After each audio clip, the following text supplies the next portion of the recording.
Okay, let's get this going. I'm gonna do some real fast. On. This is gonna be kind of fucked, honestly. On. Just gonna put the sheets for the new Monster Diner. Series. Finish the character sheet. Alright, cool. Do one thing real fast. I need to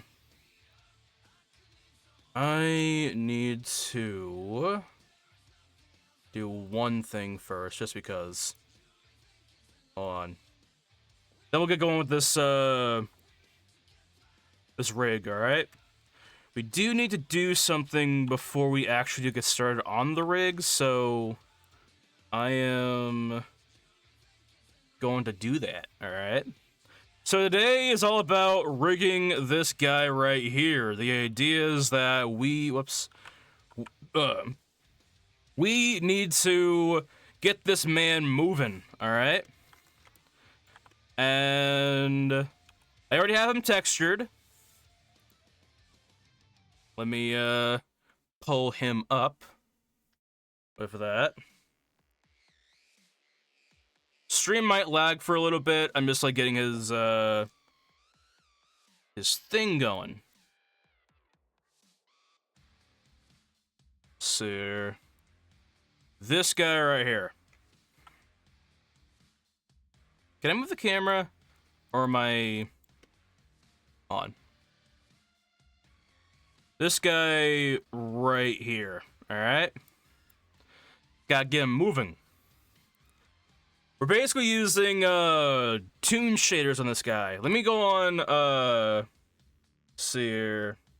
Let me go on my broadcaster and whatnot, and make sure everything is all good to go. I was just doing some, what do you call it, building the character sheets, the references, and all that stuff for the main cast of this animation, this animated series, Monster Diner Night Shift. Yeah, I kind of bomb rushed it, alright? I kind of fell asleep last night, and here we are. Anyway, let me change up some shit. I am basically running on a goddamn, weird schedule right now. Hold on. It's rigging time. There you go. Rigging. There you go. Alright, awesome. Awesome. Alright. I'm gonna go ahead and do this now. Believe it or not, right? You know, some people, when they prepare for these kinds of streams, right? Like, it's very natural, you know? It's like, you know, all you really do is just, you know, come on here and let's see here. All you really do, you know, is just like come on here, do the mic check and all that stuff, and make sure everything's all good to go, right? For this channel, I think I might actually redo these. Yeah, I'm gonna redo this. It's like unless I can just put these back on where they were. Nah, that's fucked. Accidentally saved. So I fucked up the rig here, but that's fine. So essentially what I'm gonna have to do is turn off wireframe. I'm basically gonna turn off this as well. We don't need this anymore. I am see here. I'm gonna make the arms and whatnot, alright? Just get that over with.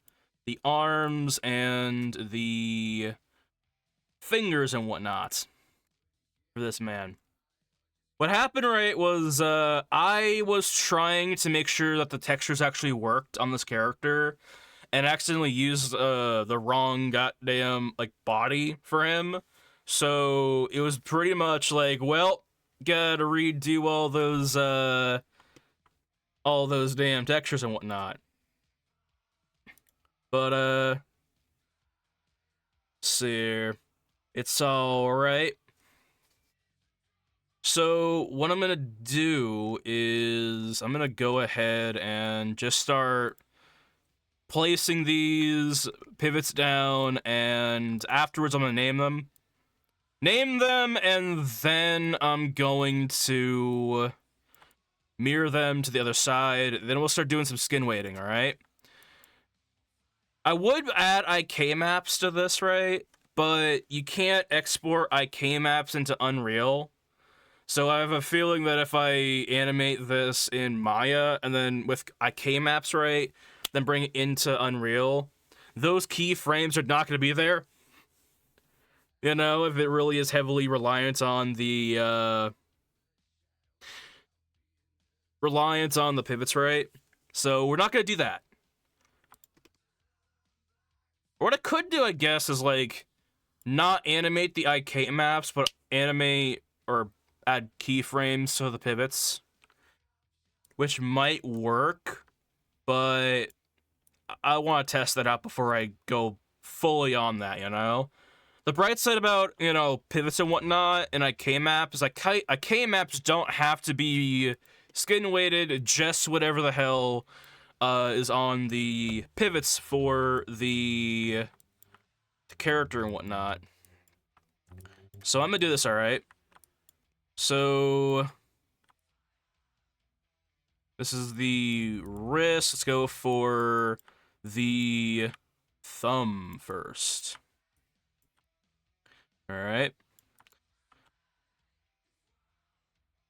Alright. Let's go ahead and grab... Here, I'm gonna hit that. Create just a bunch of joints and whatnot over here. Alright. Let's see.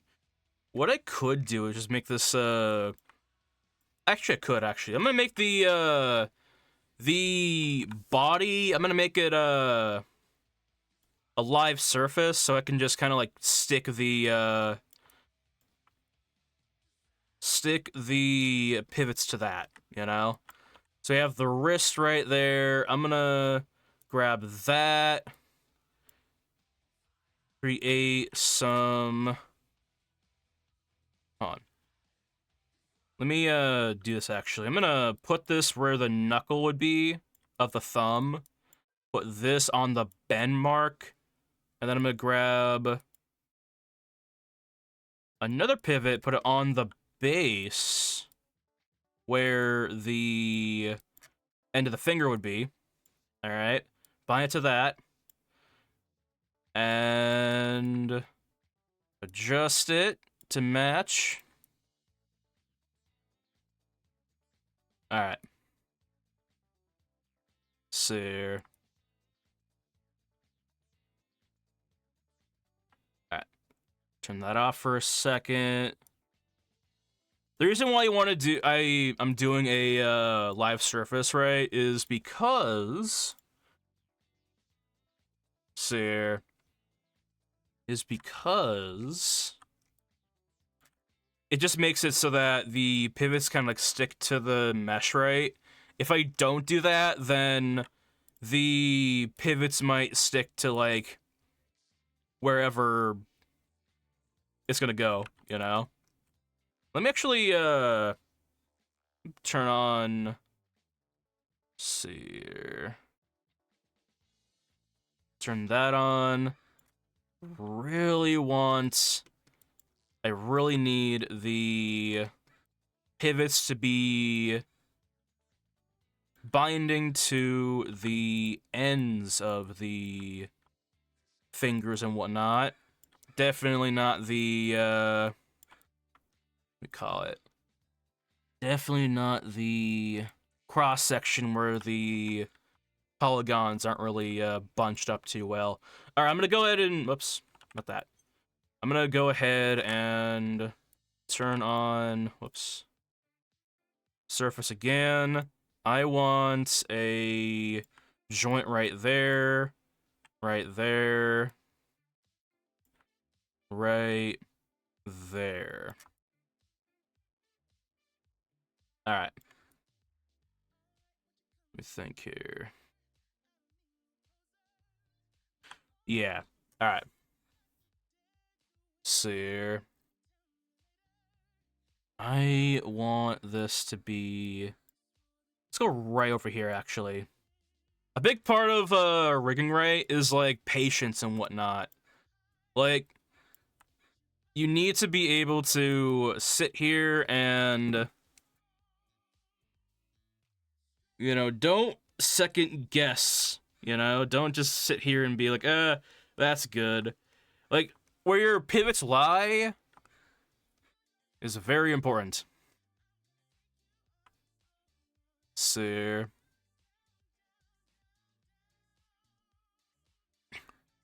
Where the pivots lie is very important. But yeah. So let's see here. I'm gonna go down here with this. Alright. Alright.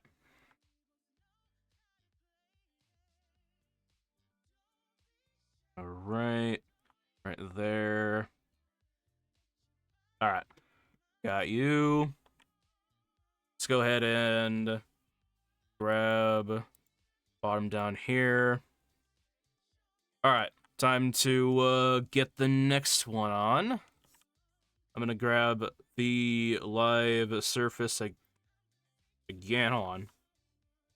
Do live surface again. More pivots. Right here.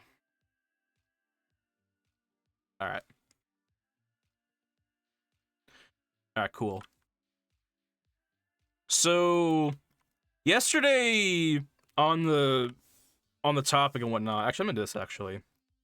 What's up, Mercury? Sent you off the reference sheets, the atlases, and all that stuff. You don't have to work on it now. You can do it whenever you want. You know? But yeah. Not gonna lie. So last night, I took a break, right? You know, just got up, walked around, sat down, laid down, and I just passed the fuck out, alright? Like, full on, a nap turned into a goddamn sleep, is what happened, basically. And yeah.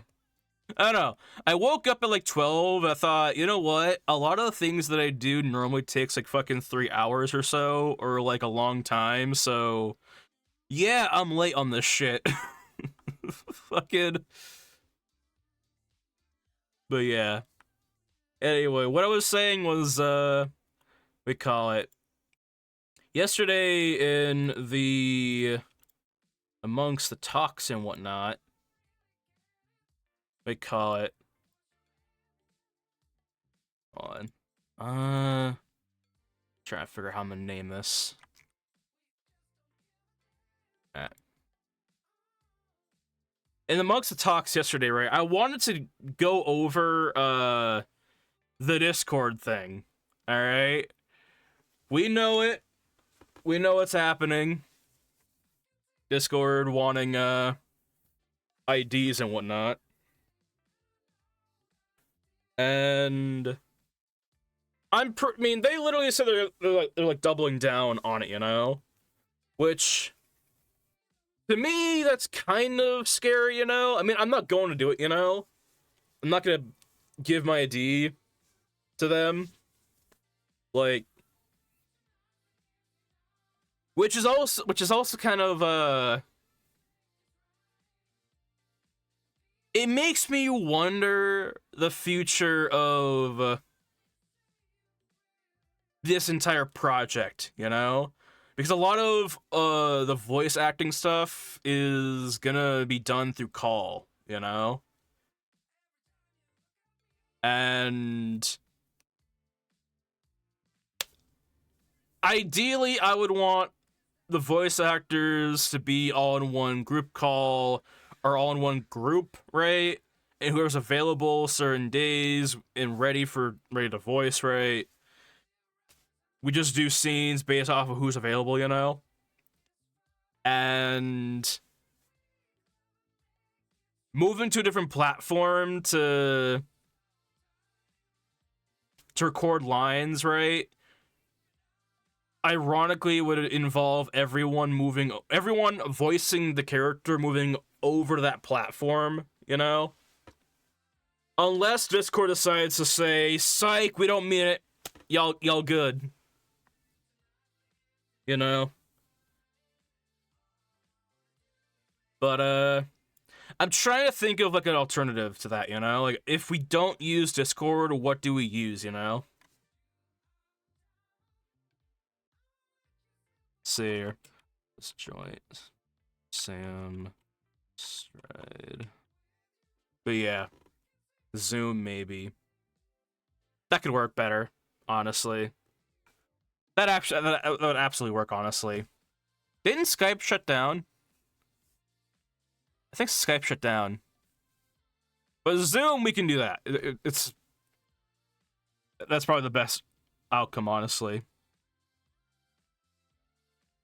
So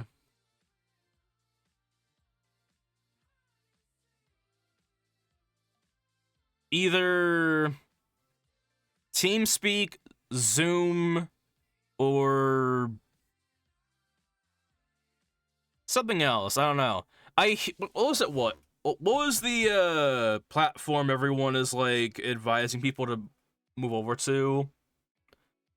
Like, it's not known, I think, but there's a platform everyone's trying to get on and whatnot.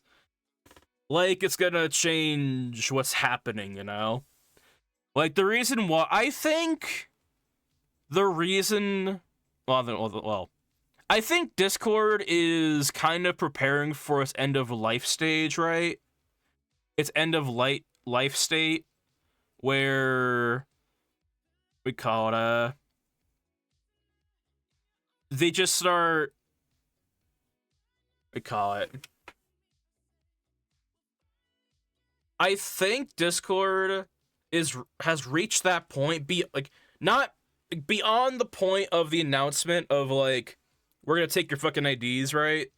I think it's reached that end of life stage, you know?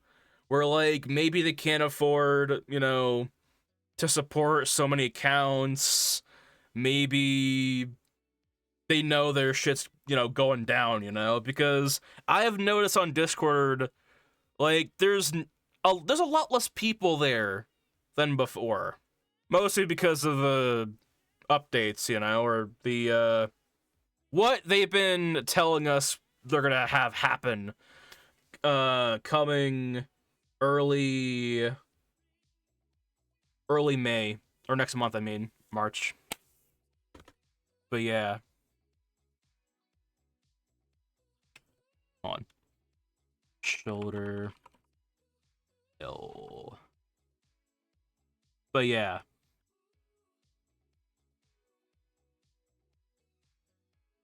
now whatever, I'm just gonna do this.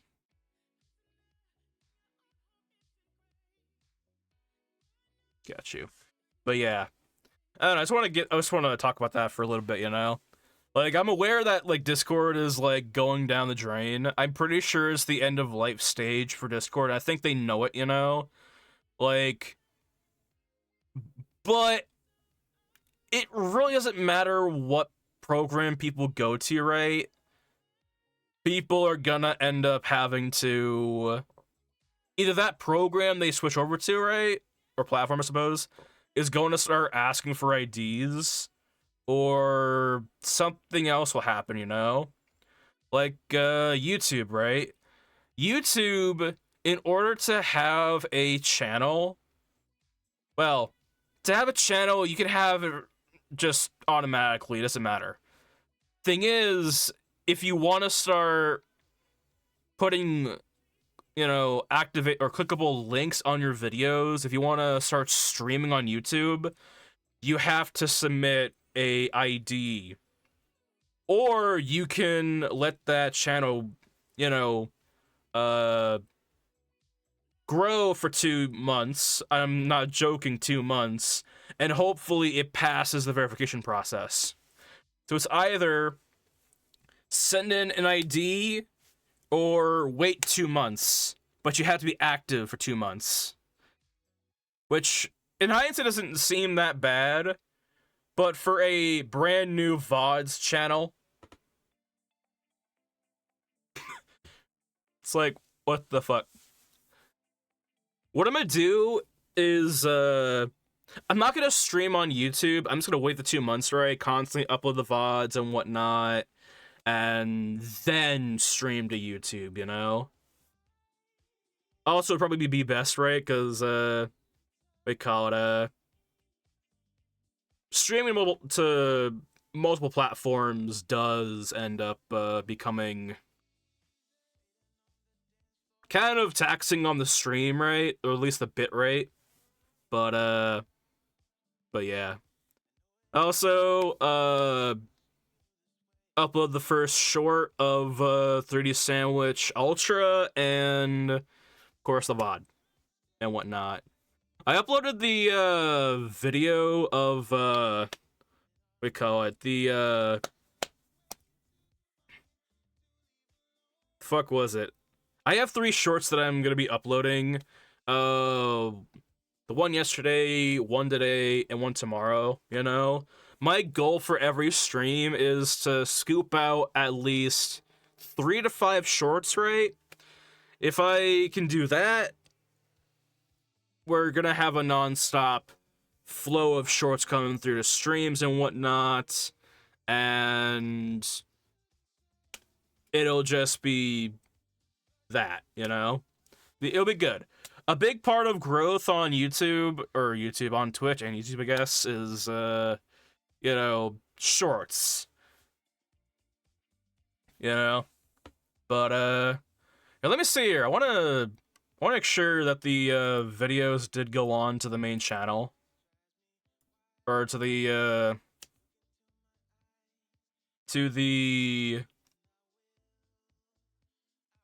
Twitch channel over here. See videos, and they did. Yeah. See. I think I uploaded the creative names one.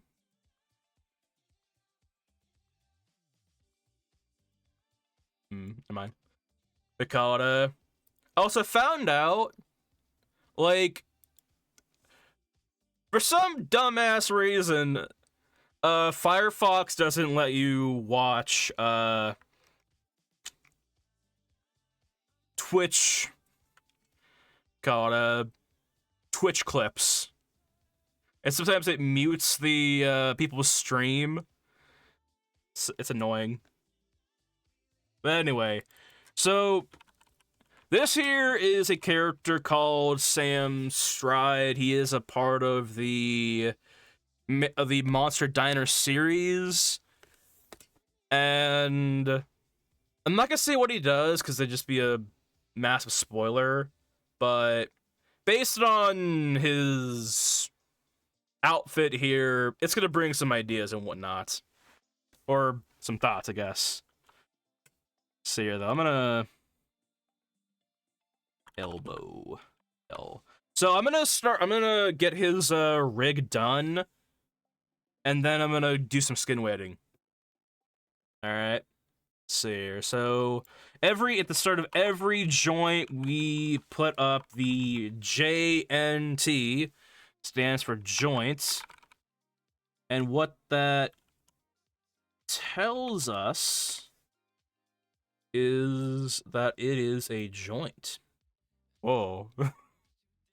They call it.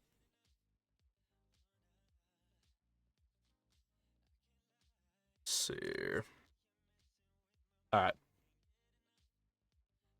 See here. Now the fingers. Let's go for the, I want to go for the thumb. All right. I'm just gonna call this thing thumb. All right. I remember in like college, right? I have a question. Have you watched Iron Lung? I haven't yet. I want to. Been busy. I've been fucking busy out here now. There. What should we call this thing to insinuate it? I'm gonna call this um base.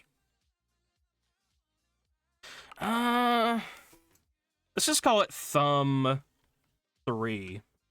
Spoiler: Markiplier's in it. What?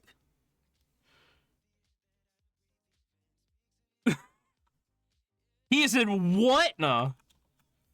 God. I'll have to watch it. I loved his Markiplier in Space and Markiplier Heist. Or Heist with Markiplier. Like it's like a web series or whatnot. It was pretty cool. It's pretty cool. I enjoyed it. Sir.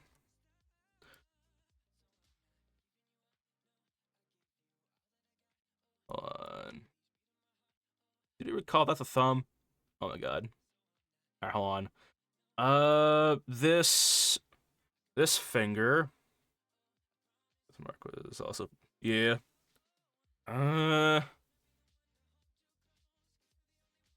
Whatever. Ring. Some people. So in projects, right? Like, of course, you want to have good name convention, right? But there's always something weird about the fingers and whatnot, you know?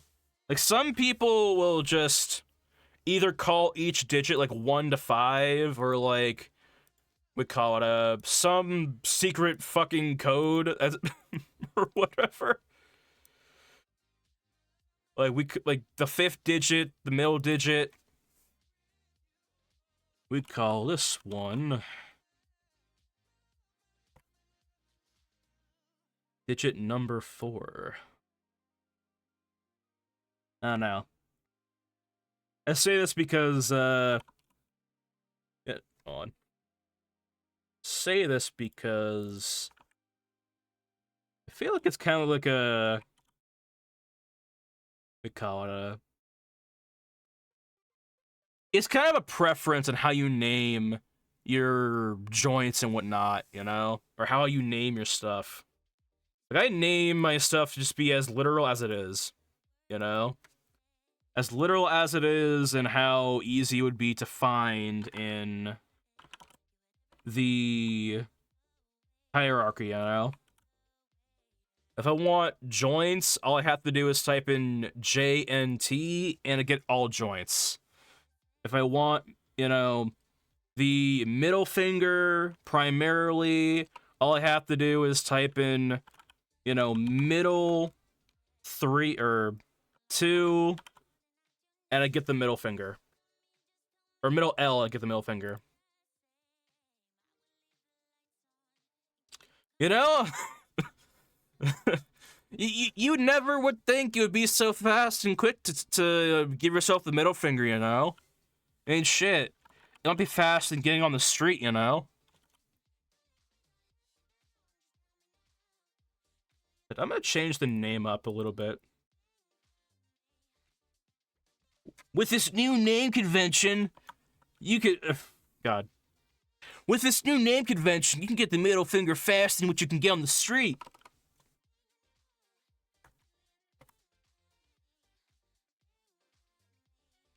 Sir. But yeah. That's basically the recipe for good name convention when it comes to, you know, we call it, anything you work on, you know?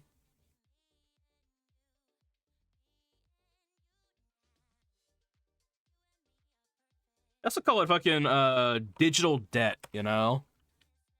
Like, you do something and it becomes, we call it, it's like when, and I think we all know who, It's like when someone writes code, right? But they write it in a way that only they understand it, right? Or they do it in, like, their own way, so it's, like, really their custom code or whatever the hell, you know? That's that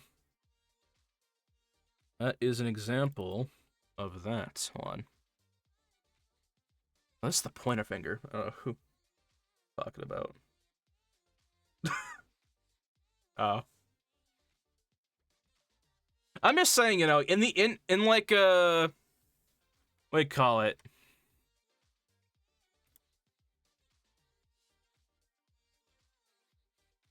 Oh, that's why it's right there. Oh. Damn it. Alright. I'm getting fucking sidetracked. Hold on. Pointer. I guess index. Uh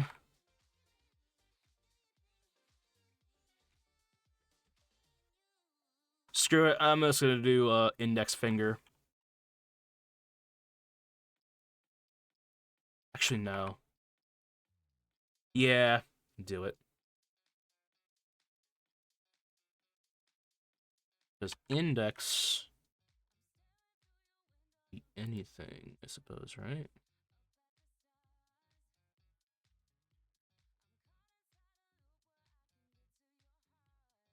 Hmm. Whatever.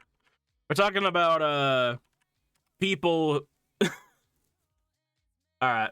Alright, cool. Mostly I'm talking about, you know, people who work on projects, but they don't do, like, name convention, you know? Or they don't make it easy for the person having to work on it, uh, having to work on us alongside them, be able to tell where everything's at, you know? My version of name convention is it easy to look up in the hierarchy, you know? Or in the hierarchy, or I guess in the Unreal, or whatever the hell would be the browser section, or the contents folder, I suppose. But yeah, if it can be looked up and you get everything on it, that's your best bet. Like if I type in JN, I get all joints. If I want thighs, I get thighs. If I want a finger or all of the thumb, let's see here, I get all the thumbs and whatnot. That to me is like perfect name convention. Some people will put up there like, oh yeah, joint F1 for finger 1, F2 for finger 2. And that could work, don't get me wrong, and there's no problem with that, but my personal preference, I go over these points because a lot of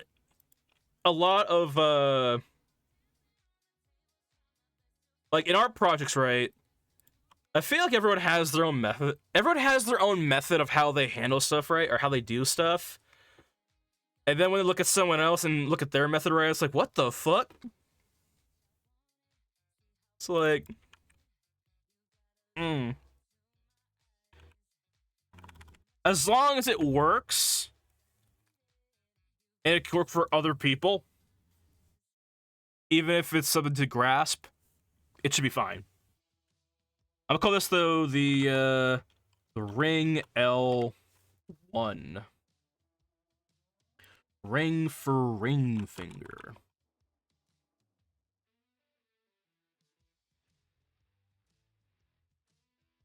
Ring L3. Alright. But yeah. If I can get, I doubt I'm going to. Ooh, hold on.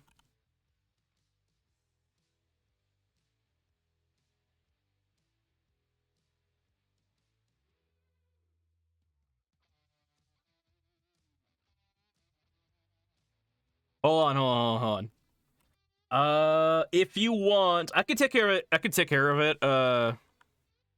Actually, I'll take care of it. We got a supposed. Let's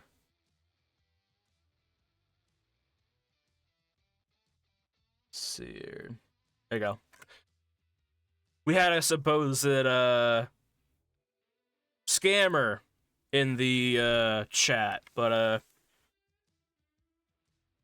Automod blocked it.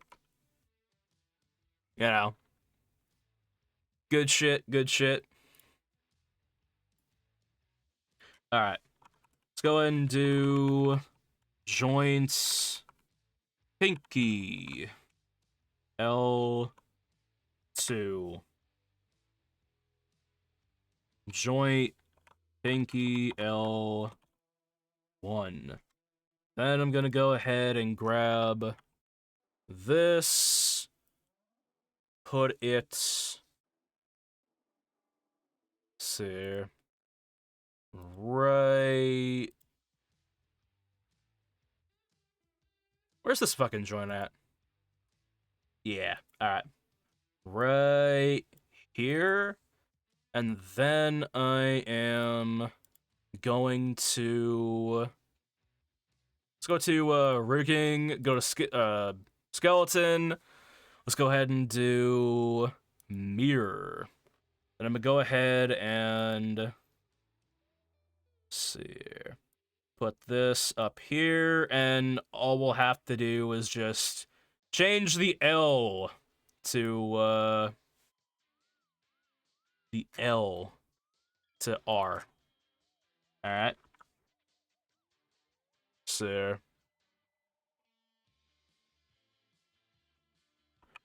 oh yeah, the playlist isn't like complete yet, but see, need to, I do have a what call it?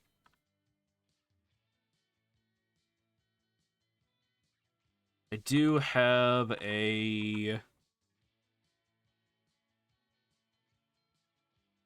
see, a 90s style playlist made. Alright. To match the theme of the diner.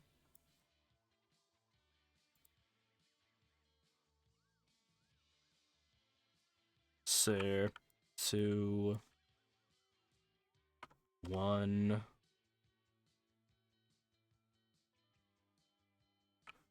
3.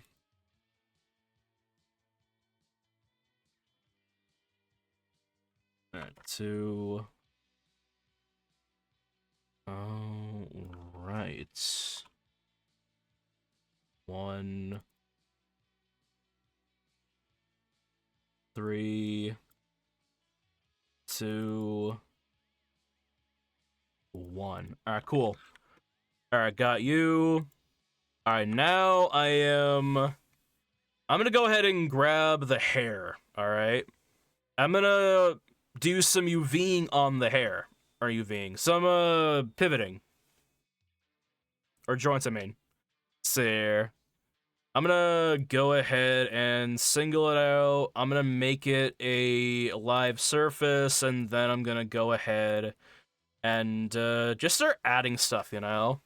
And moving around through the other camera. I think for most of these, I'm gonna just have it be like 2 joints, you know?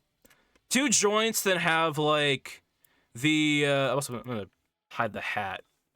2 joints, and then I'm gonna have the skin weights kind of go, what do we call it? I'm gonna have the skin weights kind of like do a divided fade, but maybe on the bottom sections it's like a little bit lesser. I'm thinking of like a ramp type deal. But yeah, so I'm gonna go ahead and do this. Got you.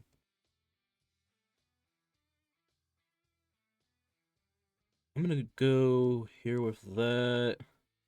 But then...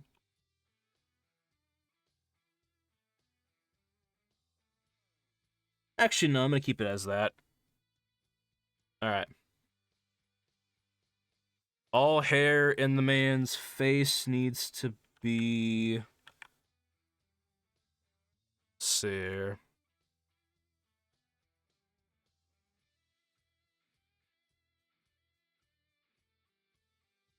All the hair in the man's face should be movable. The back hair, it's fine.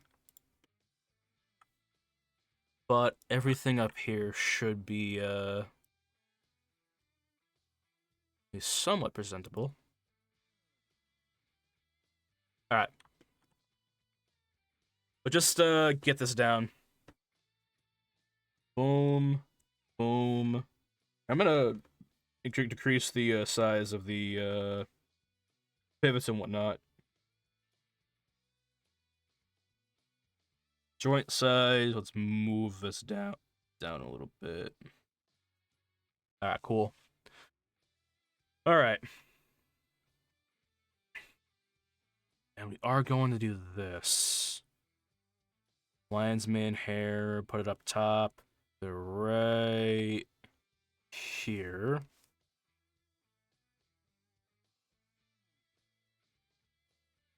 Alright. Right there on the end. Alright. Cool, cool, cool. I'm not gonna have too many pivots, right? Or, I call it, too many of these. I am gonna be trying to, like, have some of the hair pieces kind of, like, grouped up together with the same, pivot branch, right? Like, see here, for the hair, like, around here, right? I might combine, see here, this hair piece, this, and this with, that, with this here, call it, this here joint, which I think will work out pretty well, you know? I'm not trying to go for a, complete, I call it, I'm not trying to go for, like, a complete, like, hair particle feel, you know? That is for a different day, really. Alright. Let's do Lionsman hair. And I think for this, I will, actually, no. The reason why I don't think we should do that, having a middle section, right, is because there's going to be these sections on the side here, you know? What that might end up doing is creating some kind of, what do you call it?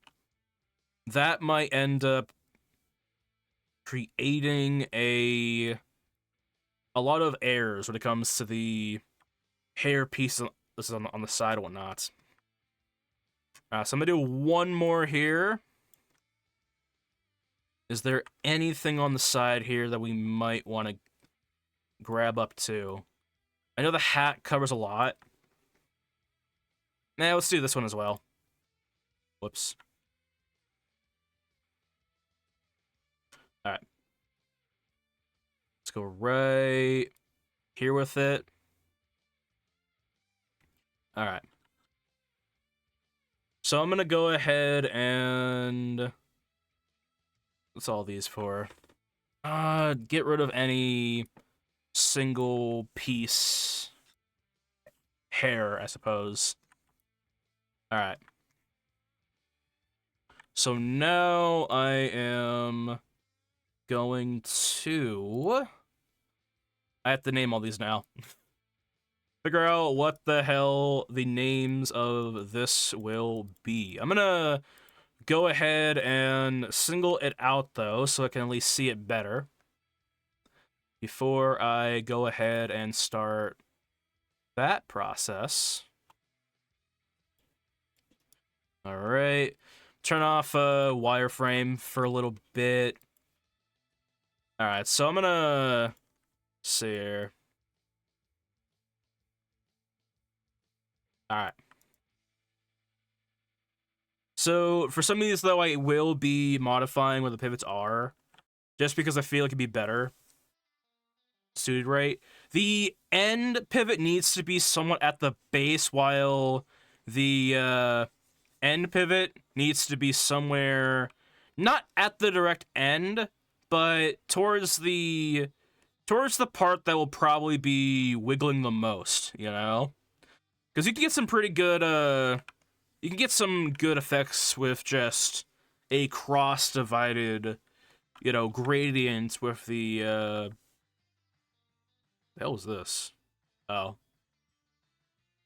Whatever. It doesn't belong over there. You can get a pretty good cross divide when it comes to the skin weight gradients and whatnot.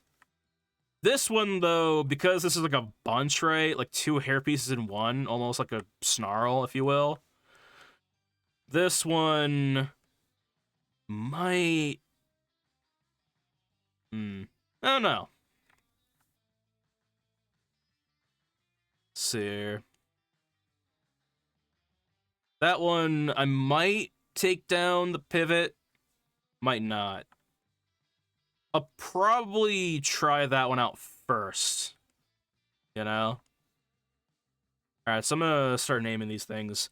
So, this is called the lion's mane hair. Let's go ahead and give this thing joint underscore, lion's mane. Ideally, if in this animation we had multiple hair pieces moving, right? I don't want to have, like, just hair part 1, hair part 2, hair strip, or whatever the hell. It needs to be, like, the name of the hair, you know? Maybe even the name of, the name of the character, too, probably. Alright, let's do this. I know we're gonna want... We'll call this thing Strip, alright? The name Strip would be fine, because, like, if it was just, like, Joint Strip 1, Joint Strip 2, Joint Strip 3, it's just not exactly... what do you call it? It'd be hard to tell what is what, you know?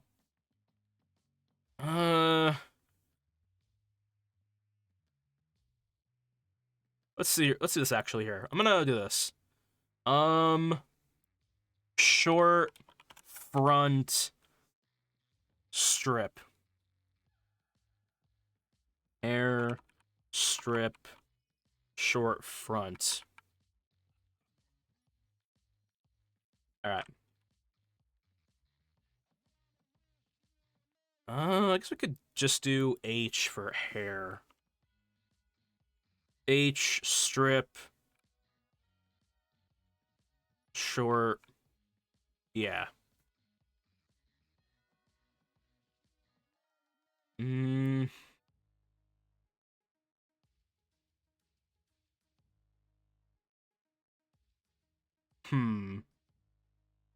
want to see the polygons locate. There. It's relatively low. Like, it's basically about almost 4,000 polygons. 4,000 polygons with a UV of this bunch of icicles and whatnot. Oh, yeah.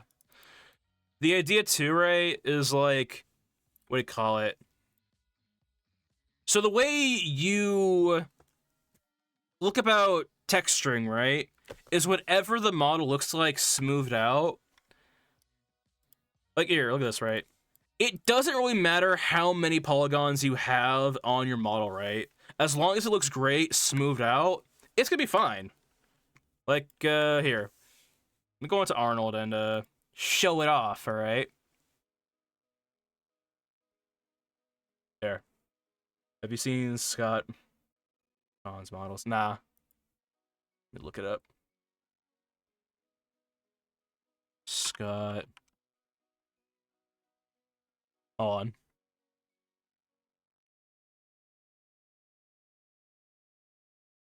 Cawthon.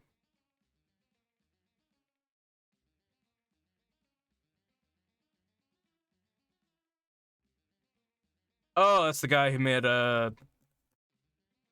is the guy who made, Five Nights, or,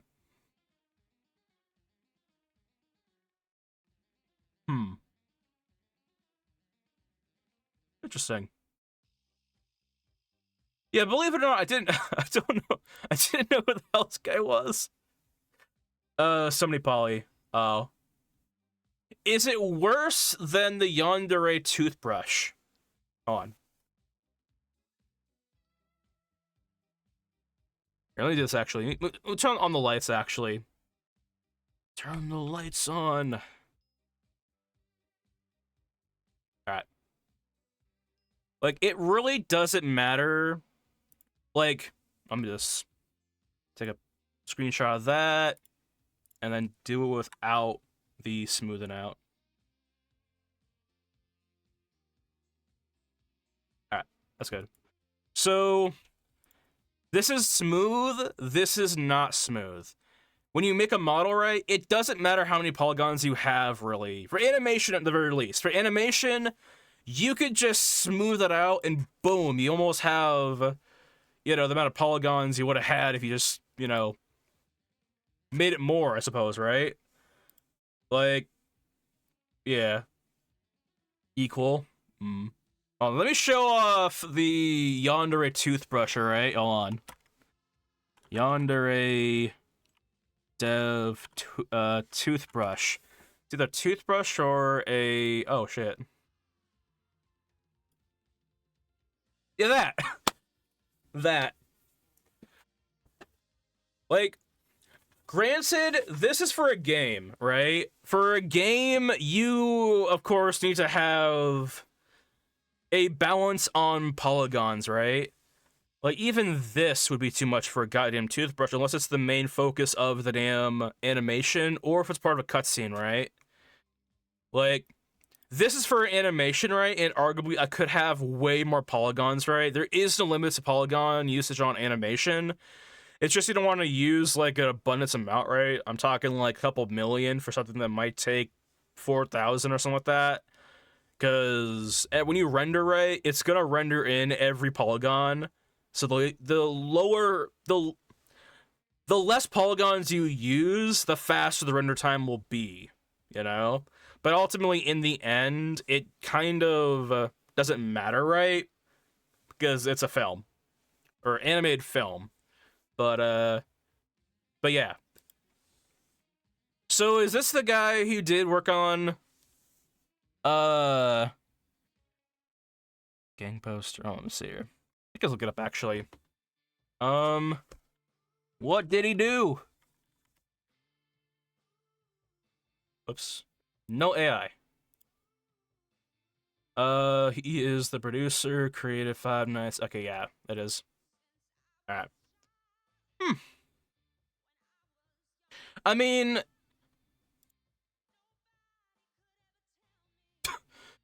God, honestly, I mean, if he's making it for, like, a, for cutscene stuff, right? I mean, I think it's possible for people to make two different models for their game. One model that is for the game portion, right? That's more optimized with polygons, UVs, all that crap, right? And then another model where it's basically part of the cutscenes only, and it's like a Blu-ray movie or some shit, right? But we see it happen before, of course, mostly in, like, teaser trailers, right? But, like, I'm pretty sure some people, you know, go down that route of, like, Let's catfish these bitches, you know? Like, send a couple photos here. I'm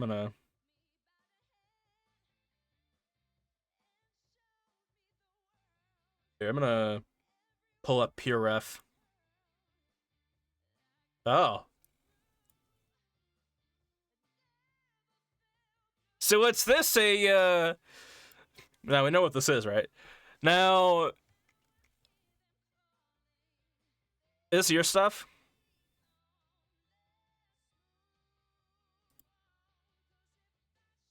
On. Did I get an at in that? Ah. Whatever. This your oh, this is Scott's stuff. I was gonna say. I was thinking it might be your stuff because I'm looking at this and think, oh, that's a.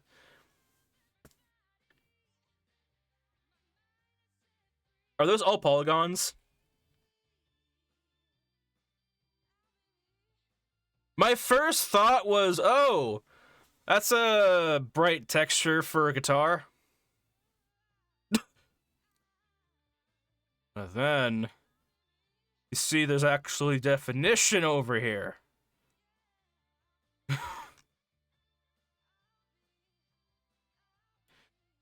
Is this equating to anything? Like, what do you call it? Is all these polygons making up some level of detail, or is it really just that's one guitar? And I'm gonna look that up actually. Five Nights Freddy's Bonnie's guitar.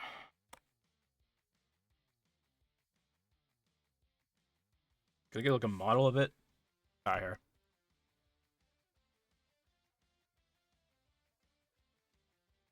Let me go for the first game. Candies? What the fuck is that? No, I want to go Freddy's. One. On. Let me Alright.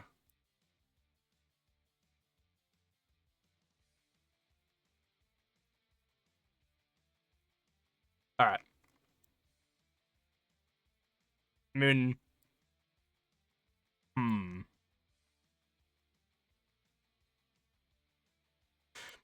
might be part of like a demo cutscene or something like that. Oh wait, hold on.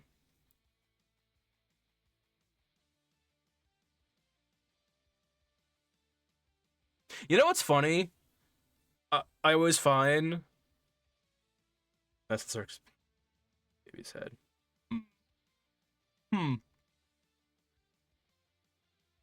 So in college, right? We were always taught that if the models aren't in the game, he renders them and puts them in the photos in the game. Oh, that makes sense more. I didn't see him. Yeah, that makes sense. Kind of, but you know, we call it when I was in college, the teacher who worked on the Jigsaw game. Have you not played? I haven't. I haven't played any FNAF game. I may have saw like Markiplier like struggle through the level 20 thing, but I haven't like seen. Oh, we should probably where's the hat cover? The hat covers.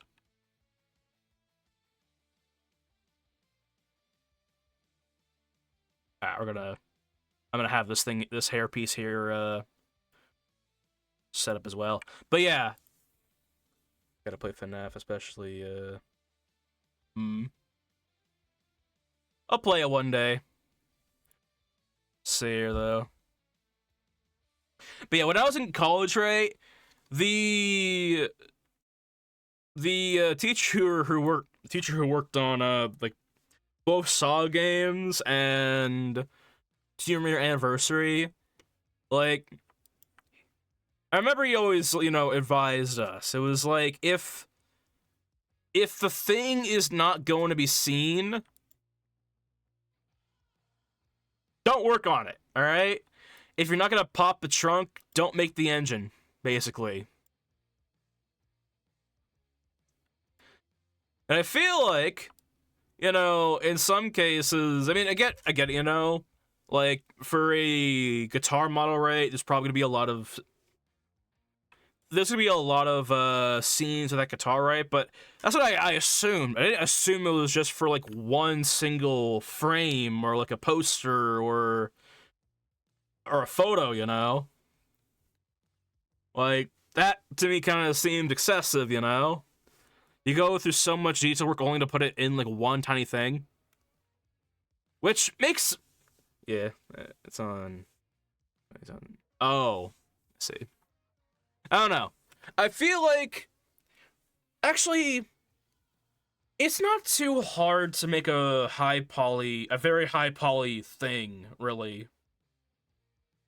Like, it's more work to optimize it, in my opinion, than it is to just be careless. Of course, right? But, yeah. I don't know. I haven't played Five Nights at Freddy's, so I have no idea. I mean, I could look at the guy's, like, art portfolio, right? And think, man, this is some amazing models. Some good stuff he has here. Meanwhile, in game, it's like, I'm pretty sure he's a good developer, he's a good, game designer and whatnot,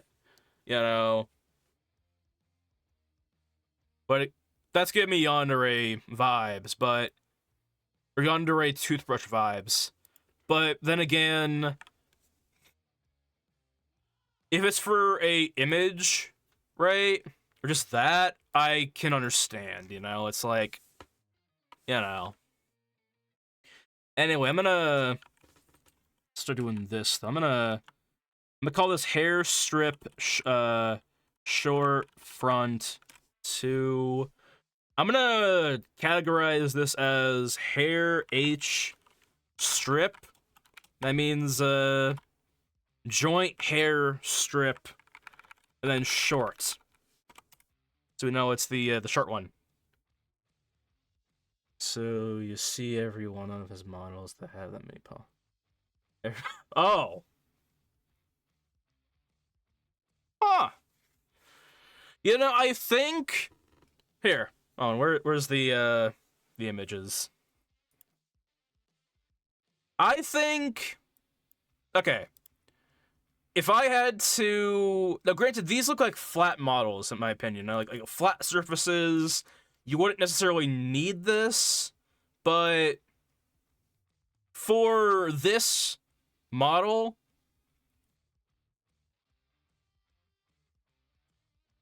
oh, the only reason his game runs is because the models aren't in game. He just uses the photos of them.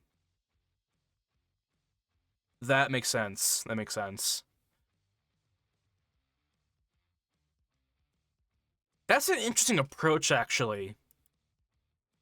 Like, I can't help but think that maybe it was intentional. Like, very intentional, Excluding the Steel Wool games. So basically, Five Nights at Freddy is basically a picture book.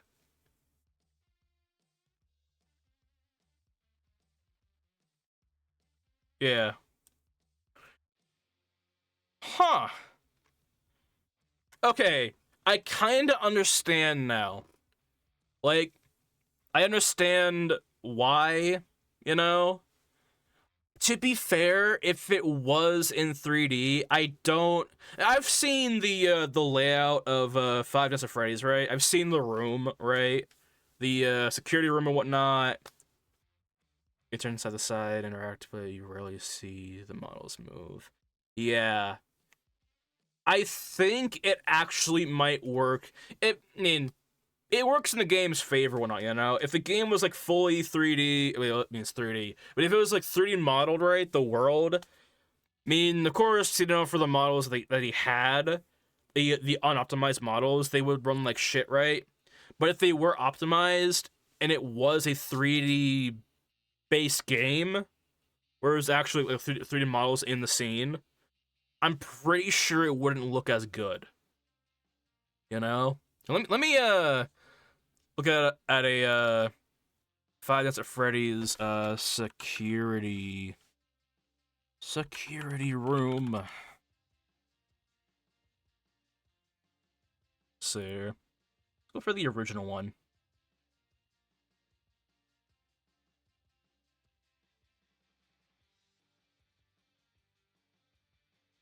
I could see it now. I could see it now.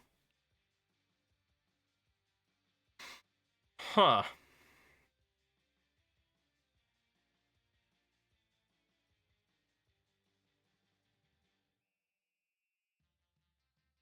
You know, I get it. So I'm pretty sure, this fucking piece of paper alone is probably like 500 polygons or some shit, It's perfectly smooth, you know? It's perfectly smooth. This is perfectly smooth. This cup isn't like five-sided. It ain't no poly hexagon or whatever the hell, it's not like a Half-Life 1 level graphics or whatever.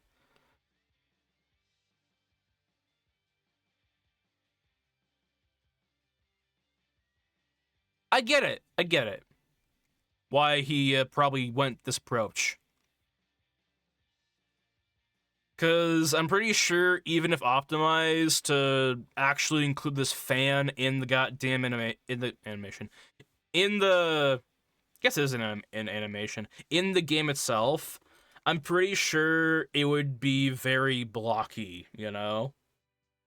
Despite the fact the game takes place in this one room, you're still limited to a polygon count, of course. Like I think during this game's era. I'm not sure if it's in 2015 or 12, but the 12 or 13, I think. That was like, what was the average game at the time? This was like this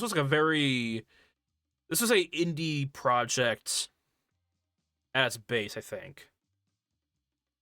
It looks like a fucking indie project, honestly.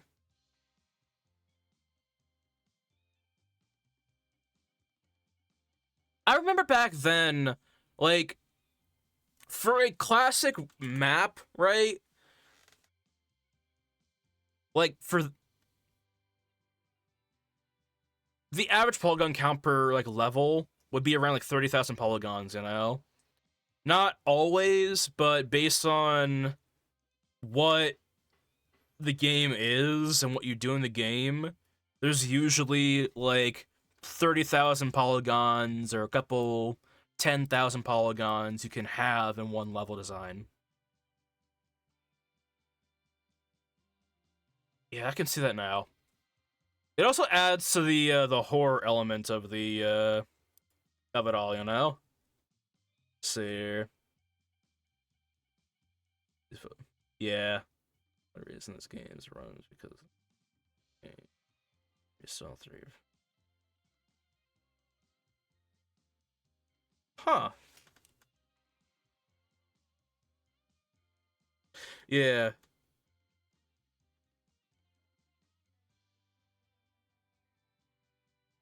Yeah.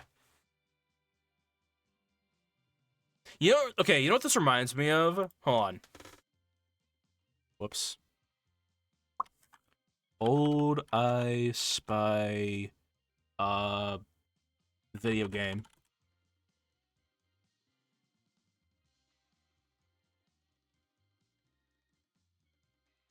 Like this, Or that game.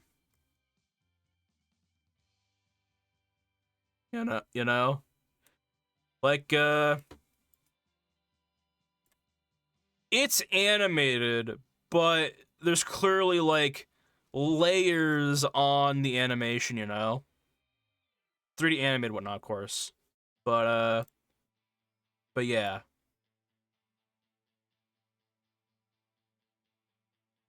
Yeah.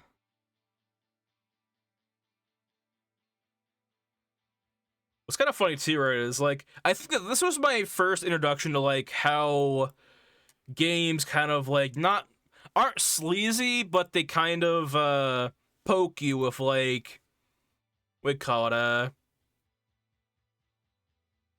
like you could tell after a while what is a layer on top of the animation that will be interacted with and what's not, you know, because everything right seems to have shadow on it except for fucking, you know, like we call it,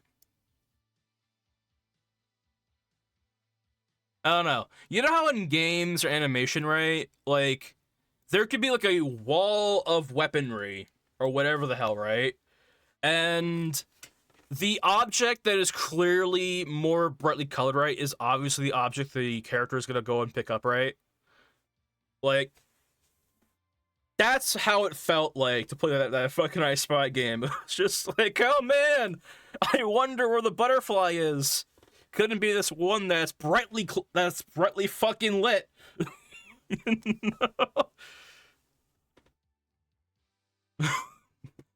God, if I could find out how, I would love to play that I Spy game on stream and lose to it. So, I'm gonna do this though. Long front one. I'm trying to decide how the hell I'm gonna like name convention this hair. I truly don't think there's a solid way for it, honestly. So to categorize it as whoops. Categorize it as strips. But yeah. Oh yeah, new PC. Alright, I forgot to mention. Hell yeah. Again. Did you build the PC? Or did you get it like pre-built?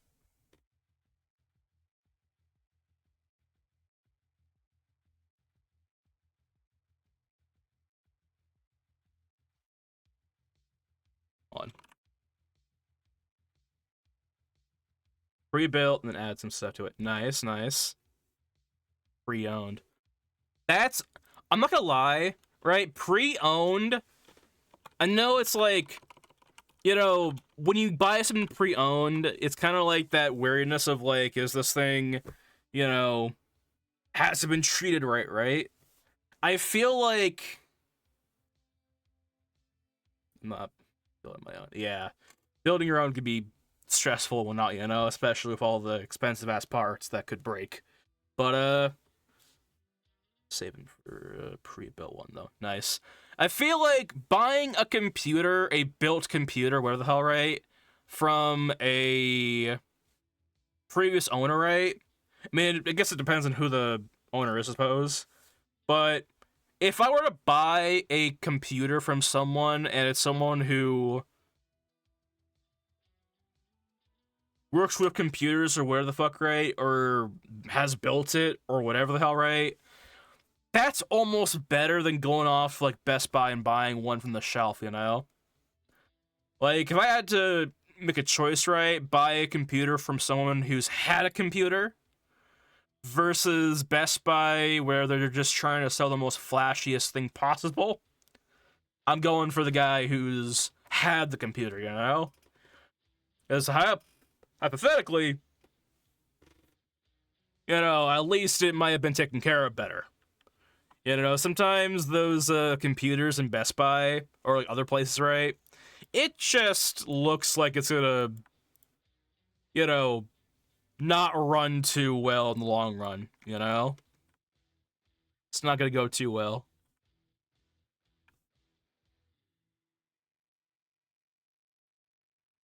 But yeah. That's good though, you know? Congratulations, first computer. I'm gonna change this actually. I'm gonna call that to Call this here 1. But on. Need to remember my name convention. Sir. 2, 1. I remember, you know, when I got my first computer, right? I mean, what do you call it? I remember it was kind of funny.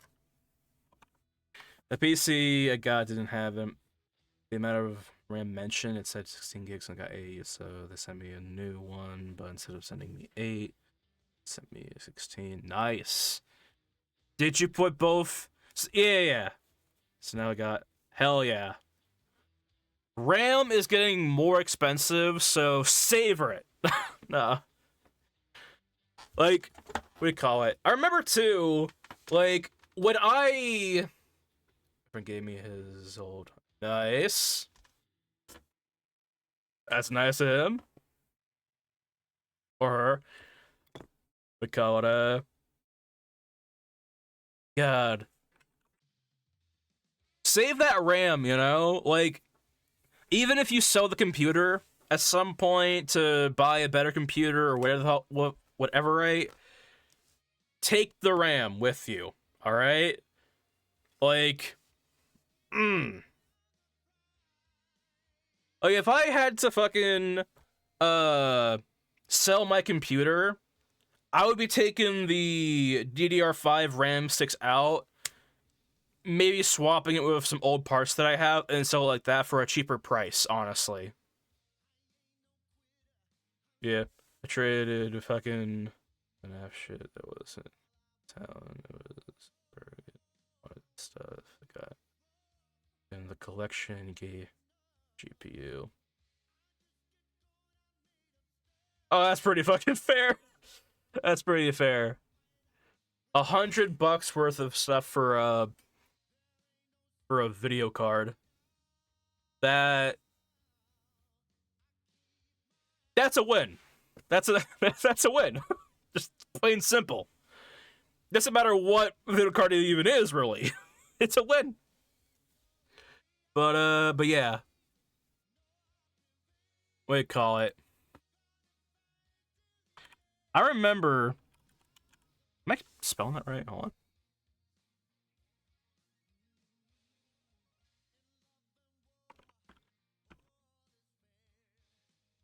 Yeah, whatever. Fucking second guessing myself over here. But what do you call it? I remember when I first bought my my first computer, right? It was so fucking bad. I've got a really good monitor set up. So nice. Again, if you don't have a drawing tablet yet, I recommend the X Pen Artist 12. Which is what this is. This is an Artist 12 on the side right here and whatnot. I don't use that. This is like this tablet is like a secondary tablet, you know? This is my main tablet. It's an Artist 15. Yeah, my SPC has 10 years. Yeah. Yeah, here. Artist 12. They have a whole bunch of tablets to choose from, you know. I just bought a tablet that fits my my desk, you know. There. A tablet that fits my desk size, you know. The reason why I prefer like this tablet is this tablet over like a Wacom tablet is because the pen doesn't die. Or the fucking tablet itself. I remember in college, right? Like, they were recommending us a bunch of tablets to buy, right? And a lot of them would recommend Wacom tablets, right? But the pencil has a battery life on it, right? Nothing gets more annoying, in my opinion, than your battery just running out of batteries. Got a huge corner of a desk, so. Oh, yeah, you can go for a goddamn Artist 16 or 20 or something like that, you know? Like, we call it I have this tablet right here. This is an Artist 15. 15 point something. Then we have the RS12 on the side here. You know. Remember, switching to your side tablet is a lot faster than reloading your primary tablet. All right. Fucking, if this shit goes out, fucking. There. But yeah. Remember too, it was kind of what do you call it? When I got my first computer, right? Like my first like built computer and whatnot. The previous one that I had beforehand, well, it depends, have a charging thing. Oh no, this pen right here, it doesn't need to be charged. Doesn't need to be. You can draw with this thing all damn day. No battery. It even has some buttons on the side right here, you know, like this is you have your classic left click and then your right click and whatnot. The top button here, right here, that's your left click. This is your right click. And then the pressure on it is just however light you're pressing, of course. But yeah, no, this thing just stays in the holder, and I just, whenever I want to draw again, I just pull it out. You know? Simple as that. It comes with, I believe, 8 of these little stylus things right here. Like, sometimes these can, like, dull out, but I really don't think that matters, really. Because, like, I don't really think you should be drawing with a sharpened tip anyway on a goddamn tablet, right? So if this thing really dulls out, I guess the better, you know? But you have 8 to mess with and whatnot. It all comes in like a pencil holder type thing. One of these and whatnot. Comes in one of these. You know? And on the bottom is where you have your different kinds of your different like tips and whatnot. But yeah. That's the tablet that I use. And you get one of those, of course, with every tablet, whatnot. But yeah. In my opinion, it's so much better than a Wacom tablet because the pens can die. You have to recharge them. Also, I think Wacom tablets are like primarily built for iPad or MacBooks and whatnot. You know? Like, this gives you the screen, plenty of space. Best part is, too, on the side right here, you have a bunch of buttons, right? You have, see here. You have a zoom, scroll, brush size, rotation, then just rotating the brush itself. You have, you know, the display screen where you can, like, place where the screen is going to be on your monitor, right? You can even, like, adjust the size of where it's going to be on the monitor. You have a Control Z for going back. You have a Control S key for saving. You have this wheel here that modifies the size, rotation, all that crap, right? You have space, Alt, E, B, anything you need. And these controls can also be shortcutted to whatever the hell you want. You know? I don't use these buttons, the B, E, or Alt, you know? But it's there in case you're using a certain program that it would require some, you know, key, you know? As I mentioned, you can also have multiple profiles of different programs if you want to, you know, switch over to those, right? So I could have one for, like, Photoshop, Substance Painter, Maya, whatever I want, you know? Pen settings, you can adjust the softness, the hardness, the mouse control, what these two things, or what buttons these two things equate to and whatnot, the pressure settings and whatnot, you know. But, yeah. That's That's a free promo for Artist 12. I love this tablet.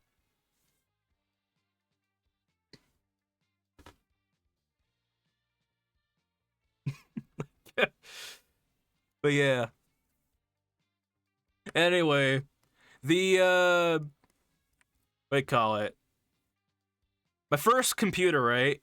So essentially, what do you call it? My brother and I, well, my brother was helping me out with my first PC build, right? It was before, like, the first PC that I got was just like something you would buy from like maybe like Walmart or some crap like that, right? It was from 2008 or something like that, right?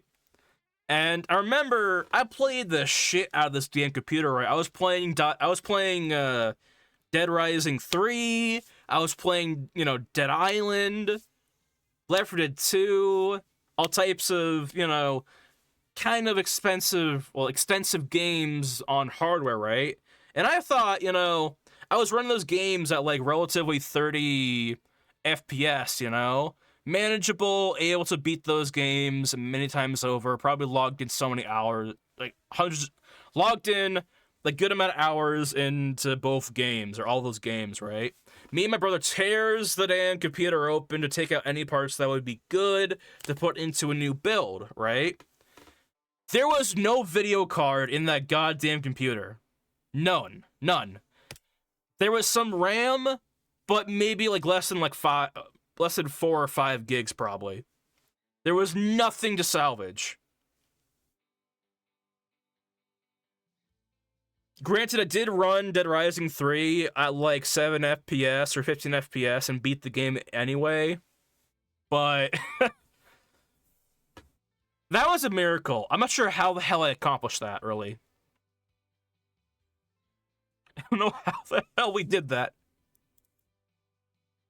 But then the second computer that I had, the new one that was built, that one, I believe we put that up with 16 gigs of RAM, a 3 gigabyte video card, then a traditional like monitor, But then during college, I decided to upgrade again and switched over to an 8 gigabyte video card. I think I got some more RAM out of that, and like 32 gigs, I believe. But then a couple years ago, I decided to break the bank again and hit this up with some DDR5 rip jaws RAM sticks. I got 192 gigabytes of RAM in there. I'm clocking in on the on about 102 to account for Unreal's bullshit. Uh, Video cards, I have the 8 gig and the 3 gig all put in. I have a Core i5 with 20 cores on it. And then I have a 32-inch monitor, or 36-inch, I believe, or 34, whatever size. And then I have the normal 1080p monitor. Like, we call it the minute you buy your first computer, or you start upgrading your computers, right? Eventually you'll get to a point where it's never enough, alright? Personally, I'm thinking, like, maybe I get a new power supply and I take the 3 gigabyte card out and just grab up maybe like a RTX or a something with more juice to it, The 3 gigabyte video card is, of course, going towards, this this monitor, right? While the 8 is going towards the large monitor. But yeah. And I totally didn't buy the DDR5 Ripjaws because Ripjaws was my favorite Benton alien. So, yeah. Love this computer. It's cool. But yeah. Let's see here. I'm gonna call this here, we we do want this to be, whatever. Oh, yeah. Triple piece runs. Like, and ironically, you know, like, I think, whoops, I am lucky as hell that I bought my, I bought the RAM, like, I bought the RAM in, like, 2023 or 24, I think. And now those same RAM prices are have just skyrocketed, you know? Let me see here. Whoops. DDR5 Ripjaws. Whoops. Ripjaws. Let's see here. 48 GB. See here. Let me make sure this thing doesn't, like, reveal my location. Alright, here, hold on.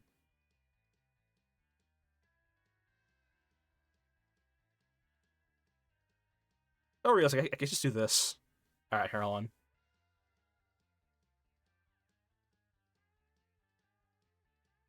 G Series X. Are they not going to show a price?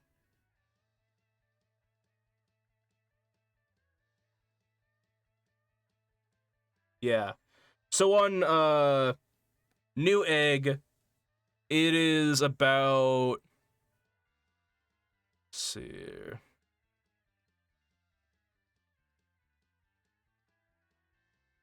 Where is it? I don't know. The ones that I bought, it was you call it let's see here.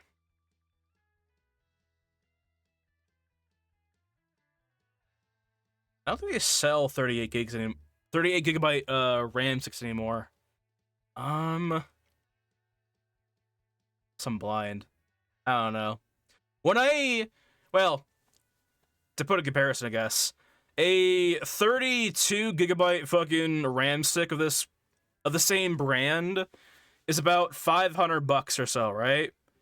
When I bought the RAM sticks for the 48 gigabytes, it was maybe like fucking like close to like $150 per stick. $150 per stick, 4 sticks, about $600 altogether. Now, to buy the same sticks, I'm pretty sure it'd probably be around like $2,000 or so. You know? Like, I was lucky with that shit, you know? Buying it when I could. Like,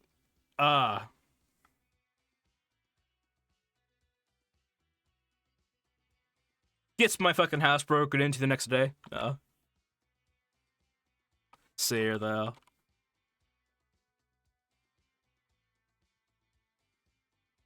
But yeah.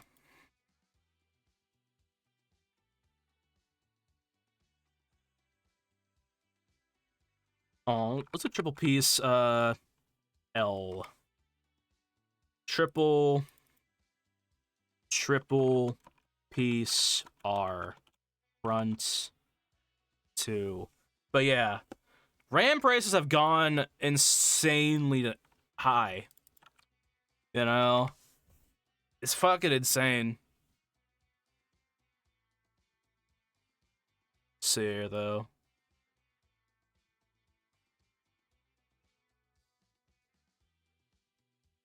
Hold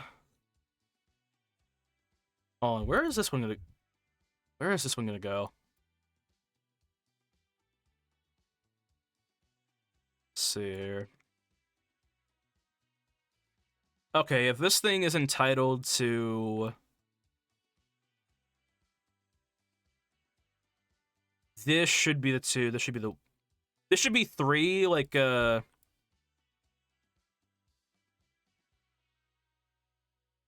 be a 4 piece actually. Hold on. This should be a 4-piece. Let's go 2, 1. This here is going to be stay at a fucking 2-piece. This is going to be a 2-piece. 2-piece. All right. This one will be a JNH strip underscore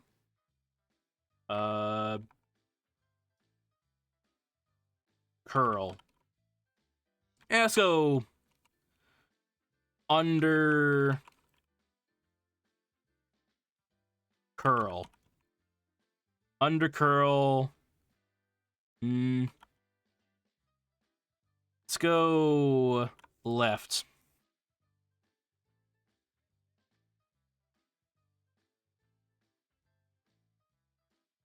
Two. All right. But yeah.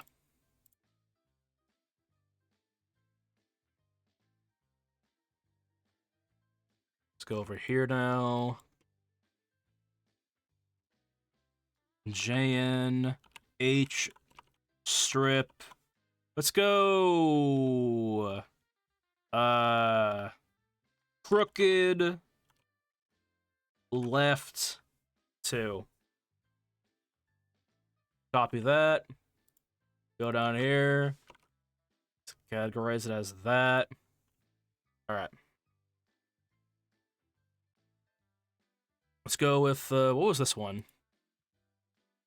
Hairpiece double. All right. Let's go hairpiece left 2. Hairpiece left 1. And then all right.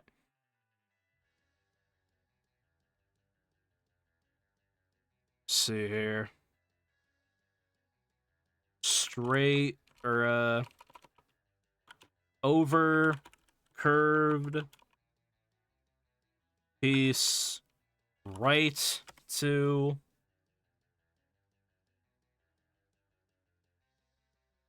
And then 1. Oh, I don't know what that. What is this? I am non-caring towards that. All right. So, this one is also another undercurve. Undercurved piece 2. And then undercurve piece 1. All right. Okay. All right. Now I want to organize this from the left to right. So, from left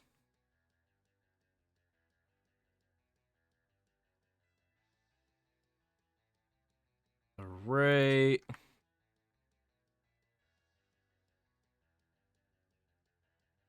All right. Let's go this bottom piece next. Then we will be able to get on to some skin weighting. All right. That's there. That's there. So wait, if you don't need to charge the pen, how to not die. It's all just plastic. Like, I don't know. I think it's the same. It's kind of like, I guess, do you remember, DS styluses? I think it's like that kind of plastic. I think. But yeah.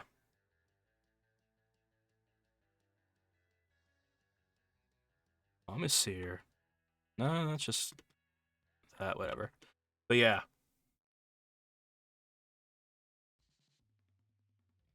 Nah, hold on. Like this pen right here, it's been in the this pen here has been in this pencil holder for probably a good year or two, probably. It's not charged as a battery. Exactly. Like hold on. And the pens are pretty good quality too. Let me pull up pirate software over here. All right. It's just stuff in reacts to the screen. Exactly. And just to kind of like display the immaculate ability of these brushes, right? Or these styluses, right? This is a stylus that has I've had this probably for like maybe 2 years or so. Used it for a whole 1 year or so. It works just fine as the other one,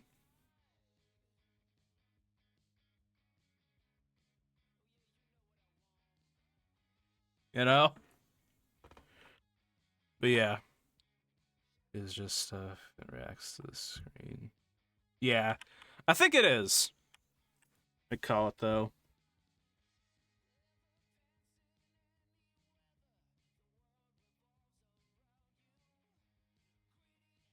But yeah,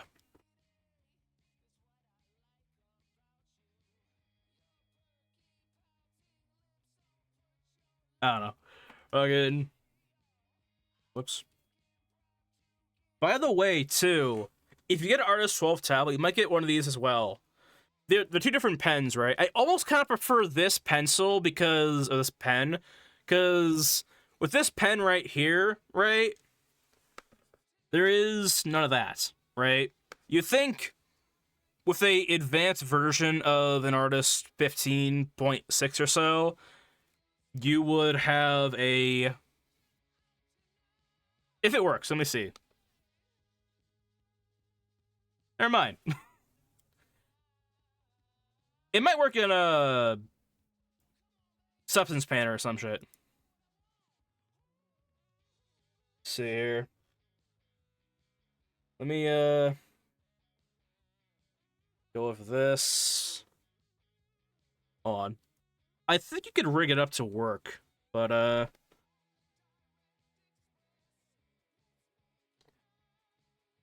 don't know. Probably because I don't have the Artist 12 drivers plugged in, or maybe this. I don't know. It has the bottom button here. That's supposed to be a eraser thing, but with the Artist 15.6 drivers that I have, I don't think there's a button macro for the bottom of this pen. But I think for the 12 drivers, there will be one for this, I think, you know? To be happy to get this. Oh, yeah. I remember, too, I used to use Autodesk Sketchbook for a lot of my stuff, right? And I remember using the eraser on the back of that pen for that. But yeah, even the goddamn Apple, the expensive Apple Pencil, right, that costs like $100 or so, like that doesn't have an eraser feature on it, you know. But I don't know. Something I might do is if I ever get a bigger desk, I might see if I could find a X Pen that can that has the eraser on the end, right? I don't mind just going over and erasing it myself, right? Or manually, I suppose. But that eraser thing is just was that first going for an iPad and pen, but this works. And cheaper, exactly. Like I think I know this tablet here, the 15. I know it was like $300 when I bought it or something like that. Like, might be more expensive now, but I don't know. This tablet is universal, of course. The tablet, right? That's just the iPad, I guess. I don't know. In my experience, Apple products haven't really been too kind to Windows related stuff. Close this out now in the tail. But yeah. Hmm. So,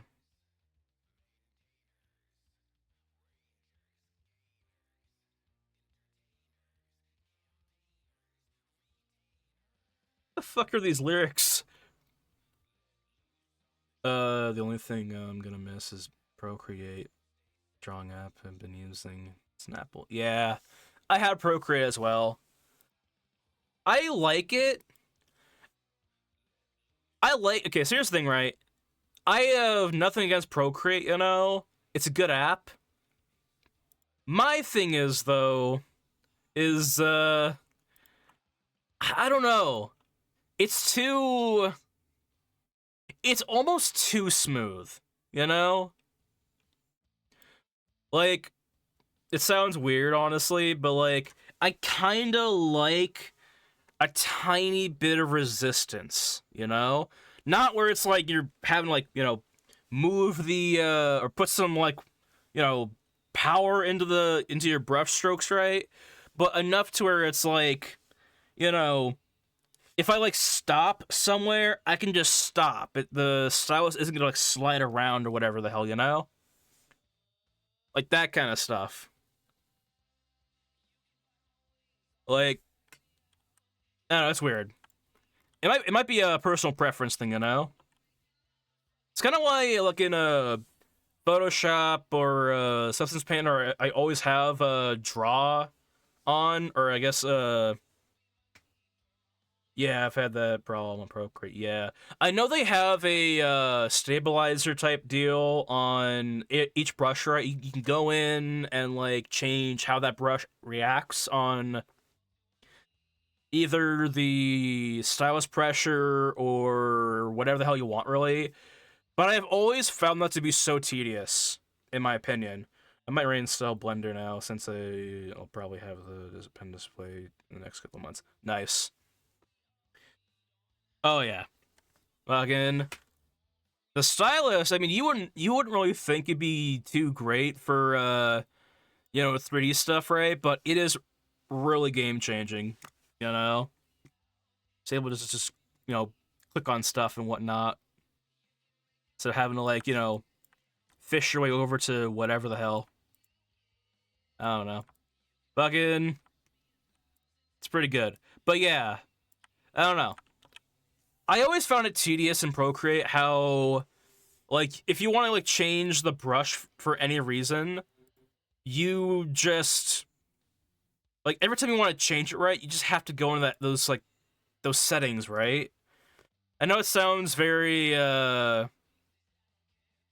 not a real big problem, but for me, if I have to like go in, go on and change whatever the hell settings, right? Go back in, do my brush strokes or whatever the hell, right? If I want to change the brush again, I have to go back up, go into the settings, change something else. That's gonna lag for me. Like mentally lag. Where it's like it basically turns a quick sketch into like a much longer process. And I just don't like that.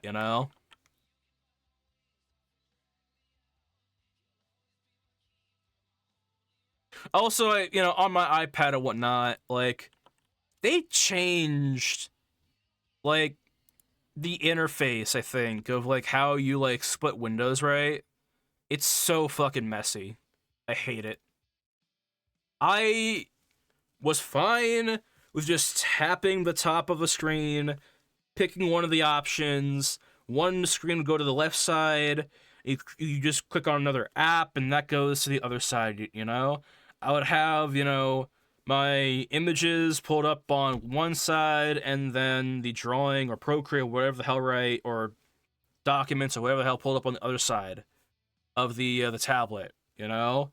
But now it's like that feature up top is like hidden. I know it's still there, but I have to like go there, go to Windows, go down to the damn list, click on what I want, and then try and finagle the window to wherever I want it. You know, it doesn't like just take up the half the screen. I have to like fucking, you know, tap the triple dots, tap if I want to fucking minimize it and whatnot, then do the same thing for the other window. It was easier when it was just tap, fucking 2 taps, tap the window you want, tap the next app you want to put on the other side. That was it. Now it's just a bunch of lists. It's like, dude. Like, conveniency is the only updatable thing in my opinion, you know? Like, if your next update in anything isn't convenient, like, I'm sorry, you know? To me, it's gonna be annoying, you know? Like, God. I don't know, it's weird. It's like a pet peeve. It's like a pet peeve of mine for anything really. If you're gonna change something that is already convenient, what you're changing it to better be as convenient or less of a pain to do, you know? It confuses me. Oh yeah, so here, let me actually do this.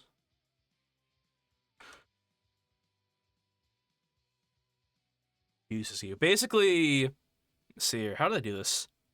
Fucking when I went off to, you know, sculpt this and whatnot, all I did was make a couple hair pieces, right? And then just extrude the ends to the base.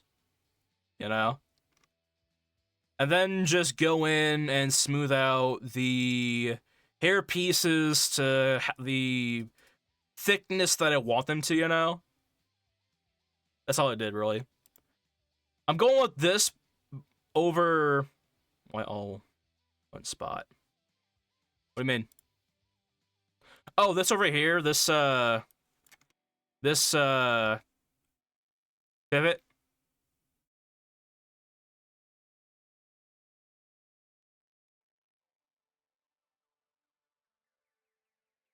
Is that what you mean?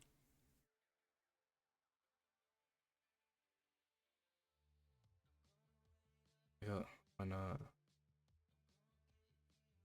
Oh, so this part right here is not gonna move. This part right here is pretty much gonna have like no skin widths attached to it or whatnot. Anything that is actually let me show you. I'm gonna hide the hat. The hat's not gonna receive any skin weighting either because it's a fucking hat. It might receive some skin weighting maybe for like a cloth material or like physics, you know. But this nah. So let me go ahead and go to that real fast.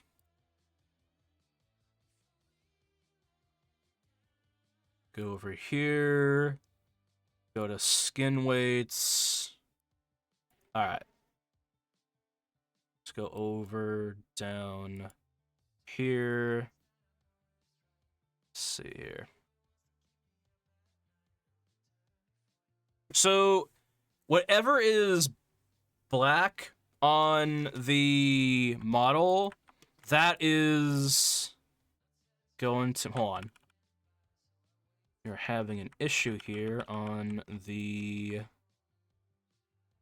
that part, hold on. So just to put it simply, but while I fix the rig or not, The base here is not gonna have any skin weights on it, so nothing here is gonna move. What's gonna move is the hair pieces at the end right here. Like this, like here, and at the end piece, these are the only parts that that's gonna move these hair strands, so that they all can kind of move individually, you know? It'll be like, what do you call it? If I have, like, skin weights on the base, then yeah, it's all gonna move as one and whatnot, or however and whatnot. But, if it is all connected to these pivots right here, right? Then I can move the hair pieces on its own. If it's all connected to the base, right? Then it's going to move all at the same time. But yeah.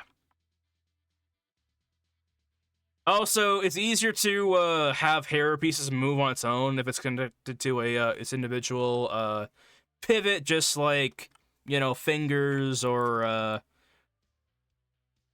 non-existing toes. But hold on, I got to fix this arm. It did not go to right. Hold on. See here. Go ahead and can I mirror this thing, or is that gonna cause problems?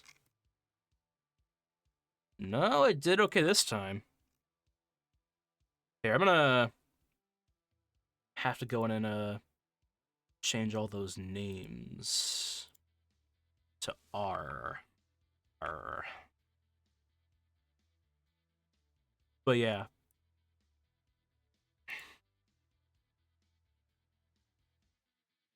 Son of a bitch. Hold on. Let me see here. So we still have a goddamn... Oh, we have that. Get lost with that. But yeah. I don't know. It's kind of like the same reason why we have a, this pivot right here, right? This pivot is like the base for the facial features or not. This pivot here is probably not gonna move or have any weight to it, you know? This is only here to be a support for the rest of the pivots and whatnot. Same for, the base right here and the roots, which would be right here. This isn't gonna move. In fact, this thing can't move if I wanted to. This is why we also have a hips and a hips and a spine pivot to allow him to bend down and whatnot. And yeah. But yeah. This pivot here, just to kind of like wrap it up, right, is like, this is going to be black so that nothing moves. If this pivot isn't here, then everything will probably move along with the goddamn eyebrows and fucking whatever the hell is connected here. But yeah. So why is this thing... This thing should not be rainbow colored. Hold on. Do not unbind. Unbind. Okay, it's multicolored for seemingly no reason. But yeah. I will say too, you know, the rig definitely, well, the rig matters on the situation, right? Like, for games, right?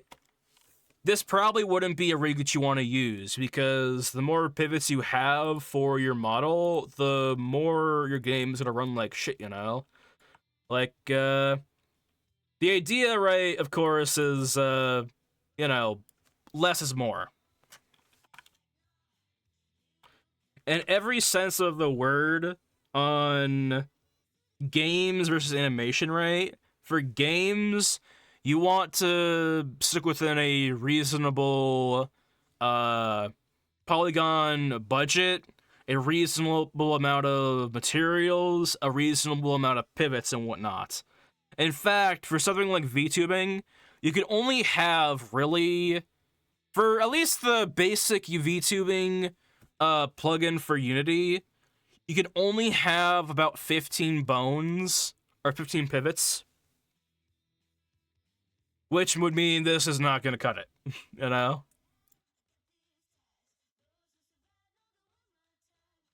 If, we call it, if we, hold on, Christ.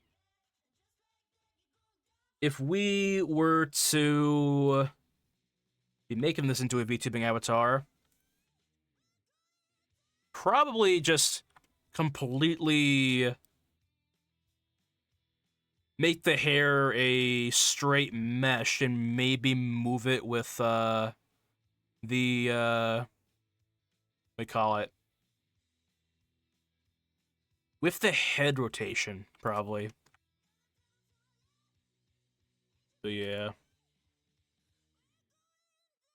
Let's see here though. Alright.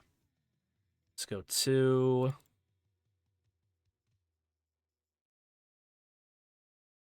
one. Yeah. Alright. It's good to get these this rig situated, you know, before we go off to the skin weighting, because oftentimes what can occur, right, is you know, you get started on something and find out later on that there has been an error. Let's see here. One. But yeah. It's kind of why, like, for the hair stuff as well, it's kind of like why on fingers, right, you want to place the pivots where the finger is going to bend, you know? Or else it will bend to wherever that pivot is. You know? Let's see here. But we'll see. I'll do a couple hair pieces after I get this thing all textured up and whatnot. Or textured the name convention done. Let me save it first. 3 R2 R1. Alright.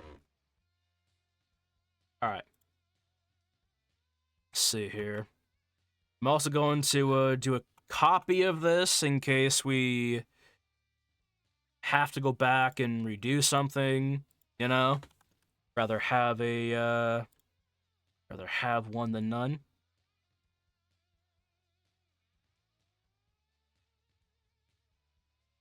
All right.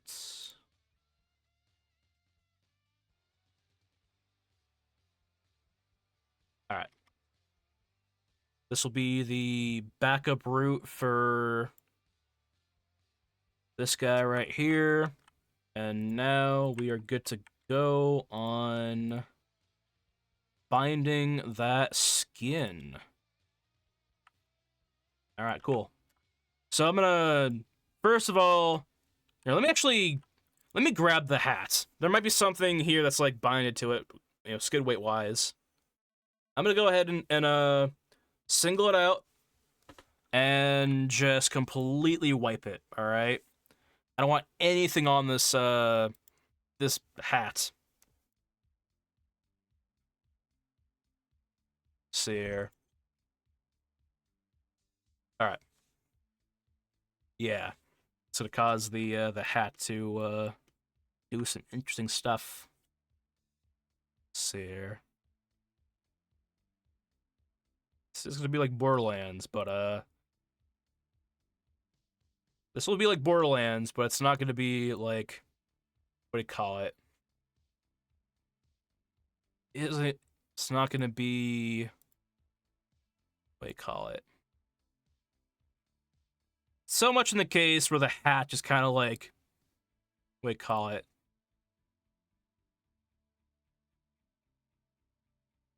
Ends up being squishy. Let me see. Let's see this.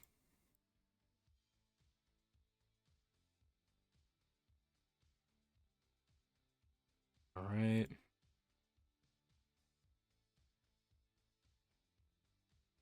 Let's see. Just go all of it. Blood. Ah, cool.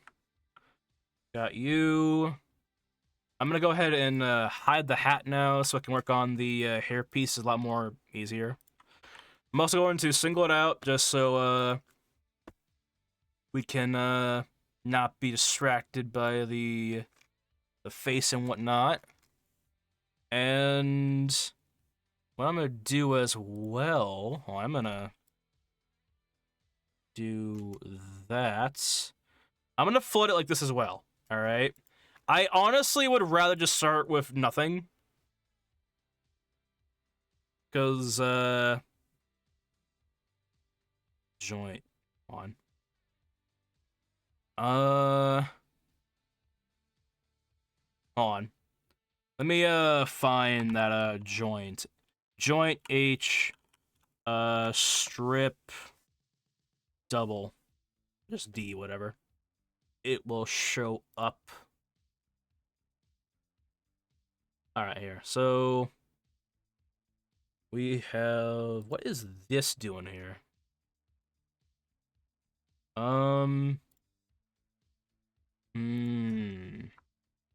That makes sense. You had a 3-piece right there. Did we give this thing a 3-piece? Nah, that's fine. Alright. On. Grab the head or the hair. Single it out. Let's go and do some skin weighting. I would like to find the head. I'm just gonna see here. Can I like? No, whatever.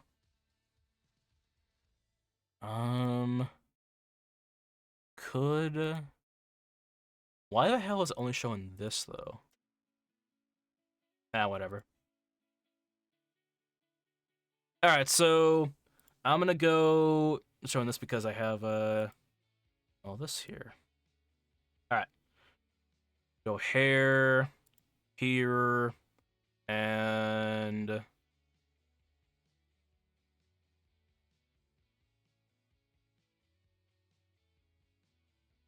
all right, just making sure. Can I just like see if I have that? Huh. I gotta see where and why that is acting like that now. Alright. Whatever. Alright. So the main hairpiece, again, don't want anything here. On the main hairpiece, at least. That can flood to black. Alright. And let me go ahead and let's go. I want to go for a long piece. I want to go for this one right here. So there. Let's go for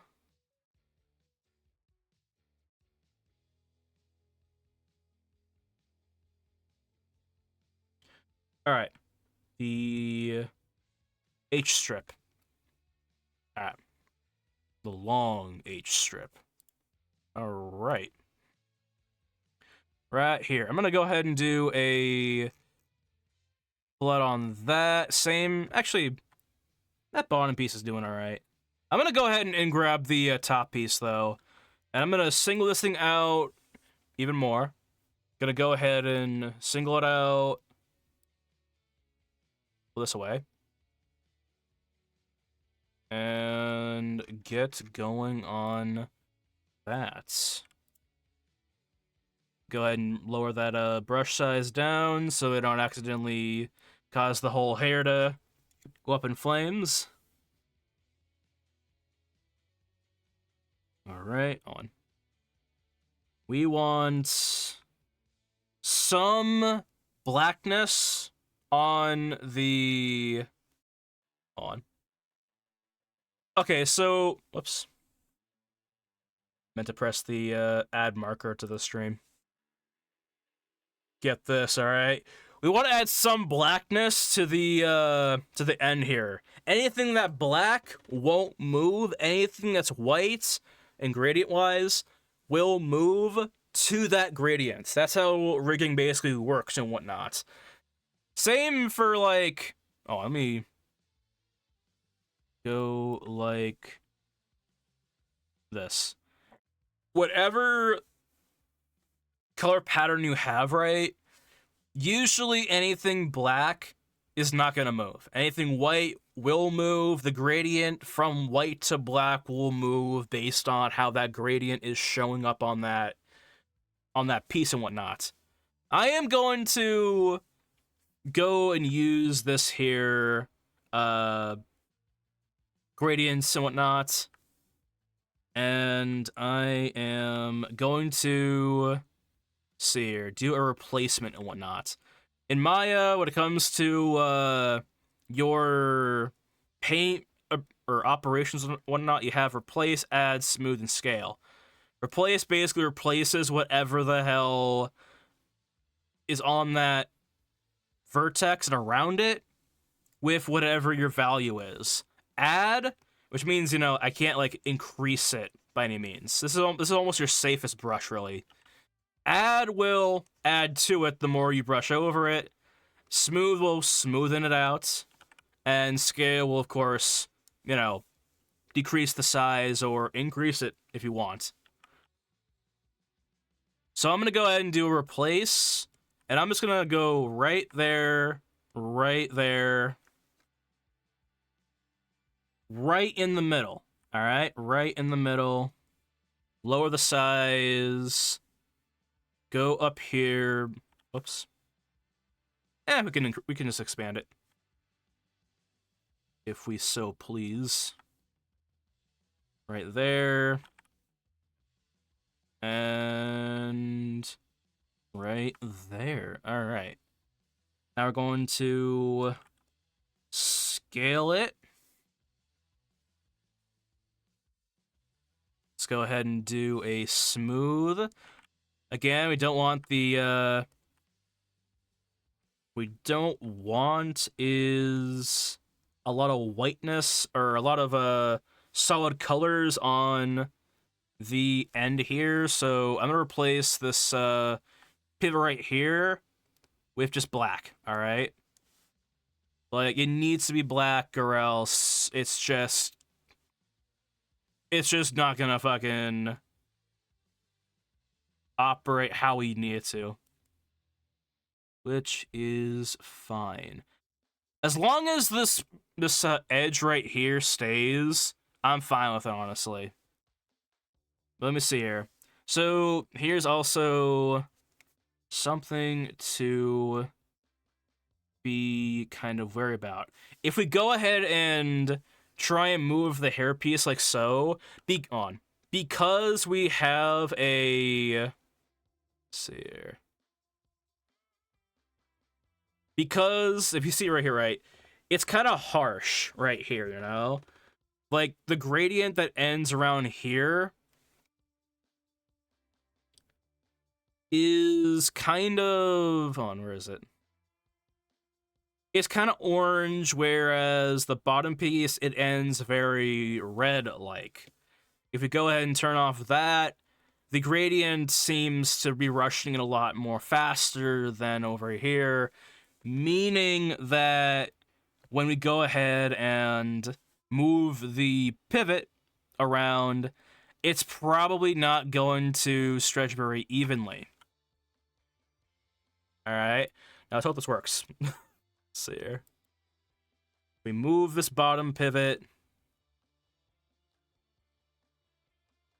If you notice, right, I know it's going to move some pieces around on the bottom here, all to fix that, but it's not tearing away from the hair and whatnot. This pivot's good on the end, the upper end of this pivot. Down here, though, because it's not even, it's not going to move with the rest of the hair. You know? You'll almost never want a piece of your mesh to be fully white or a full color if it's going to have some hope of moving, basically, you know? Some level of movement. So, let me go back here. I'm going to go ahead and replace. And let's see here. I'm gonna see here. Okay.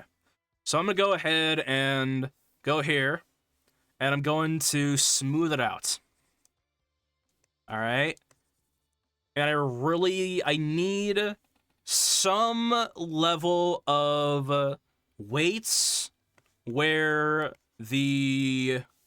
this pivot will be, you know, somewhere between the cross section here, you know? And remember to get both sides. All right? Just like Terry Crews once said, you know? Old Spice body wash, both sides, motherfucker. See here. But yeah. If you notice too, right, when you modify one pivot, right, it actually modifies the other pivot as well. Like if we have just a full-on white mess over here, right, and we go ahead and modify the underlayer or a pivot like that's parented to that's a child of the parent pivot, right? That pivot is also going to receive some of the or take away some of the weights on it, you know? So that is something to keep in mind when it comes to fucking skin weighting and whatnot, you know? Whatever you modify is gonna modify on any parented pivots and whatnot. So I'm gonna do this though. I want to continue here. I know we're texturing over here as well, or texturing. We're skin weighting over here as well, so I'm gonna go ahead and go back on to replace, go for a 0 value, and then I'm gonna make sure everything is a-okay. I'm gonna check in, see if like there's any parts here that's also being affected by it, but let me see here. Yeah, we have a tiny hit right here on the end of that of this pivot right here. So I'm gonna go ahead and get rid of that real fast. Let's see here. It's hard to see too, because you know, hard to see. Also, the profile here, right? This is basically like how strong you want the borders of your pen to go, or to transmit its weights. Let me see here though. let me back on the red. I really, let me do this.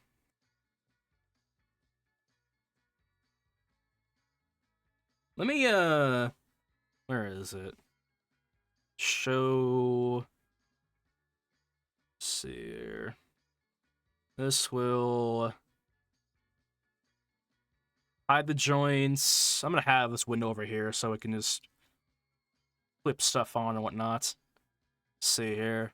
Controls. Da. Cloth particles. Alright. The HUD. Take that away. Handling selection. Alright. This is so I can see the actual, like, the thing, you know? I'm gonna have this window on the other monitor. Just cause. Let's go for a painted weight. There you go. So, if I want to, I can just do that, but I'm not going to. Alright, so this right here, it looks alright. The bottom piece is definitely doing improvements and whatnot, but I'm gonna... Can I, like... Hold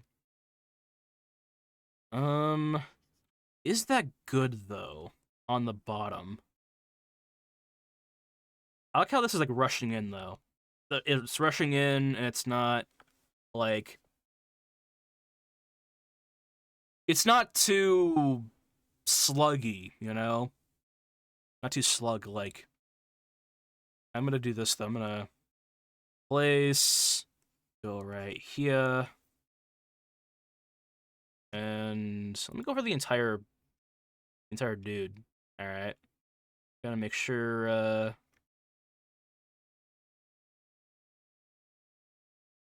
it actually is going to work and whatnot. Here, give me my joints back. Alright. So now, I'll make sure,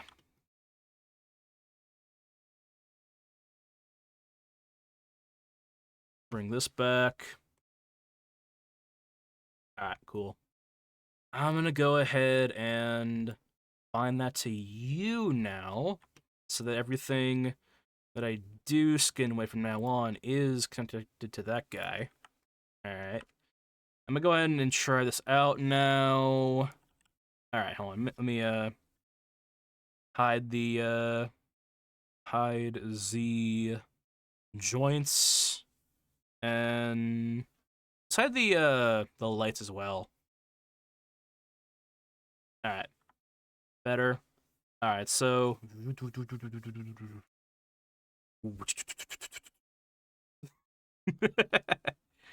Nice. Alright. I'm gonna go ahead and do joints again. Grab this bottom piece. I want to make sure this isn't like didn't mess up or whatever the hell. Alright. It's still a bit messy, you know? Zigzaggy shouldn't be a thing with this. Alright, I'm gonna go back to skin weights. Grab all of you. Alright. Let's see here.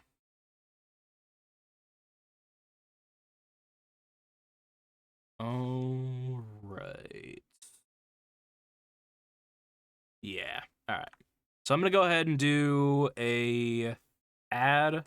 Alright.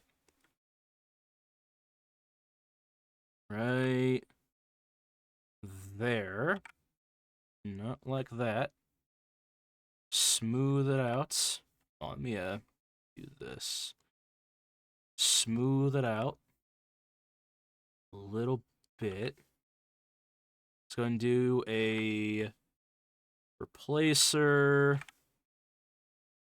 With that, I'm also going to color pick that. Do some opacity. All right, give me some wireframes and whatnot.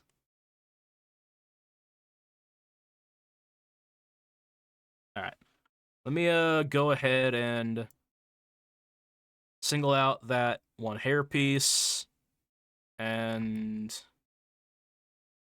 continue as such. All right, paint it up. All right. That's why it's not. That's why it's zigzagging and whatnot. It's not the same on all sides. If you notice right on the side right here, like there's like a spike of orange. We don't want that. That's bad. Get rid of that. Don't want that either. So here. Let's go ahead and something like that. All right. If it's not an even color all the way around, it's going to cause problems, all right? The best rigs is something you can modify into 100 different poses and whatnot, you know? The best rigs is something you can just modify pretty much endlessly, you know? Like, if you can make a character perform like a couple different, what do you call it? Poses and all that stuff, right? And there is no stretching, there is no problems, right? Then you have a good model. You have a good model. You have a good rig in order, you know? And believe it or not, sometimes even in animation, right? Like, they have to do things to, you know, hide that. Which is, nothing to, you know, look down upon, but, like, you know, all to say, if even something here isn't too perfect, right, for animation purposes, you can, as long as you, like, hide that under the rug, and in the animation it doesn't show, it doesn't matter what the hell's happening off screen, you know? Like, what's that one movie where... Hold on, let me look this up, actually. Hold on. Pixar animated renders from different angles. Alright. Like this, right? On, move all this. All that. Right? Like, it doesn't have to be perfectly rigged right if it's gonna be only meant for a certain specific scene, right? Because, you know, this really, like, if, as long as you hide the horrifyingness under the rug, right, it's fine. All right, just it's fine. It's a-okay. You know? In animation, the only shot that counts is the one that's going to be part of the main scene. So here. The only shot that matters is the shot you take. This guy. Sully. Let's see here.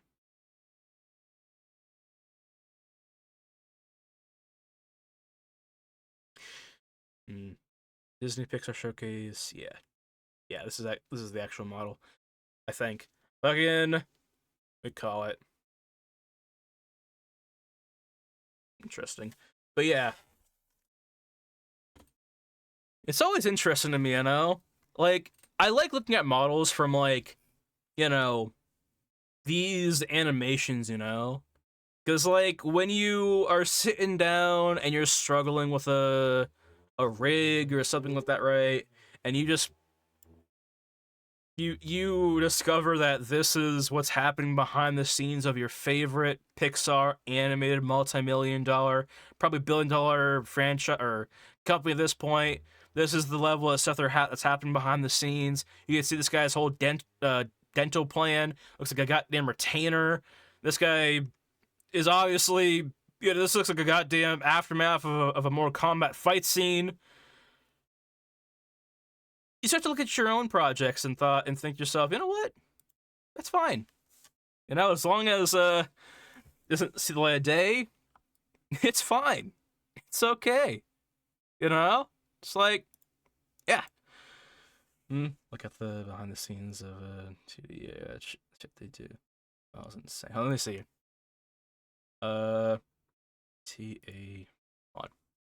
TADC behind the scenes. Oh, that animation. I had when I watch that or like look at like fucking episodes of that, like it just screams. Oh, that's not it.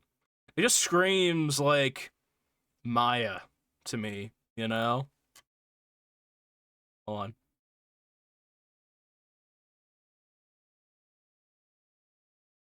See here.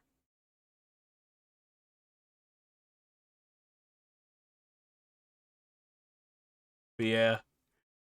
This is proof, further proof that hey, just because a rig or whatever the hell isn't going right doesn't mean like it can't like be serviceable with the right twist, I suppose. But yeah. I don't know.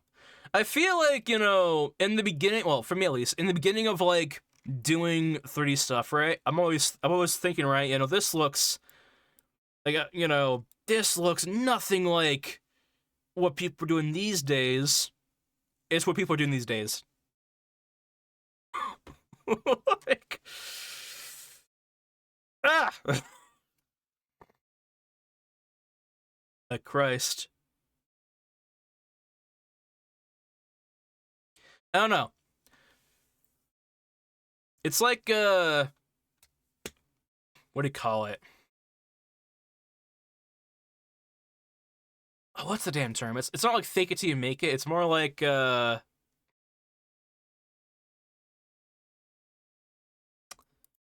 just brush it under the rug, I guess. I don't know. Fucking. But yeah. Let's see here if this hair. Hold on. We gotta modify the end piece here. This is bad. It's bad, but it's not. It's not completely fucked. Hold on. But yeah. I don't know.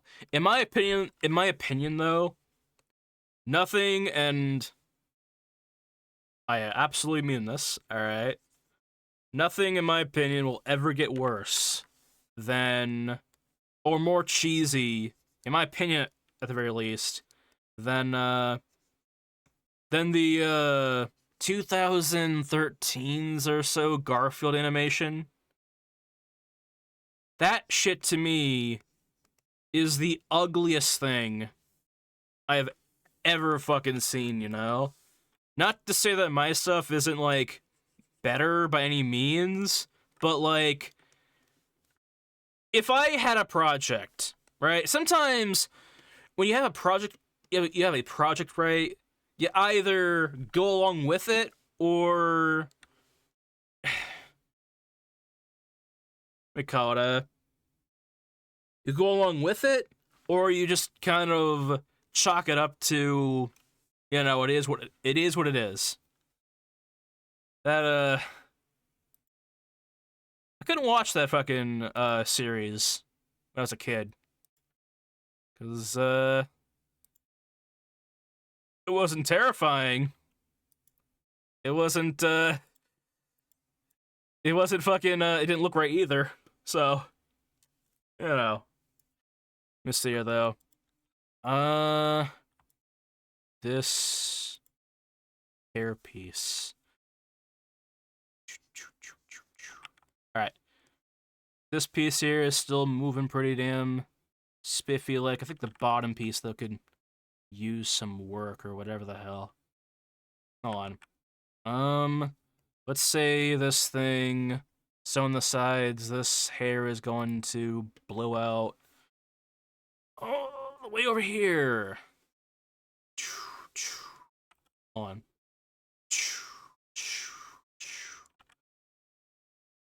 Alright, that's fine. It is A-okay. Oh, let me do this actually, hold on.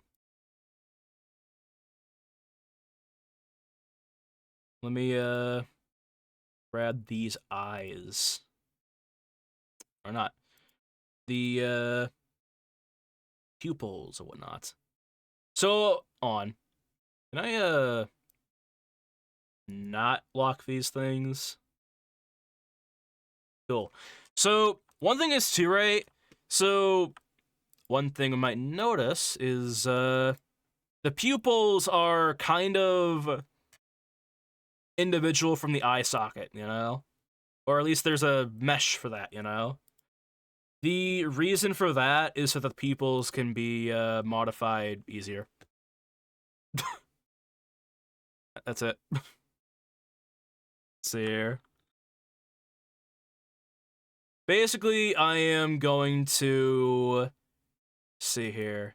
I am going to do the same thing I'm doing with the base of the hair and then the hair strands and have it so that only the pivot connected to the eye socket here, or the pupil, I suppose, is going to move around. But I'm going to have some constraints on there so that it can only move around the eyeball and whatnot. The eyeball is probably going to be uh, completely white or black or something like that on the weight scale, so that, or the weight painting and whatnot, so that it can move around with the eyeball, but ultimately, if I need the eye socket to kind of expand or shrink or whatever the hell, you know, I can do that. It's also going to help towards when these guys end up turning into their monster form and their eyes, their pupils end up becoming larger, smaller, or whatever. You know? Also works too because it's its own individual mesh. I could take those UVs, make a whole new material out of it, and if I want to, just change the complete color of it. You know, go from a red-eyed beast to maybe, I don't know, fiery red. I don't know. Or not fiery red. Red-eye to whatever the hell fucking color, you know? All this is fucking for convenience sake, really. Convenience sake at its finest. But yeah. I'm gonna do this, though. Go 0 on that. 0 and 0. What I want to do is put these back where they were at in the beginning. Then I'm going to take these two, knowing now that they are at the, let's see here, the center of wherever the hell it would be. Alright. And I'm going to now grab the pupils, pull them out. It will look very wonky, by the way. Just full warning, you know? But, you know. Sometimes when you make models, right, it needs to be a little bit wonky. It needs to be a little bit wonky before it, you know, becomes decent, you know? But yeah. Let's see here though. All right. So let me go back up here. Grab. Can I like grab the pivot now and just shake it around? Let's see here. I want to see my joints again. Let's see here. All right. Wiggle you around. If it binds to the top of the head right here, that's fine. You know, ideally, if the fucking hair were to be pulled, I would want the fucking part of the head to go with it too, you know? Instead of the whole, like, hair piece kind of, like, falling off or some shit. But, this is... choice. Hmm...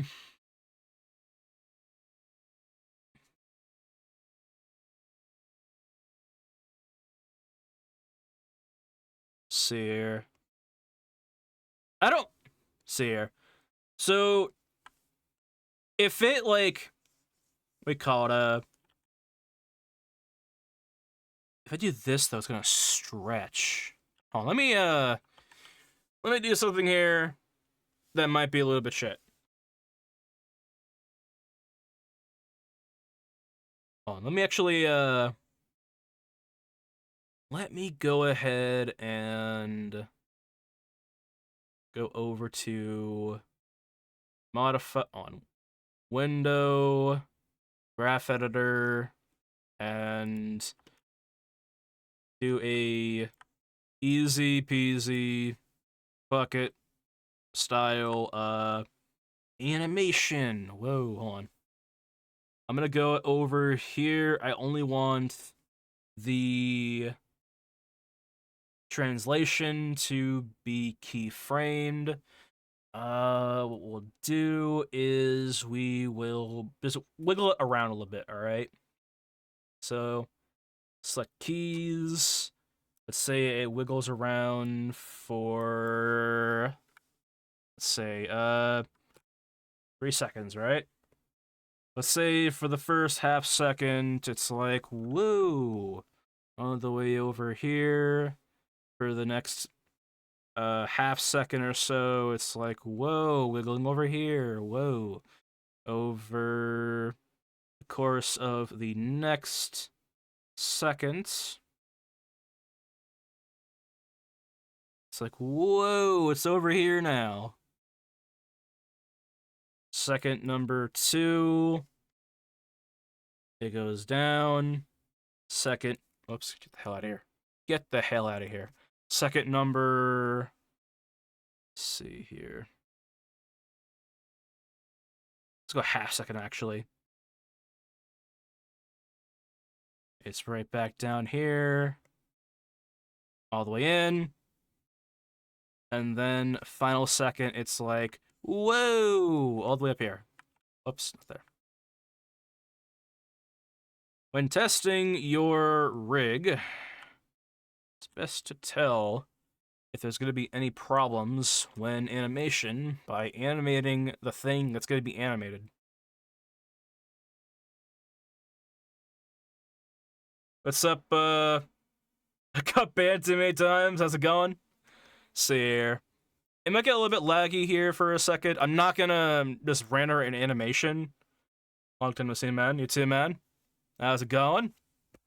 See here. Just gonna finish the card game. Now we're gonna be focusing on a little animated series and whatnot until we have the better means to a second person. No way. Oh my god, yeah. So we have the means to make that project, you know. I had kind of a I can't not a come to Jesus moment, but like a realization that even if I made that game by myself, right, it would not come out the way I would want it to. And it would just probably be a flop, you know, a fail. I'd rather work on the game later on when you know, we're more able to. We have a better handle on it than now when it's just a where I can only see a train crash happening, you know? Like, pretty much I'm putting on the back burner till we can safely work on it and deliver the best quality, you know? Do it yourself, to be honest, like every other. Yeah. Should do it for yourself, to be honest, like every other game. Yeah. Thing is, right, is I know the game that we're working on, right, it would have taken so fucking long, you know? A part of it, here's the thing, right, I really don't want to spend... If I'm gonna make a game, right, I want that game to have the best possibility of succeeding, you know? So, you know, it's not that I don't want to work on the game, it's like, I don't want to work on the game and have it die, you know? Because, like, we call it a sad news, kind of. Which is also kind of part of the realization, you know? Like, Puppet Master is shutting down. A game that was in development for damn near 10 years or so, more than 10 years. And, you know, it was made as a passion project, you know, of course. You know, everyone had fun making it. It was, you know, a blast to make. But 10 years in, game's out for about 2 years or so, it's getting taken off Steam. And I had a realization at that point, I could spend 10 years on a game and then... gone. Or I can wait, build up the skill points, right? Find a, you know, develop a team, find a team, you know, bring people on later on when I'm more able to, and then give this game that I want to make the best possible outcome, you know? I can either spend 10 years and have it die in, like, less than half the time, or I can wait until we are fully able to make that game in the best quality we can. That way, it possibly has a larger lifetime, you know? For the animation, I'm more confident on this because it's a clear shot. There's almost... Well, there's a lot of things that can go wrong here, but, like, for the most part, it's a straighter path, you know? Also, I don't think it'd take us long. If it's gonna fuck up, if it's gonna mess up, right? Yeah.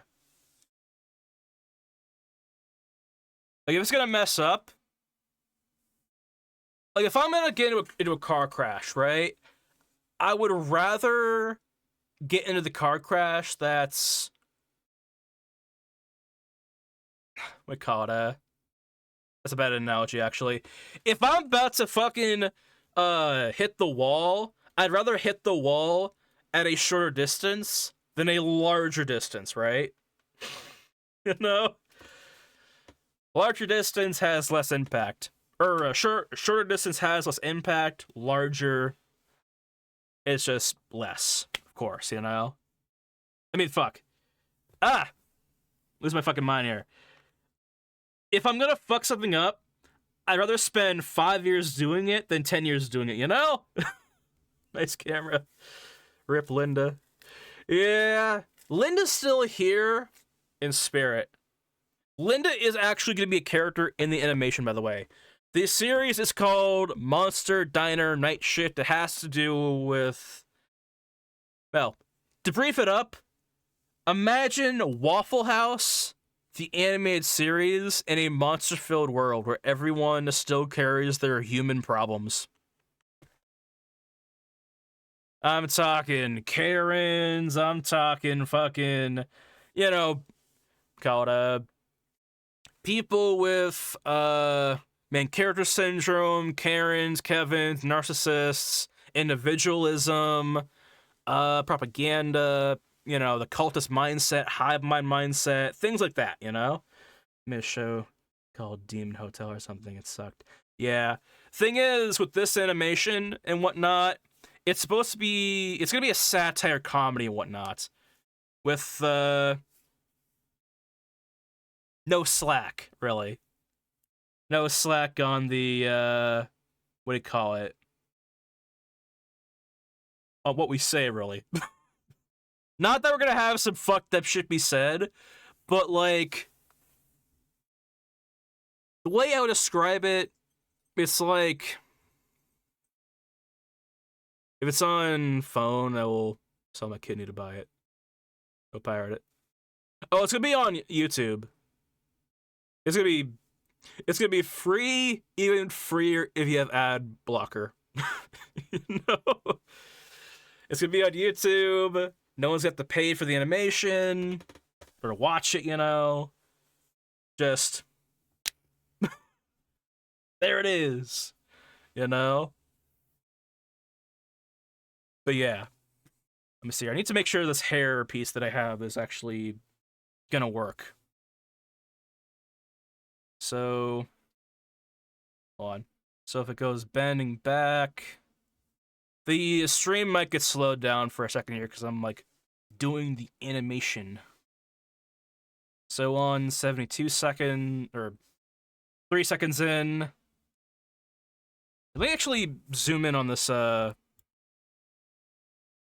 here. I used to check to see. Didn't go live for a while. Why? So what happened, right? Well, a lot of things happened, but mostly it was like medical stuff and whatnot.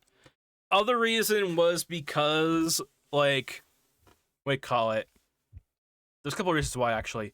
It was for medical reasons because I was getting high blood pressure.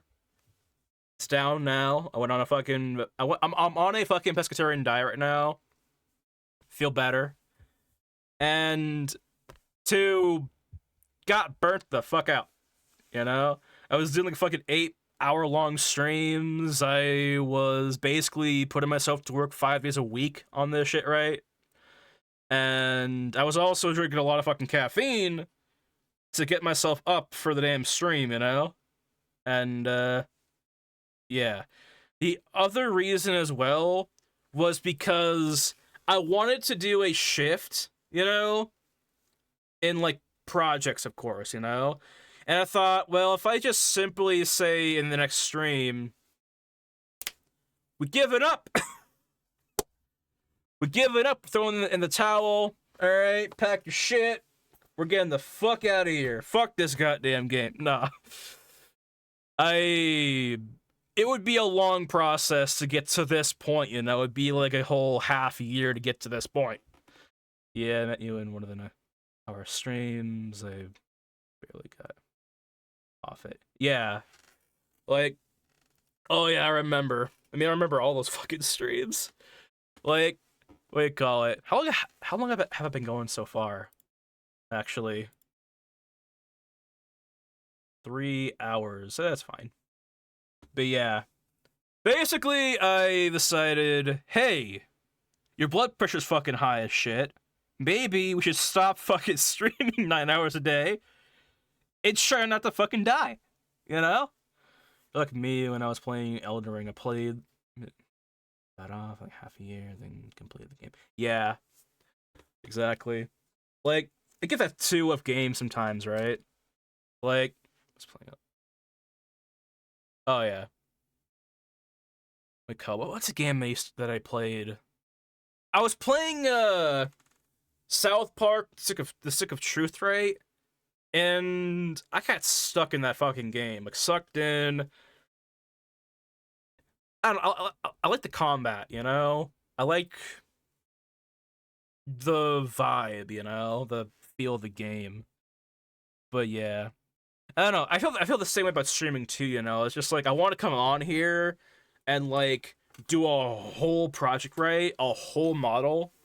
But we call it. I kind of realize, right? Rigging takes a long time. Modeling takes a long time. Yeah, okay, difficulty. Yeah. Oh yeah.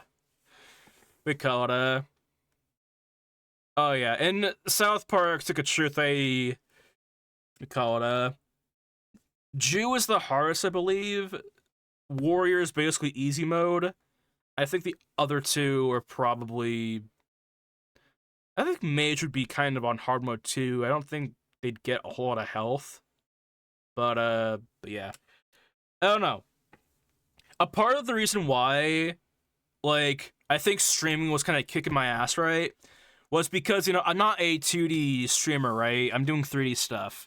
And with 2D art, you can basically get something amazing done within like, a couple hours or so, right?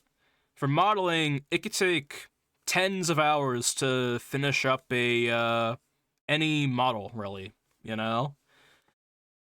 And so, if I really wanted to do something insane, I would have to, either completely rush it, or what I'm doing now, basically, I am trying to solve that problem.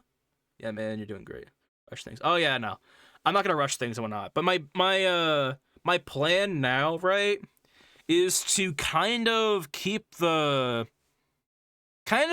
grunt work out of the stream, If I'm working on like UVing, rheopology, if I'm doing blocking out, if I'm doing low poly modeling, whatever, right?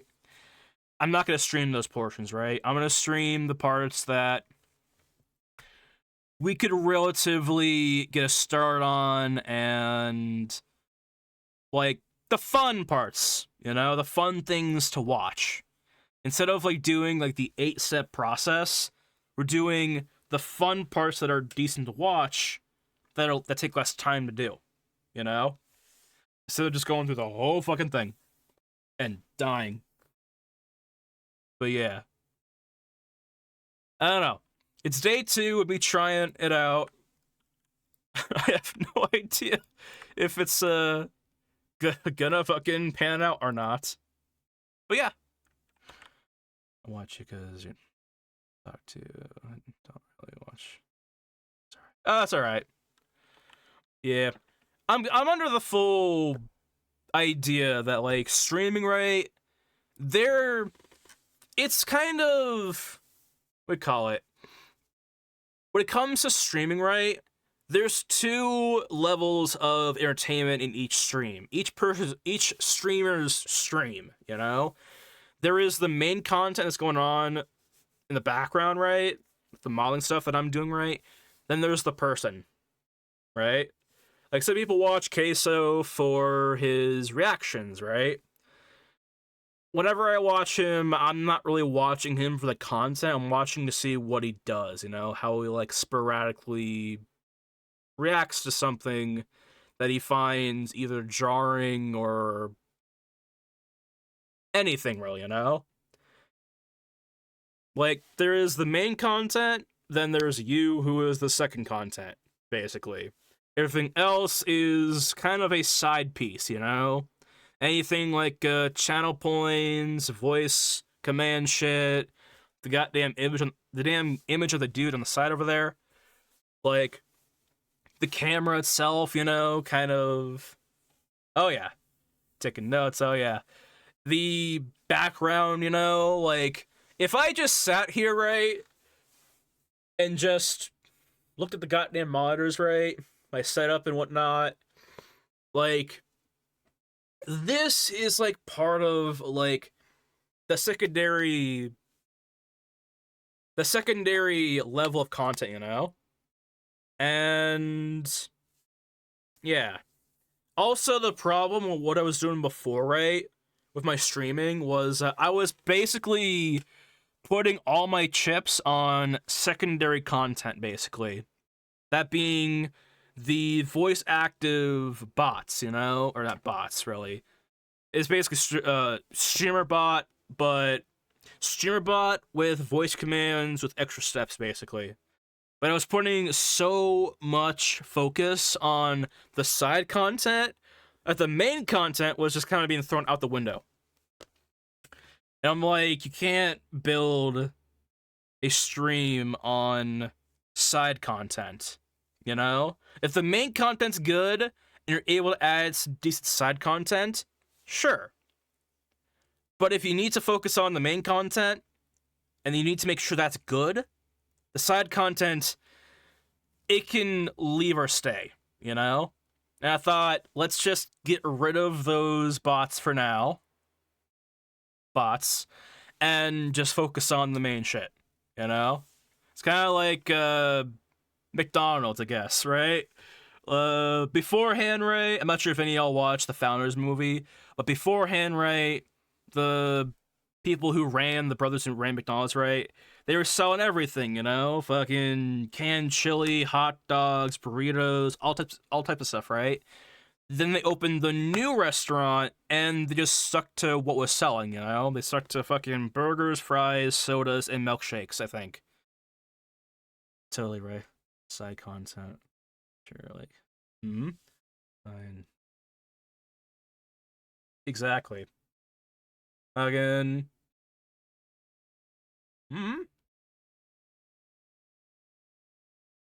Exactly. Like, what do you call it? The side content being like channel point rewards. It's like, it's fine. By the way, my dad woke up. He will turn the internet. All right, all right. That's all right.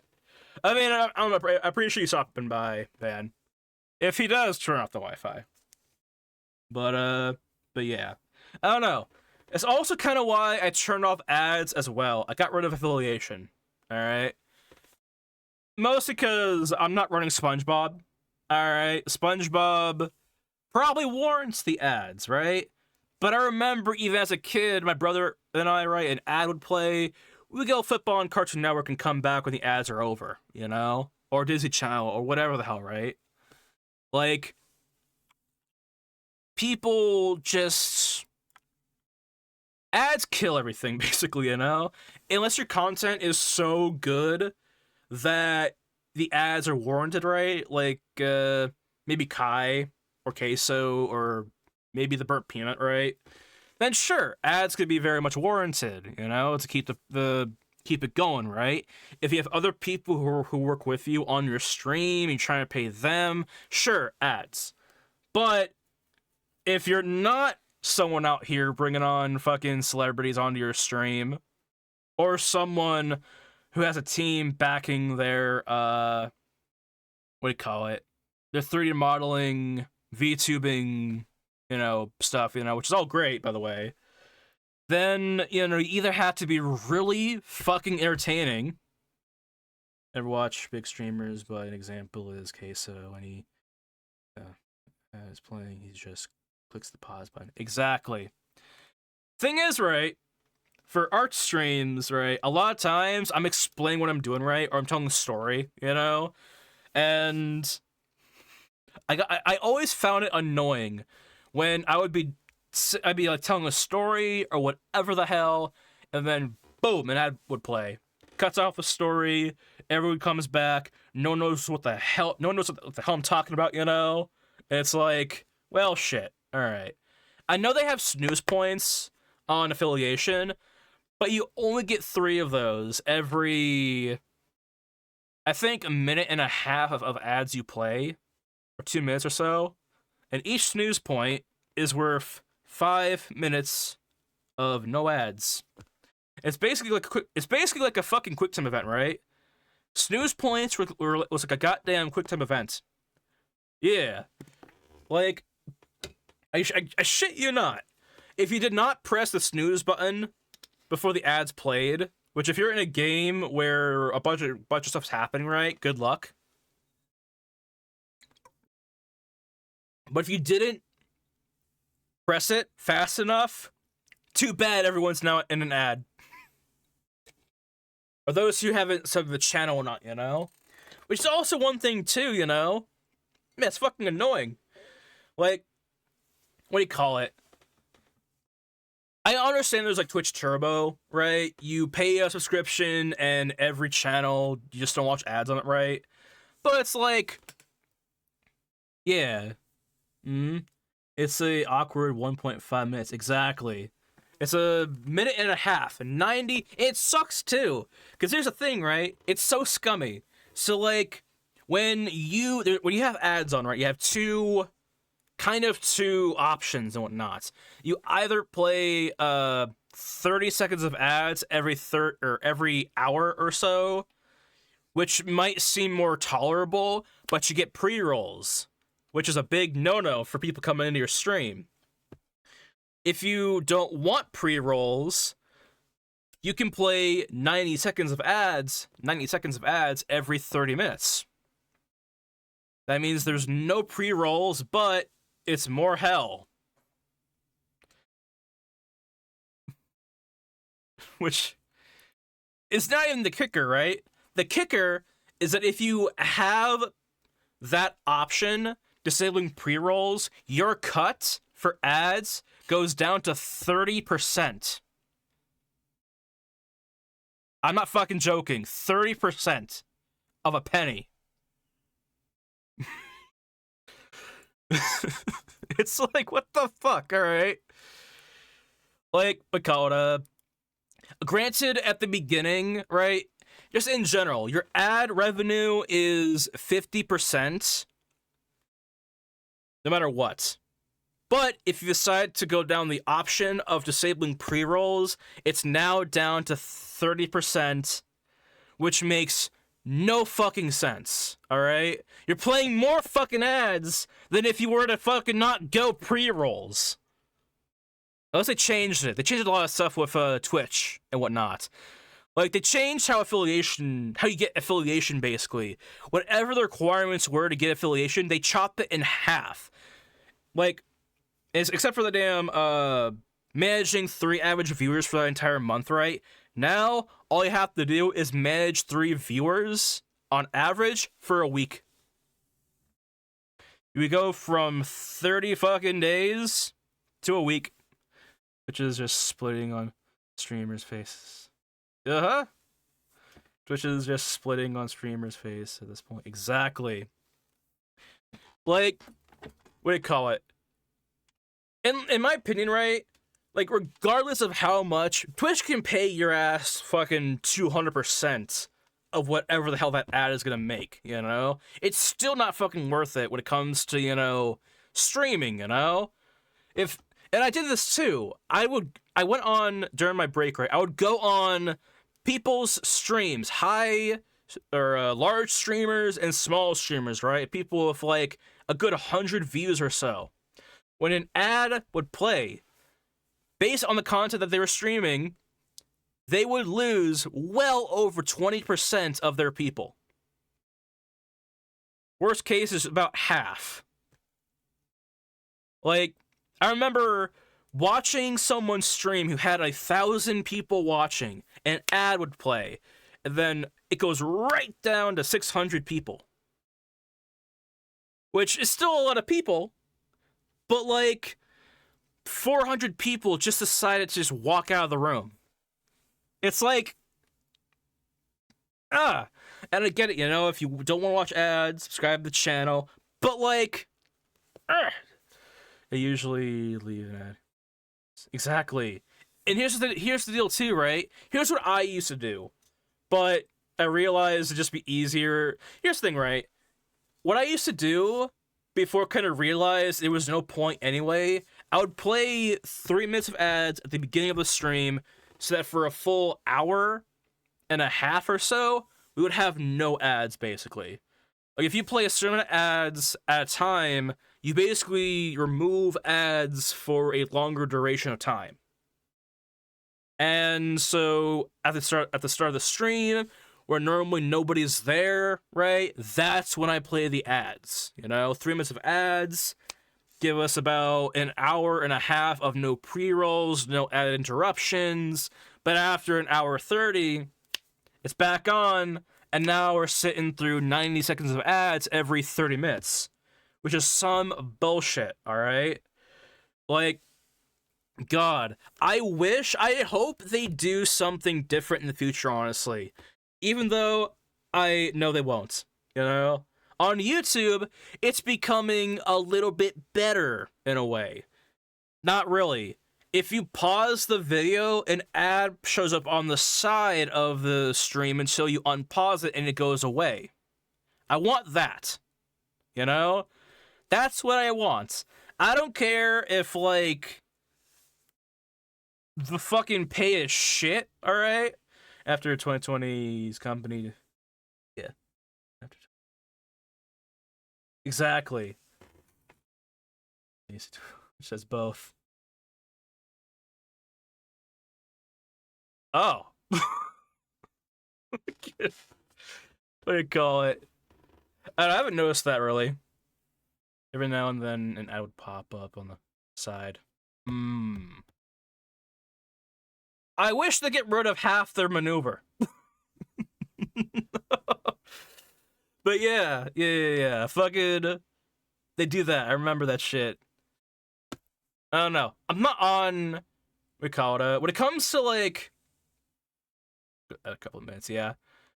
Does it do it? Okay, hold on. Ever since I stopped my affiliation, has an ad popped up on the side of my stream at all? Either from today or yesterday. Sorry, I see less ads on... Good. Because I canceled my fucking affiliation. They acted like it was a fucking major divorce. They're taking the house. They acted like I was about to fucking be left with nothing, basically, you know?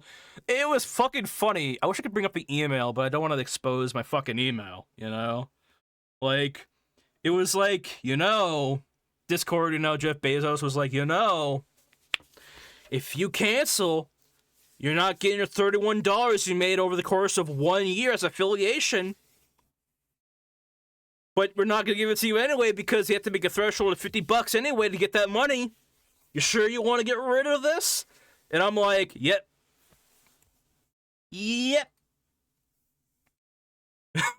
It's like, the fuck? And like, no joke. I know I don't have like the highest, the pure $30, yeah. I know I don't have the highest viewing stream, right? But like, I'm not expecting $1 billion, right? You know, after a year of streaming on affiliation, right? But it's like, to tie, I feel like it's an insult, you know, to not how much I would have been given, but like, it's like you're gonna fucking haggle, you're gonna fucking make the quality worse for everyone for literally a 30% or 50% fucking bit or bite on ads, because Twitch doesn't, or streamers don't get the full amount. They get like 30 to 50% of whatever they make. Like, they don't get a lot through ads alone, you know? They might get a lot through like bits or like, you know, subscriptions, right?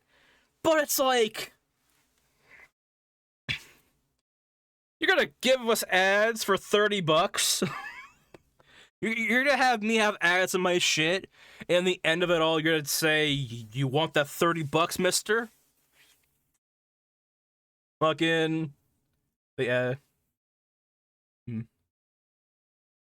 Fucking documentary, exactly. Like, it's like fucking, I will, like, fucking Christ. What do you call it? Granted, what do you call it? Even if it was a lot of money, let's say, you know, Twitch was like, you know, if you cancel your subscription, cancel your affiliation, you're gonna miss out on that sweet 10 grand or whatever the fuck, right? I feel like, for what ads, how detrimental ads have on a channel, even on YouTube, right? Even with ad blocker too. Sometimes they show up anyway. It's not worth it, you know?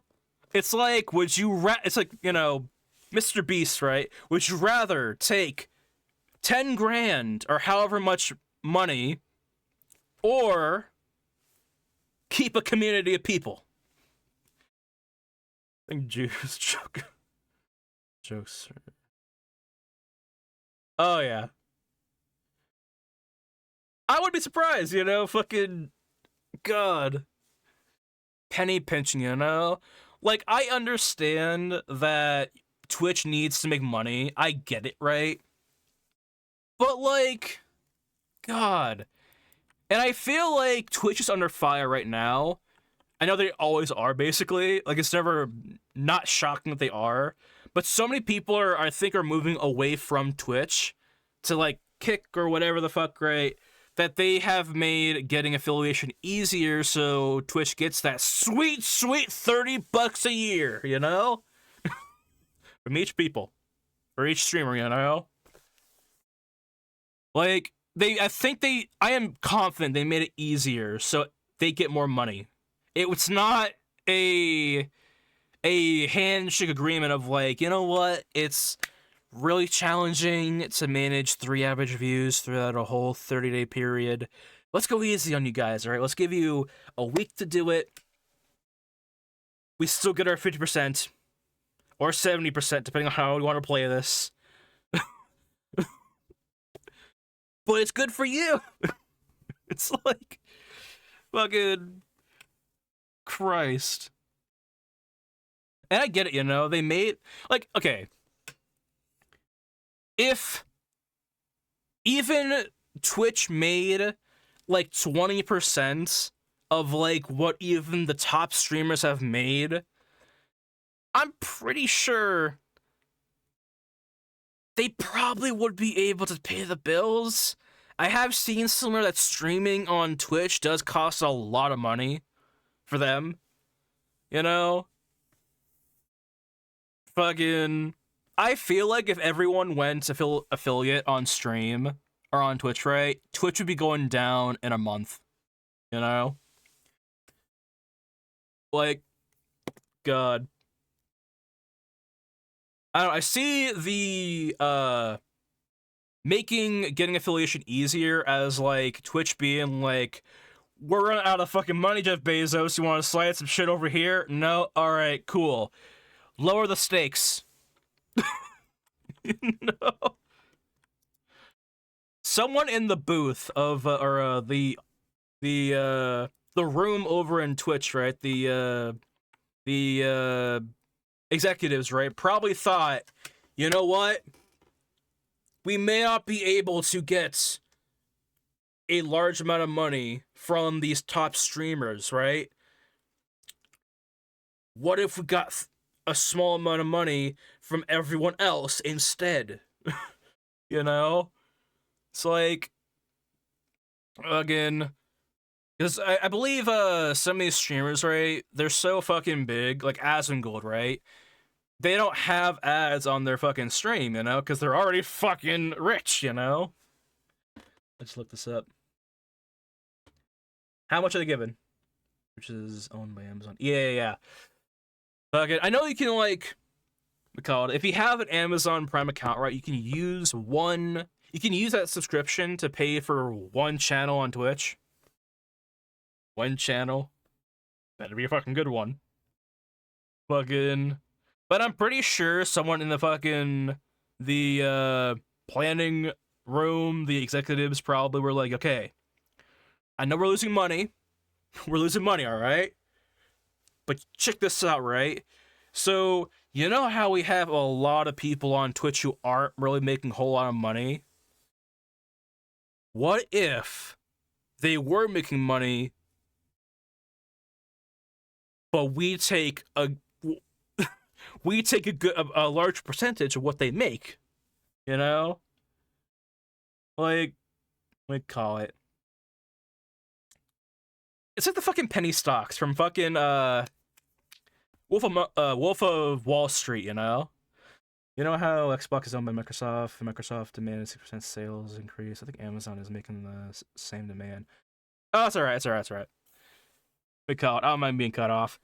Like, I'm pretty sure, like, what do you call it? Like, someone scrambled to come up with an idea to, like, make more money on Twitch unreasonable.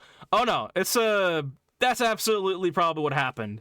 Because, it's like when a company makes a decision, right, and that shit goes through, other companies follow the same agenda, usually, and yeah. It's gonna be like how GTA 5, or GTA 6, Rockstar wants to charge $100 for like GTA 6, right? If that happens, other games will follow in the same suit, Like the next Resident Evil game, Resident Evil 10, might be $100. For what I've seen, about 10 hours of gameplay. A 10-hour story. $100. Nintendo is fucking us. But yeah. I remember too. What was it? Fuck. What was it? Some game company tried the same damn thing. Increase the price of the game and could be followed. Exactly. Like, we call it, and the thing is too, right, is like, people are gonna follow it, People are gonna follow that fucking... follow it. People are gonna buy GTA 5 or 6 regardless, right? Like, it doesn't matter how much it costs, people are still gonna look at that and say, you know what? My time is now. Time to go back in and beat up some old lady. What the fuck on? Which hair piece is this? But yeah. Like, goddamn. I feel like... this one, actually. I feel like when it comes to, what call it? What is this, actually? Grab that, grab this. Alright, cool. I feel like when it comes to, like Rockstar Games, their games do warrant a hefty price tag, I feel like, Because they go absolutely off the walls with, like, every installment they have, right? Like, GTA 4 is almost uncomparable,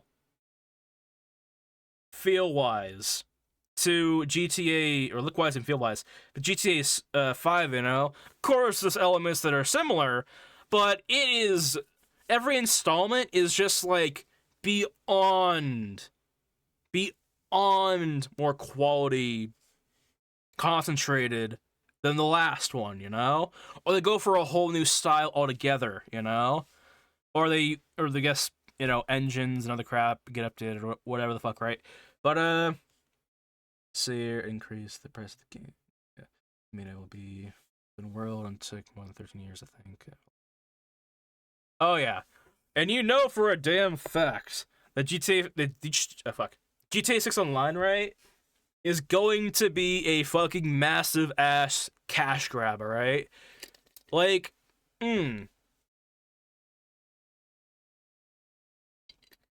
I feel like, though,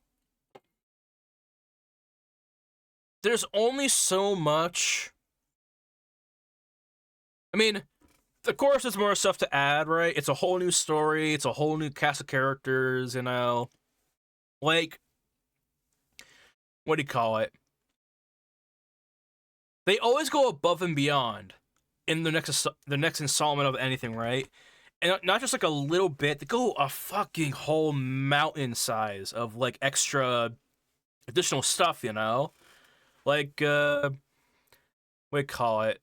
I remember when GTA 5 came out, when I was in middle school, like, it was the game. It was the game, It's like making cake for $16, good cake in a restaurant. The other side, cheese for $16. Exactly. It's like fucking, last one was good, but like next time we gonna fucking turn this shit up, fucking, we're gonna bring you the special kind of fucking cheese that was made from the fucking goats and the cows from the west side of Geathrune. We're gonna make this fucking grilled cheese out of the fucking water buffalo or water fucking goats or whatever the fuck, right? We're gonna make the bread out of pure pixie dust, alright? Pixie dust, we're gonna find an actual fucking magic wheat farm, grow those plants with some fucking crack cocaine, make it into a bread, and make this shit out of this world. Literally. You know? Like, same thing that happened with, like, Red Dead, right? Which I'm hoping... Actually, I don't think it's happening. I really hope they're doing the same thing for, like, Bully, you know? Bully, it's long overdue for a goddamn, part 2, right? Or, like, it doesn't have to be a part 2, really. It could just be, follow the same suit as, like, GTA 5 stuff, right? Where every single installment, it's a new cast, new area, new people, new storyline, like, you don't have to continue the story of Jimmy. Jimmy's done, alright? You don't have to tell resume the story of Nico. Nico's done, Be fun to have him back, but they left him. I feel like they leave off their characters in a good spot, It's like, we call it I feel like in some cases, right, which I feel like Rockstar really fucking has a really good handle on, right, every other installment, right, it's usually about a different person, and they don't really bring anyone back from a previous installment, right? Oh, it's never from the past game, maybe. Exactly. Sometimes there's, like, Easter egg dialogue that goes on where, like, someone is mentioned from the previous installment, right? But, like, for the most part, it's just a whole new cast of people to enjoy whatnot, right? And I feel like that works to their favor, It works to a lot of games' favors, I feel like Last of Us 1 versus Last of Us 2, right? What happens when we continue the story of Joel? He ends up playing a messed up version of golf. Right? It would have been a lot better if, like, they just had a whole new cast of characters, right? Maybe a different part of the world, new people to care about, maybe, I don't know, other characters are from the past game were talked about, or something of that sort, right? Like, God. I know they left off, Last of Us, right? With, like, promise of, like, another game, right? But I feel like something that I remember from a Telltale's developer, kind of like a documentary or like a vlog or some shit like that. I mean, if we could have played Joel, it might have been better, but no, the best character had to die, and now we have to play Tingle. Exactly. I like the goddamn voice actor of Joel.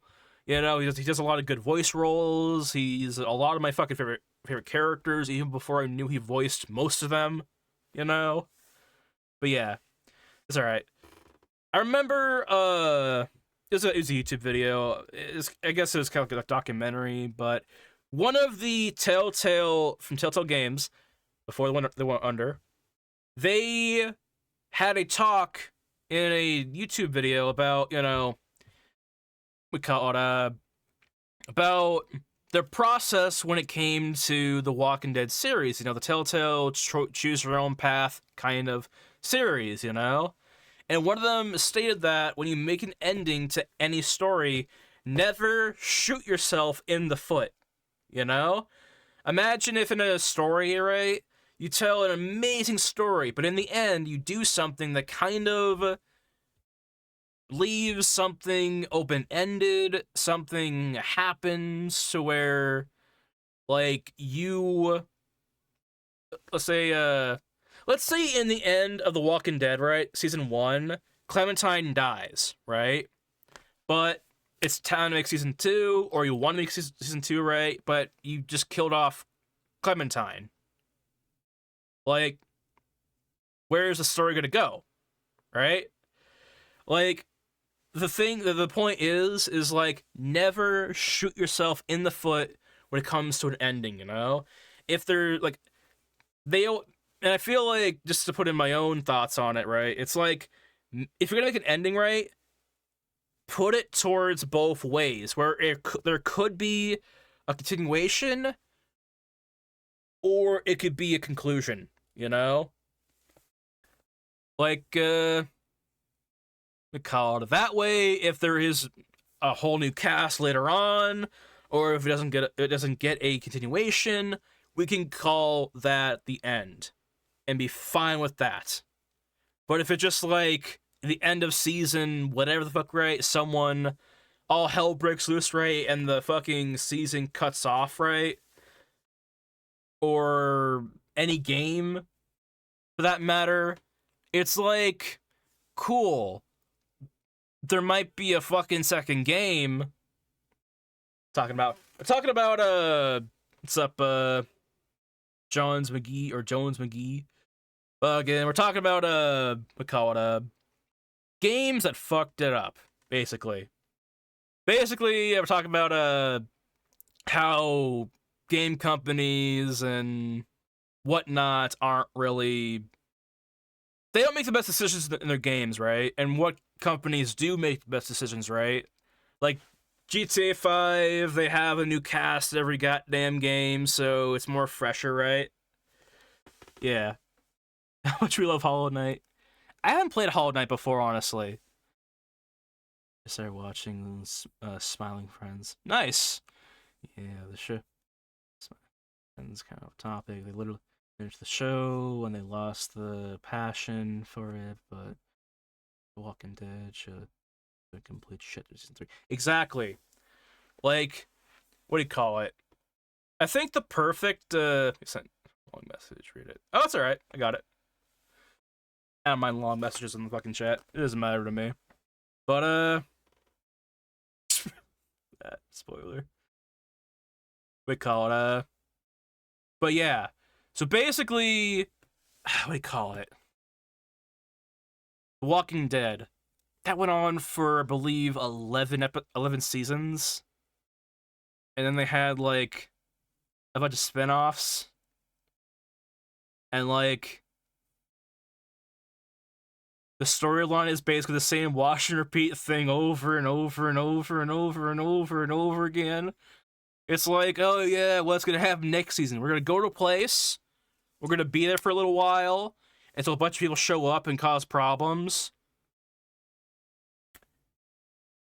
And then we'll move on and find some other place to find someone else who causes us even more problems later on. You know? That's basically The Walking Dead. See, new character dies, character comes. That's also a fucking thing, too, in The Walking Dead, alright? Like, I had so many fucking favorite characters on that fucking show that just, like, some actors, right, they wanted to, like, leave the show, and so for those deaths, sure, I get it, you know? But, like, for, whatchamacallit, see here, for some deaths, right, it just seemed like it was just for shock value, you know? And it wasn't that fucking good. It was like, oh, your favorite character died. Great. I lost my reason to watch the season. Bye. Like, you kidding me? I've been on the first season, maybe got a little off in the prison, but oh yeah, it went downhill. The farm season as well. Slow as hell. Oh yeah. That shit, I feel like the whole entire plot, I feel like The Walking Dead game, the Telltale game, it handles it so much fucking better, you know? It works better in like a the Warhammer now. Much. Yeah. Like we call it it's like in the Walking Dead Telltale game, season 2, episode 2. Season 2. Season 1, episode 2. When they kind of did the same thing, you know? Not totally, but like they're able to tell a villain story in 2 hours, where fucking The Walking Dead has to tell a story within 16 hours in a whole season, right? It's like after a while, it's like, what the hell are we doing here, you know? Like in the Walking Dead game, I miss that, honestly. Like when there was a villain, it would just be like a single episode villain. The villain or the episodes were so long, but not too long, right? To tell a whole depth of the villain, get a conclusion, and move on towards the main objective of whatever the hell the game's about, you know? Which in the Walking Dead game, it's about survive, you know? And for most characters, it's about getting to one point to the next. And in The Walking Dead, in the early seasons, it was like, you know, every episode they dealt with some kind of struggle along the way. But later on, throughout the other seasons, it was just a whole season of dealing with just one threat. And it was like, what the hell, you know? I mean, it's like Stranger Things. Never watched it. It was good at the start, but the final. I haven't watched Stranger Things as well. I want to, but like a part of me kind of like I know it's, we call it if a show is too long, I'm not opposed to watching it, right? But like I know if I start Stranger Things, right, it'll probably take me a good couple years to finish it, you know? You didn't miss this, you watch it. Yeah. Yeah. Like to put it into perspective, right? Perspective of how long it takes me to watch a series, right? I recently, as in a month ago, finished watching Assassination Classroom, and I have been watching on and off that fucking series since 2019. Right? Like, I'm always like, to me, it's always like, we call it, I sit down, I put on a fucking season or whatever the hell, and after like 15 minutes, right, I'm thinking to myself, right, like, I could be doing something else, you know? I can't sit down and like watch a TV show and like do something at the same time, you know? Mostly because when it comes to making anything technical related like this shit, right, if I fuck it up, right, it bites me in the ass. But yeah, watch this explains Netflix's brain rot now, made for iPad kids, if the link worked. I don't think it worked, but if you want, yeah, apologize for that. We have a bot on to like disable links or not, cause you know. But see here. If you want, you can just like type the name in and look it up later. It's called. See here. I mean, for an example, look at Breaking Bad. The show was a long but didn't go topic. Maybe. Yeah.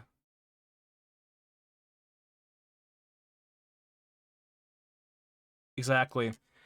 That's kind of how I feel about the ending of like Better Call Saul, honestly, you know? On Matt Damon's movies made for streaming. It's a short. Alright. But see here, so they ruined Walter White and made this, yeah. Hmm. I feel like, okay, so here's the thing, right? It was, yeah, Better Call Saul was a 10 out of 10. I loved it, but the ending, I understand why. the ending wasn't ending, you know? But yeah, the endings were good. Don't get me wrong. Okay, I loved it, but you know, I feel like It's like we call it. I feel like the ending of Better Call Saul happens before the final episode. You know, like the final is just the conclusion of his character. You know. Oh, let me look up the Matt Damon stuff. Movies. Let's see. Like a Chernobyl series. It's my favorite show. I'll have to watch that too, honestly. Can't blame me for hating the ending. Yeah. Like, I feel like for, I think his name was Vince Gilligan. Like, we call it,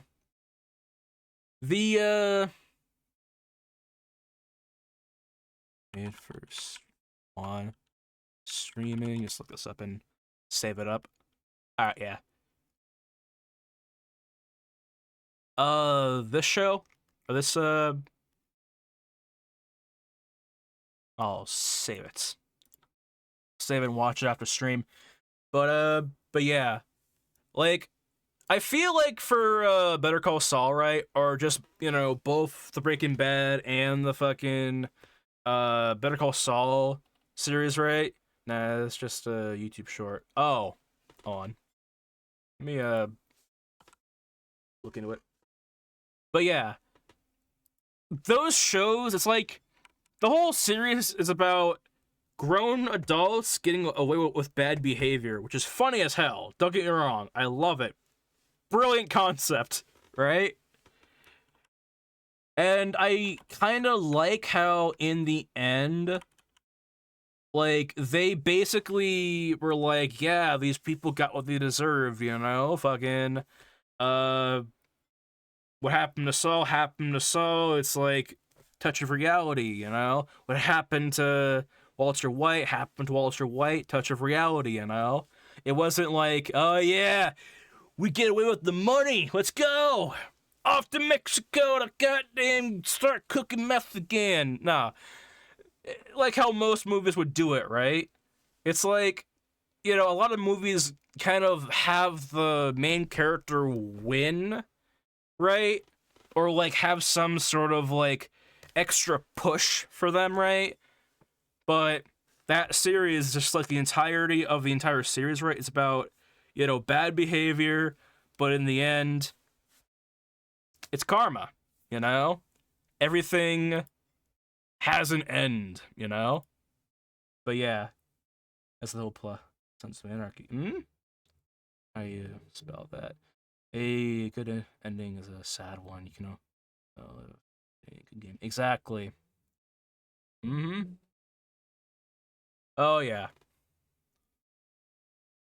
Oh yeah. Not The Last of Us though. We call it see here. On. Trying to find the thing. Jesus Christ, they're already using AI to make fucking movies and whatnot. I don't know. I'll have to go on and look at it or look for it afterwards and whatnot. But yeah. See here. Emptiness, yeah. I feel like, okay, the best. So, hold on. In my opinion, right, the best ending for a series, right, or you know the ending is kind of good, I guess, if you feel like you don't want more, right? Don't listen to Sopranos. No, I haven't watched Sopranos. I know how that ends. So just it's over type deal. Sad and happy, like the second best character dies. Kinda, yeah. I'm thinking more like you're at the last episode, you feel it. You feel it. You like that's how I felt at the end of Assassination Classroom, a lot of other movies too, you know, or TV shows, right? It's like in the final episode, there were so many journeys with these characters, right? They're all good. And it's like the death of everyone in a way, you know? Not to that fucking degree, but it's like after this, it's over, you know? Like anything new that you have experienced the whole glass, you know? There's glass half full, then there's glass empty, right? It's like we finished it. We might want another fucking glass, but the bottle is empty. What the fuck, you know? Like, where the fuck did it all go? Oh yeah, I'm an alcoholic. Nah, that's binge watching. But yeah, in my opinion, that's how you know if the ending is kind of, to you it's good, you know? The same way about, like, Avatar The Last Airbender, the same way about, what do we call it, a lot of anime shows too, honestly, just to be fully front. Fucking, what do we call it? Video Game High School. I know Video Game High School isn't like a Netflix series or whatever the hell, right? But every time I watch that series and I get to the end, Love, Death, and Last new season sucked. I haven't watched that one either. Half the movies we were talking about, I haven't really watched, right? I'll tell you straight up though, the fucking the TV shows that I probably I have watched to relatively completion. After Korra sucked, Airbender didn't have any cool fight scenes, but had hell good story. Yeah, the story to me was great. Honestly, fighting wise, it was like, here's a big rock, air conditioning, and then occasionally someone would punch someone with so much force, fire would come out of their hand, they would burn alive, but be all right to throw a large rock at someone. You guys just need some Warhammer 4K in your life. God, if I got into Warhammer 40K, I would be fucking broke. It's just simple. Yeah. I would be broke if I got into Warhammer, you know? Like, here's the thing, right? I got tricked into the lore. God. I am a sucker for good lore, honestly. Just, like, what do you call it? If I get a smidget of lore, and that lore just somewhat interests me in some way, you'll never see me again for a week. Fucking, what do you call it? I was working heavily on, like, the modeling stuff, right? For, this animation I'm working on. And I had a fucking craving to play some good old-fashioned South Park, some old games, right? And now I've sunk in 50 hours into that game over the past 3 weeks. Which arguably isn't a lot. Let's see here. What, about the Necrons?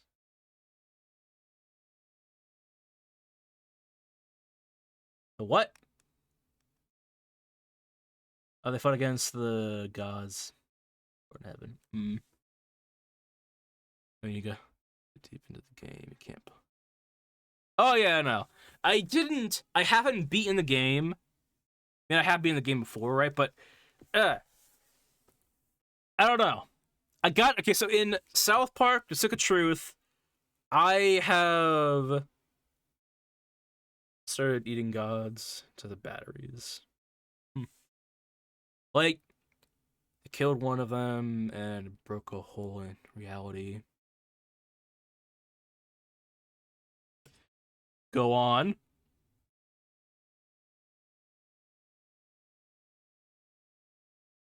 Take the Warhammer Lord Bay. Oh, fuck. Hold on. Alright, let's just throw away the goddamn stream now.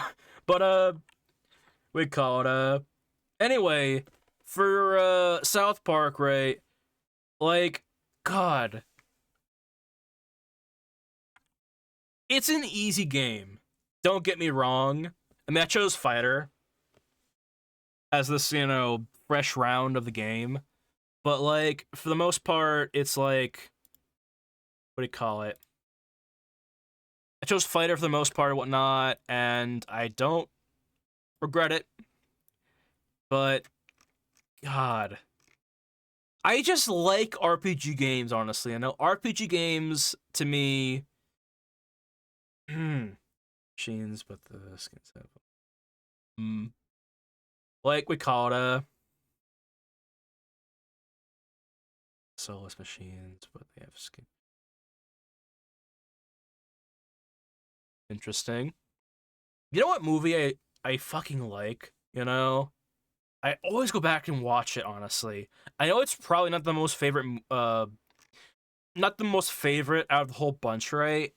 But the Cornet O series or trilogy, I mean, like Shaun of the Dead, Hot Fuzz, The World's End. The World's End. God, I always find myself going back to that, alright? Going back, watching it. So fucking good. You know? Like, Tropic Thunder. Oh, yeah. I hate to watch that again. Like, they call it, I want to. Oh, I'm going to, actually. Fuck it. We call it, let me see here. Let me, go and do this real fast. Hold on. So, no, it's right here. But yeah, what do you call it? I know for a fact that if I start going into these movies, right, y'all won't see him again for another half a year. I watch movies because I don't know where. Pirate them all. I have Quick Switch is literally what's up? Got you, fam. Oh, I got you too. Watch this. Nah. Hold on. Vibe stream or VIP stream. Hold on.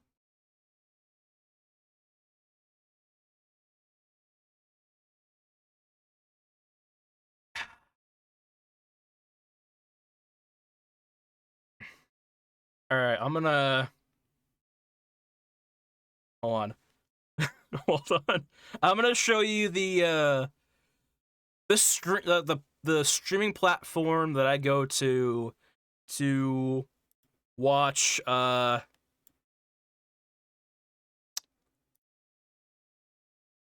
things for a reasonable price, I will say. All right, a reasonable price. All right. Hold on, I need to cover this up so I don't get fucking blitzed off of damn Twitch. Support rejoids. Again. Hold on. Hold on. It's gonna be so fucked. Hold on. Yeah, it's like 0.4 cents, right? Look, the way I see it, right, is like, if you yeah, the way I see it, right, is you want because pirate is free. Oh yeah, no. On watch, yeah.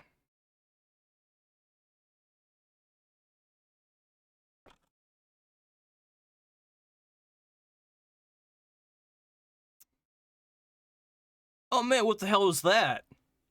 Man, that's you know what? I think that right there is a. You know what? What was I thinking? I actually made a typo. You see that red line down there? Whoops. Definitely not where you can go to find and watch the Pokemon series in chronological order. Watch, is that a random letters? Yeah, it is, it's just like, you guys know that reference. You are a pirate. Hmm. I think I do. Oh, I do know what that is, actually. The fucking reference, you know? Fucking... I'm... Like, I watched that show a lot when I was a kid. You know? Even listen to the damn... Not the pirate song, but, like, the We Are Number One song a couple times. You know? Like... Yeah. It's pretty good. But yeah. Yeah, it's a random set of letters, right? Hey, man. Here's a show that'll change your life. It's... Yeah.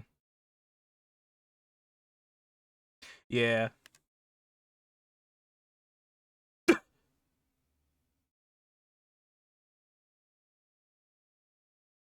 It's alright, it's alright, it's alright. You're good, you're good. Here's a show that'll change your life. It has to lie.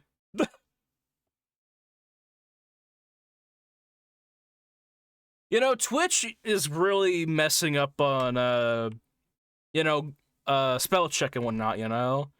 It really is. It's like, I was on someone's stream, right? And, God. Like, Twitch is making out all of us to be fucking some freaks, you know? I mean, god damn, nah. We call it, I don't know. Like, spell check on Twitch is becoming weird. Nah. Same. Honestly, same. Like, I don't know. Fucking, but still, you know, fucking, a lot of, damn it, I forgot to fucking name that toe. That, hair strip, whatever. But yeah. What do you call it, I get the same way too, but I'm pretty sure, like, on Twitch, right? I don't know. A lot of people have been having problems with, like, spell, like, autocorrect or whatever, you know? Or whatever. But, the same thing, too, with, we call it, same thing, too, with typing on. I want to get this, before stream ends, right? I want to at least get something of this goddamn rig done, you know?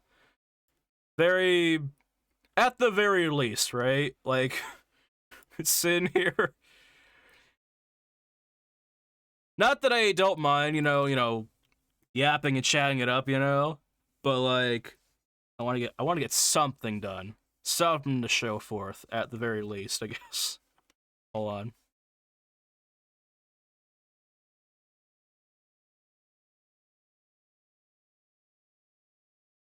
And this we did in about 5 hours. Got a vid for you. Yeah, we need to stop distracting you. Honestly, I don't mind the distractions, right? I've already... Here's a quick-ass story. Hold on. Got a vid for you, Almost Friday TV. Happy hour. We'll look at that after this. Hold on. I've already kind of, yeah. I've already kind of, like, come to terms a long time ago before this even stream. Like, what do you call it? That, like, if I really put all my focus on, like, the art, right, we still wouldn't be done with anything, really, you know? Because, you know, if I really wanted to, like, go and, you know, rig this entire model, right, it would take It would take probably on its 50th hour to get done, right? Or to get somewhere done, at the very least, right? Like, we'd be here all fucking day. Let me see here, though. I wanna... see here. Something is causing that to move. And it's that. Hold on. Let's see here. Freaking numbers, yeah. I used to do fucking, 9-hour-long streams, right? Okay, what's kind of funny too, right? I kind of fucked it up last night. on my first day back. Fucking, what do you call it? What happened, right, was I had plans to just come on here for a good, like, 3 hours or so, you know, stick to the 3-hour mark, and just go at that, right? You know, no more, accidentally killing myself on this shit, just fluid time management, you know? Didn't happen. Some bitch on. Alright. You know, I'll watch this first before I go back in there. We went no. Fucking what do you call it? What ended up happening? I mean, I ended up fucking staying for a good 5 hours or whatever the fuck, but like, you know, I don't mind, you know, being on here longer, right? It's just when it gets to like like 10 hours, right? It's just like, all right, you know, that is it's a lot of sitting time, you know.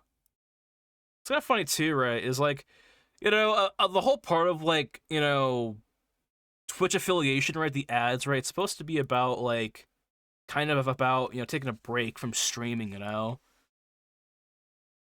I don't think anyone ever does. Or I mean, people do, but not as often on their ad breaks and whatnot. And I definitely wasn't doing that, which is probably why I fucking got burnt the hell out last time. But let me see here. And that did on 3 days ago. I was at a deputy stream. I said, "Hey man, don't find the username. It's a misleading." And I got a kid. Let's see here. Said yeah, ban because I said say what. Sure, yes. Yeah, I said. Oh yeah, ban that dude. Tips Fedora, milady. Bro had 7 views. That's almost 7. Yeah. See here. If you want, actually not going. I'm not that petty. I'm not that petty. Never mind. Never mind. Fucking. What do you call it?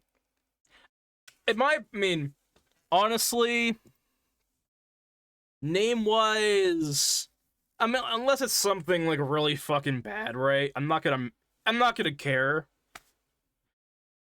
I mean, what do you call it? I don't know. I feel like on this stream, it's very lenient, you know. But besides that, I've I have this fucking this feeling towards fucking other streamers, right? Not all streamers are like this, right? But I feel like some of them are just fucking dicks, you know? Like, I understand, you know, fucking they're on here probably damn near 40 hours a week or however long, right? If it's their job, of course, right? Then sure, I guess it's kind of foreseen, I suppose. A lot of them, not some. Yeah, that's true. Like, I was watching a speedrunner doing some, not recently, but like a speedrunner doing some game, you know? And they were doing some maneuver. Oh, let me ban that.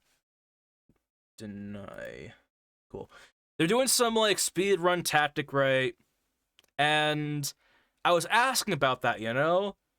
Because they're playing Dead Rising, by the way. And it was like, what I asked, right, was kind of a dumbass question regardless, right? Some girl complain. Is the $10.95. I think I saw either that or something else. Sir, calling the chat poor. I think I saw that. I think there was a whole fucking parade of videos on that person, I think. But anyway, so someone, I'm not gonna say who, someone was speedrunning a game, Dead Rising, and they were doing a speedrun tactic or something or whatever the fuck, right? And I had questions about it, you know? Because I like Dead Rising. This person's playing Dead Rising. I want to know why this is being done. Get the shittiest answer out of that, you know? Like, what was happening, right, was the guy was throwing objects at some boss, and I asked, you know, like, how are you going to get those items back? You know? Your cancer now. Yeah. I agree. But, with that, you know, the cancer thing. I feel like, I understand where Asmongold's coming from, right? I don't completely hate the guy. I don't agree with everything that he says, though, of course, right? Because, like, there's some shit that he says just, like, it's his opinion, you know? I don't have to have the same opinion, you know? But, what do you call it? What happened, right, though, Asmongold is just... Yeah. Basically, when it came to the speed runner, right, I asked, go with the story, okay, fine. So basically, the speedrunner was throwing items at the gun shop boss dude, right? I do think he's farming the right wing in some way. Probably. Anyway, he was fighting the gun shop owner. He was using throwing items. And he only had throwing items on his character as Frank West. And I asked him, because the items are going behind the counter, and in Dead Rising, when you, in the gun shop boss dude, the items would go beyond the counter. If you, as Frank West, go beyond the counter, the gun shop dude almost immediately grabs you and throws you all over the other side. So I thought, yo, if he's gonna do that to you, how are you gonna get your items back to continue killing the boss? And the guy was just like dead stare in the camera, like, we're gonna go and get them. And I understand, right? It was a dumbass question for me to ask, right? But like, I'm under the assumption that, like, bruh, like, when I play this fucking game, I can't even get beyond the counter to do fucking anything. What are you doing that I'm not doing? Because I want to know what your method is. And just like, we're gonna go off and get those fucking things, you know? Like, I get it, you know? Okay. I get it, right? Like, when someone asks a dumb question, right? It's like, what the hell? But like, and I get it, you know? Speedrunners, they probably play these games for goddamn thousands of hours on end, right? Preparing for their runs and all that crap. They probably are on fucking stream 24/7. A lot of fucking hours dealing with all types of people, you know? Me coming in there and just saying something stupid and whatnot, sure. But it's like, dude, like, what the fuck? You know? Alright. Bet I have more kills. Like, I understand. When you do something for a long time, I mean, it's almost about what the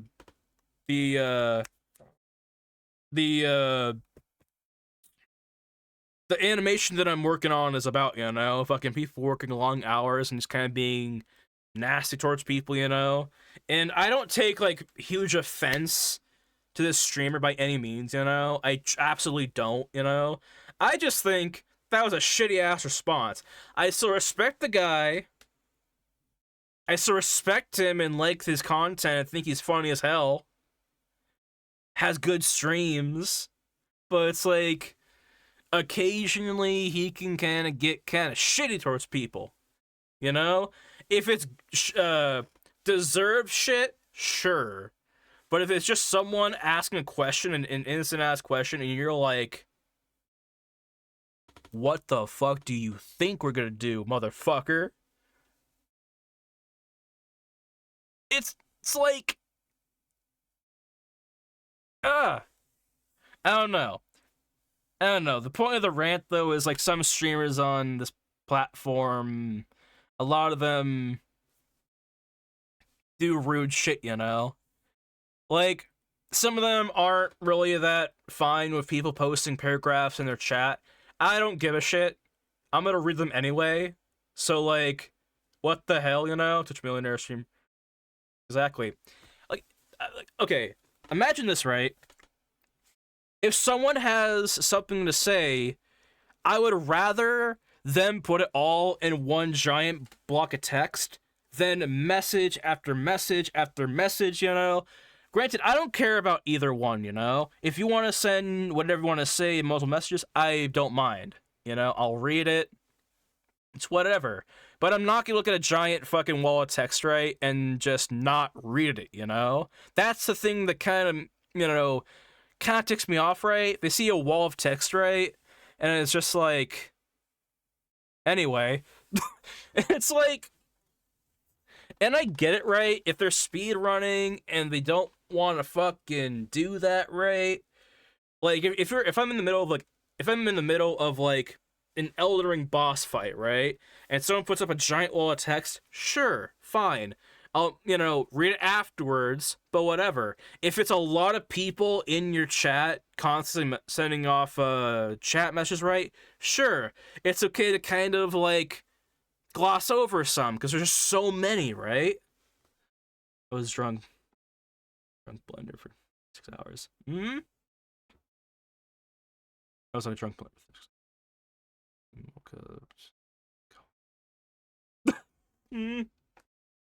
Yeah. Like, I get it, right? Under context, right? Like, under the right context, right? If it's like someone posts a long message, right, and someone's playing Elden Ring or something that's very time sensitive, right? Sure, you know? You can read it. You can read it afterwards, or like if there's so many people in chat, then at least reacting to it in some way, you know, or like, skimming it. Like, I get it, you know? But if you're doing like just chatting, art streams, or anything that doesn't have to do with a lot of button mashing, you know, or whatever the hell, right? Concentrated play. It's like, what the fuck? You know?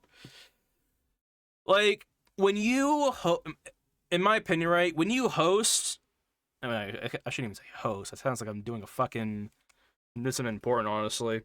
When you are running a Twitch stream, you're a channel. I know it's like literal, but it's like a TV channel, right? How, like, what? Imagine you're watching like Ed and Eddie or like some fucking Mickey Mouse Clubhouse crap, right? And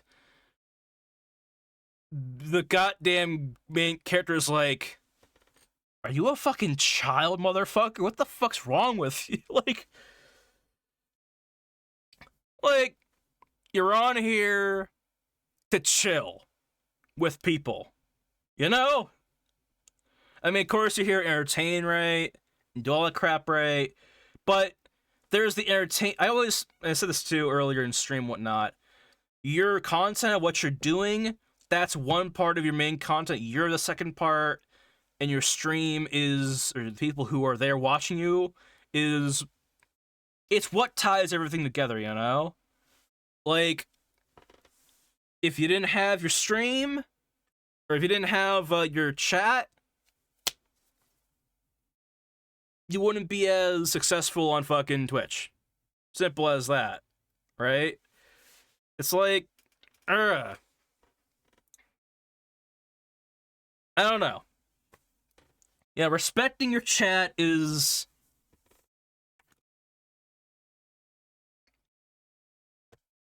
That's just fucking right. You know? Imagine if, like, imagine if I, like, was a part of a goddamn, group community, right, in real life. People are backing me, right? And I just turned around and just, like... What the fuck is all your people's problem? You know what? I'm just gonna fucking ignore you guys. Yeah. I don't know. It's baffling to me, alright? It's like these people are the reason why you're here, and you can make this your job and make this the only thing you do. Because streaming, right? This isn't. I mean, some higher ups will obviously say, you know, like this. Even if I was like doing this right and I was making like rent with this shit right, this is nothing compared to a real job. You know, I come on here, I talk about what I want, I can curse whenever I want, I can do whatever the hell I want, I can do this weird rigging shit that I'm doing, you know? Fucking... It's not really a job, you know? It's a job you go to and you do whatever the hell you want. A job is just... You go somewhere to do something specific and to hopefully do it well. You know? It's like, I don't know. It's like taking your spot for granted. You know? Oh yeah. Everyone hates. I mean, of course, you know there are jobs, you know, that aligns with people's passions, right? And of course, that's a job, right? Like, but I wouldn't really equate streaming to like working a 9 to 5. You know? Like. Like, a job is a job where you could get fired, lose it all, or whatever the hell, right? It's like, And I guess, too, if you start being an asshole to your community, of course, right? Okay. Yeah. 7-3. Again. I don't know. To me, it's like taking your goddamn... That's just America thing. Yeah. Like, taking your spot for granted, you know?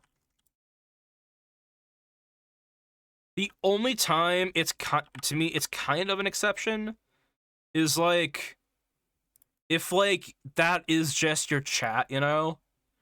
I guess we have worker rights in the rest of the world. Oh yeah. Fine.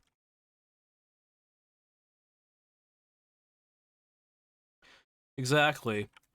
Like, what do you call it? I mean, all to say, you know, it's just like, don't try to fire me. That is true. I did hear about that, you know? Like, I heard about it like in Germany, I think. It might have been somewhere else. Where like the approach to getting you can get fired for not taking too many breaks, I believe, right? Or what was it that happened? Yeah. That is true. Some jobs it's like you can do the most insane shit and still not get fired. But we call it I remember in like I don't live in Germany. Never been to Germany. Just watch a bunch of fucking videos on Germany, honestly. But I remember too, you need to use the main vacation the days a year. Yeah. Like in Germany, I'm not gonna sit here and claim I know the job market there or like the routine or whatever the fuck, right? But I remember from somewhere, Salon, Norway. Oh yeah. Like in Germany, they would like you to take some days off. You know? In America, it's like, oh, so you don't want to flip the fries? You don't want to flip the patties? You don't want to fucking make the McChickens, motherfucker? I guess you're out of a job then. Go tell Ron McDonald you're fucking out of here, man. Like, Meanwhile, in Germany, it's just like, why the fuck do you keep coming in here, man? It's like that. 3 days each. Sear.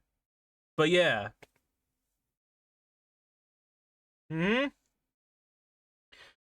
Like, in America, God, we don't have that luxury. Look, all right. I promise, if streaming does succeed in some degree enough to move to Germany or anywhere, I will go. All right. I mean, if I have, as soon as I get, a good feel that it wouldn't, like, royally mess it up, Like, I am, like, 69% German. Other half of me is Irish. But yeah. I don't know, I have a bunch of fucking German descents and whatnot. It's basically majority of my family. I wouldn't mind going over there. Danke is Sweden, they dumb. But I like IKEA. I don't like IKEA. I haven't been to IKEA in so long, actually. Again. God. I remember too. Like, the whole fucking, the whole bullshit on, like, IKEA, right? Who the fuck was it? It was Andrew Tate who was like, yeah, no, IKEA scares me. Yeah, they design those things like fucking mazes, I just want to get the hell out of IKEA, man. It's like, what the fuck? We Americans say that you're 4% German, speak German. Yeah. Yeah, that's what I mean by, like, that's what I mean by, once I'm confident enough that I wouldn't fuck it up over there, But yeah. I don't know. Trying to learn my, German ways and whatnot, But, it's a process. They call it, though. I don't know. Try to keep my fucking options broad, right? Because, like, I'm trying to learn, like, things from different cultures in case I want to fucking have an option, right? Like, in the future, I might not want to go to Germany. I might think I want to go somewhere else because it might be better for me or whatever the hell, Or anything like that, I could have learned a lot of... It'd be like if I decided, you know what, I want to learn Germany or German, and then all of a sudden later on I'm like, you know what, kind of want to go and live off and Japan, I guess. I don't know. Fucking a lot of people are doing that for some reason. I know it's because the place is relatively nicer and whatnot than here. It's pretty much peaceful down there, relatively, except for people who want to capture foreigners and take them to their underground bar and scam the shit out of them and drug them too. That's also one of the things too. Oh yeah, no, I'll be an absolute weeb, I will be a weeb. I will go up to a random person and ask them where the hell. I'll go up to a random person and be like, so is this where they shot the scene from Fairy Tale or some shit? Like, nah. Fans of some mad racism. Yeah, I have a feeling no matter where the hell I go, I'm gonna get that, honestly, when you think about it, right, there's racism everywhere, It's like, we call it, at some point you have to kind of realize, right, you gotta pick your battles based on where you live, or where you want to live, right? Like, there's gonna be problems either way, Here, while not many people are racist towards me, it's still not safe to go out on the streets at night. Or anytime at all. It's also not wise to, leave any change, even a penny in your car, or else it'll get broken into. But if I go to Japan, or anywhere else, people might spit weird, mean words at me, but relatively, I can just like walk it off, you know? Went to Egypt. Nice. F that. What happened? Everyone tried to scam me for 3 weeks. God, there was I'm not sure if you saw it or whatever, but like there was what do you call it? There was a goddamn uh streamer who went to Japan. Seen that good guy. Oh, I haven't. But what do you call it?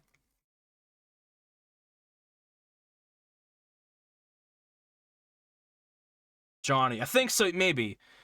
Someone went to Japan. Johnny Somali, no. That guy, no. The guy I'm talking about, right? I guess he's also kind of a nut job. But like, what do you call it? He went to Japan to explicitly try and get scammed and brought into their underground foreigner friendly bars, right? Where they say they're gonna hook your ass up, and then they end up charging you like $3,000 or however much they can squeeze out of you. They drug you and whatnot. Like, it was a whole thing. I remember in the video, him and his cameraman, right? They were trying to get drugged.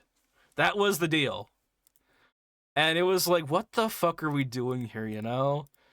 Like, and it was like the way they drug people too, it was fucking Rufalin. Like, I don't know why the hell anyone would be like, you know what? I know a good idea for a video. Let's go to fucking Japan and just get fucking blitzed, man. Like, the fuck? That's what they were doing. Let me find the video, actually. Hold on. Here, let me, fuck it. Let's go here. Let's see here. Japan. Whoops. Foreigner scam stream. He did this all on stream, too. I think that's it. Yeah, actually, no, this might be it, actually. Yeah, there was attackers in... You're a drug dealer, Oh, there you go. Hold on. Let's see here.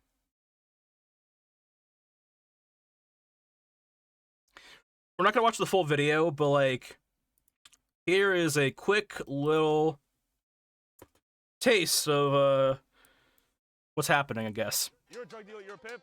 It's crazy because you come to Japan and you get attacked by African scammers. Whoa, hey! You see, this is where they got the inspiration for Street Fighter. This is where they got the inspiration, I believe, you know? This is probably the reference videos they had pulled up when they were making Street Fighter. No, I'm just kidding. But why is... Like, subscribe, show me more Dollar Store Wakuza street fights in Japan. Of African thugs scamming, robbing, drugging, and beating tourists in one of the most famous nightlife districts in Tokyo, in one of the safest and most ethnically homogenous countries on Earth.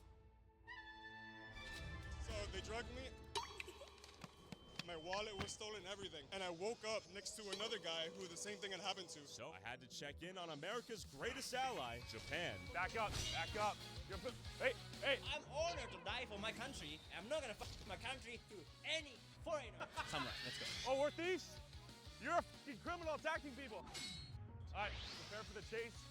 These fucking Nigerians pimping out women. You're real fucking tough, yeah? So, to make sure the third world plague wouldn't... Anyway, so he decided he wanted to endure all this, basically. I'm not gonna watch the full video. I don't want to be like I don't want to be the kind of channel who like watches the whole fucking video and like I'm not Aspen Gold where I can watch a video and just have that video blow up, right? So if you want to watch it, you know, fucking it's Tyler Oliveira, I don't know. Uh, that's real life Street Player over there, you know. Oh shit! That was the that's what I don't think knowing that exists. Don't think it happened to me. Famous last words, right? Knowing it exists, I don't know if. Yeah. Hadouken, yep. Fucking. God. I don't think it would happen to me. I don't think it would. Life is surprising, though. But, knowing that exists, I feel like. I know more about Japan knowing that exists more than Germany, probably. Probably be more safer than in fucking Japan, knowing that now. Because I don't know anything what's happening in Germany.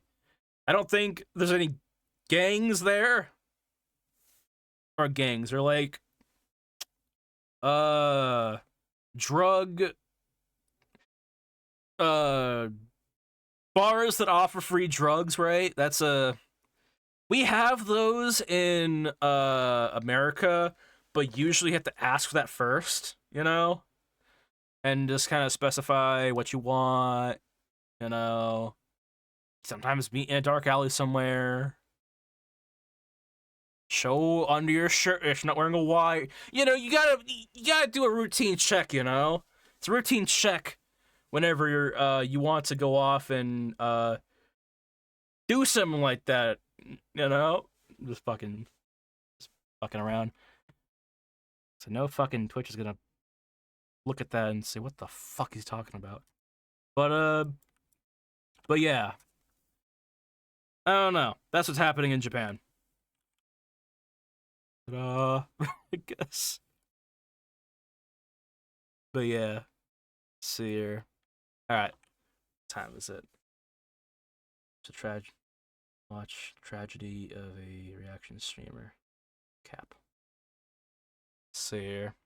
Here, let me copy and paste that in. Copy.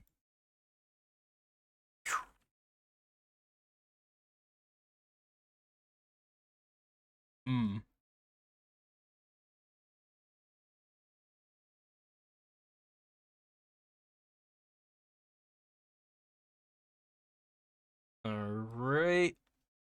There. Again, you know, fucking not gonna watch the whole thing on. But we will watch a good bit of it. Chat, like you don't even have to even like put together, you know, like what this is crazy, chat. You know, like it's crazy. You know, like it's kind of insane. You know, when they do this, you know. I mean, what am I even looking at, chat? Like this is insane. You know, like it's absolutely wild.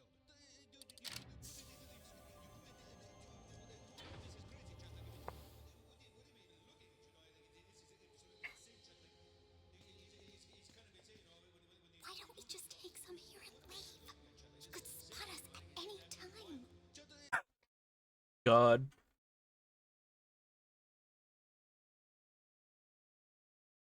Which is spot on too. That is true.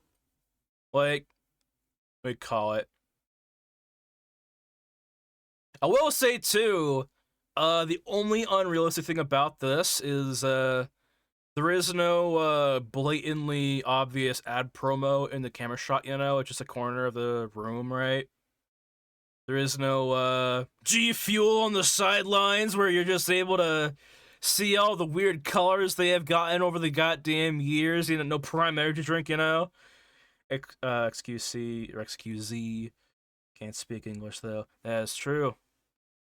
I mean, you know, he can't speak it relatively, but in a manner that is easy. I mean, whatever. Fucking Christ. What do you say? I'm gonna get fucking, you know, spear tossed by a goddamn larger streamer, and they're gonna be like, this guy is fucking shit. Fucking God. Actually, they're probably the best for my fucking channel, actually. You know what? Fuck this guy! No. Any drama I can cause... I'll take it. Let's see here, hold on. If we're gonna do this, we should do it right. There's more valuable items further down.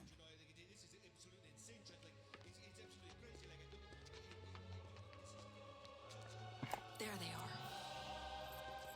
I don't think we should be doing this. What? Don't be a fool. One of these could pay for your family's future and their family's future for generations to come. You won't even notice it being gone. Look how much he already had. Is there lore on the fact that, these 3 types of women? Like, is there, like, I don't know, like a... Unless it's supposed to be Karens, I guess, I don't know. I don't know. I've watched, Meat Cannon's videos before, right? And half the time, sometimes they, like, there's, like, lore to, like, the people... Other people in the stream, in the video, you know? His maids. That makes sense, actually. That makes sense for the rubber gloves and whatnot. I didn't pick that up, actually. Fuck.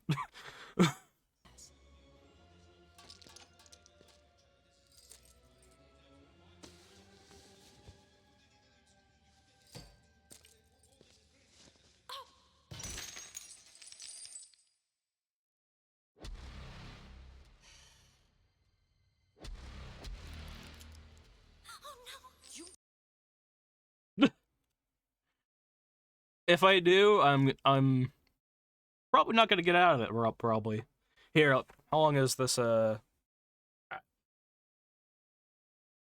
I don't want to like. Here's the thing, right? Whoops. I know what's gonna happen in the future, right? Maybe. When I release this animation, and people watch it on their stream or however they watch it, right? If I what do you call it? Favorite star. Hey, it's more figures. It's over. Oh yeah. I'm like kind of dictating, not dictating, but like telling the future right now. If I watch the rest of that Meat Cannon animation, when I release my animation, if there's anything that I have to say about fucking watching my whole animation without any credit towards, the actual animators or the people who made the animation, this stream will probably be brought up somewhere, But look, sure. Obsidian shard. I think it's kind of cool. If I get into Warhammer stuff, right? Knowing myself.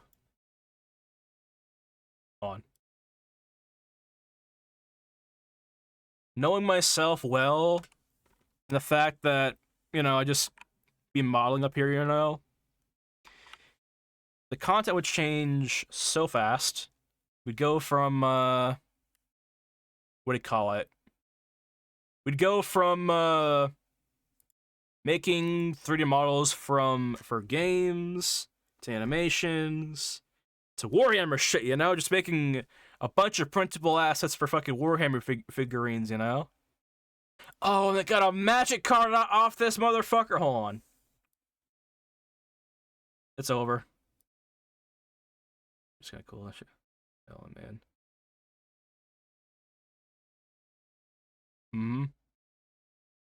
Hold on. Before this animation, or the project I was working on, right? I was working on a card game, by the way. And hold on.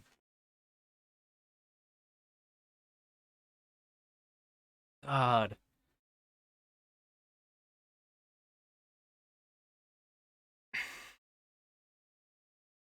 Uh-huh. And it's $400 too. Or I guess 160 some cases. But God. I can't. I can't. Oh, this one's fucking like this one is a different color from the rest of them, so it has to be cooler. Maybe it's like a glow in the dark type thing, I don't know. They are robbing people. Oh yeah. How to paint.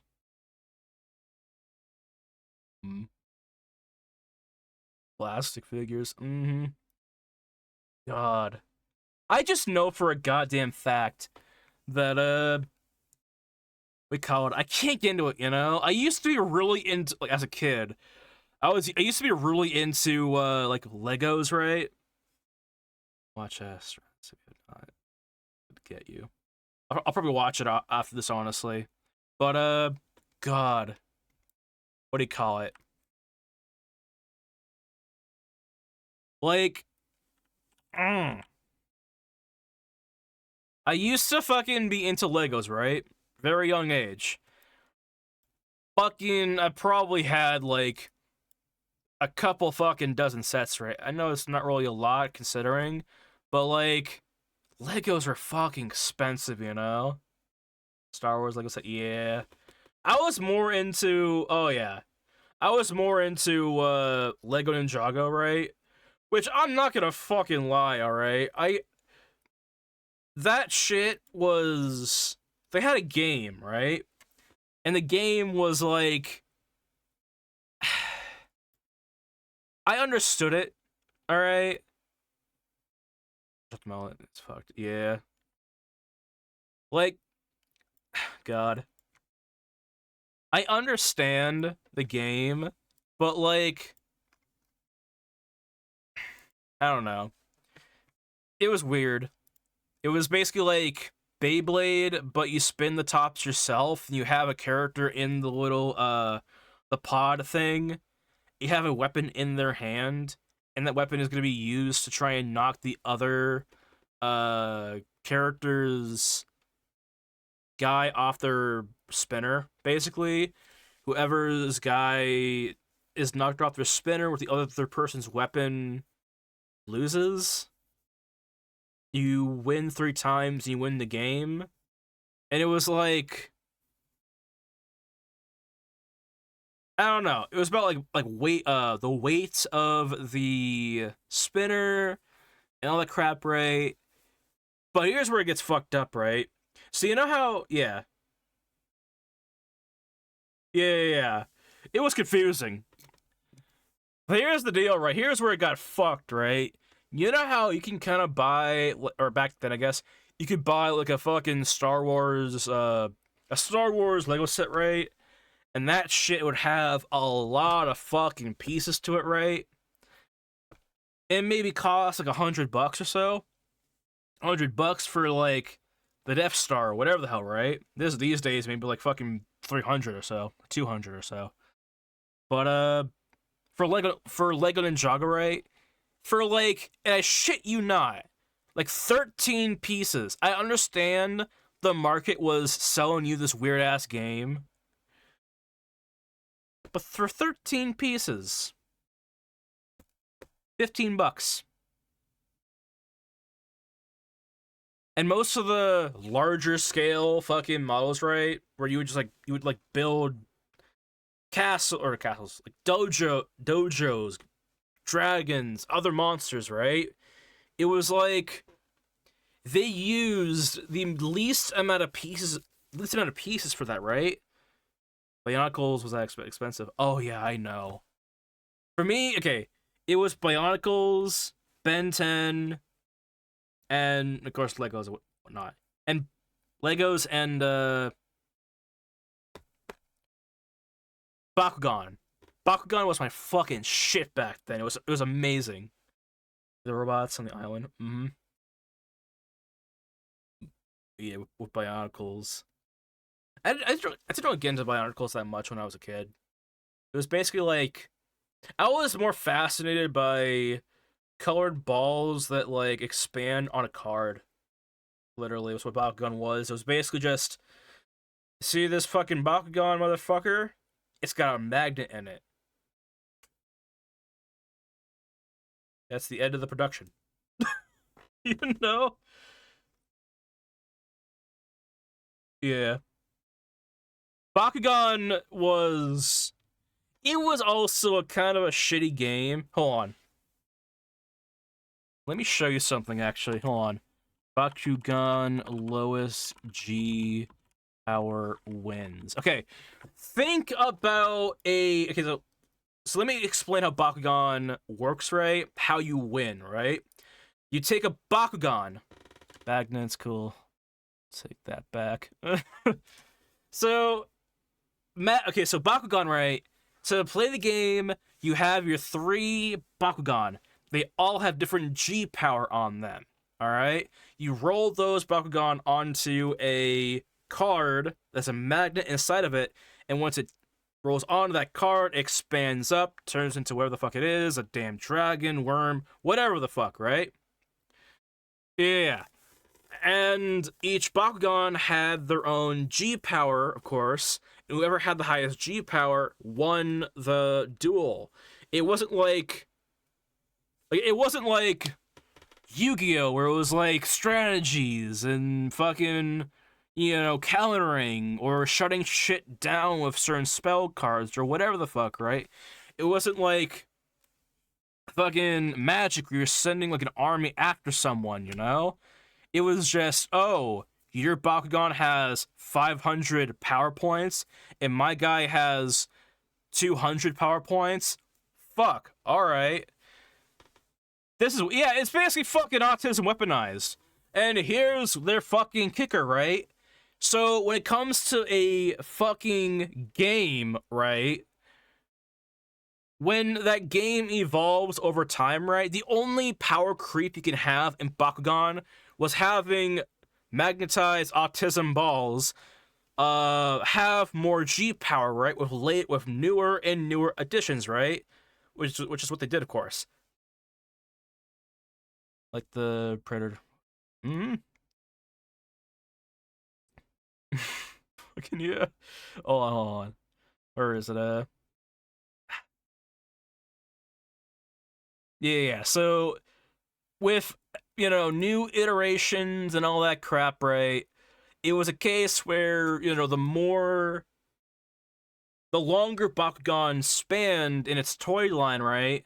Like, year 1, the highest G-Power Bakugan might be like 500 points, right? Next year, it might be lowest 300, highest 600, right? Every year they bump it up, right? That was literally the only power creep they had in the fucking game. But it was broken. Because a card like this would exist. On. Brand movie was upgrade a predator, try to kidnap a human and yeah.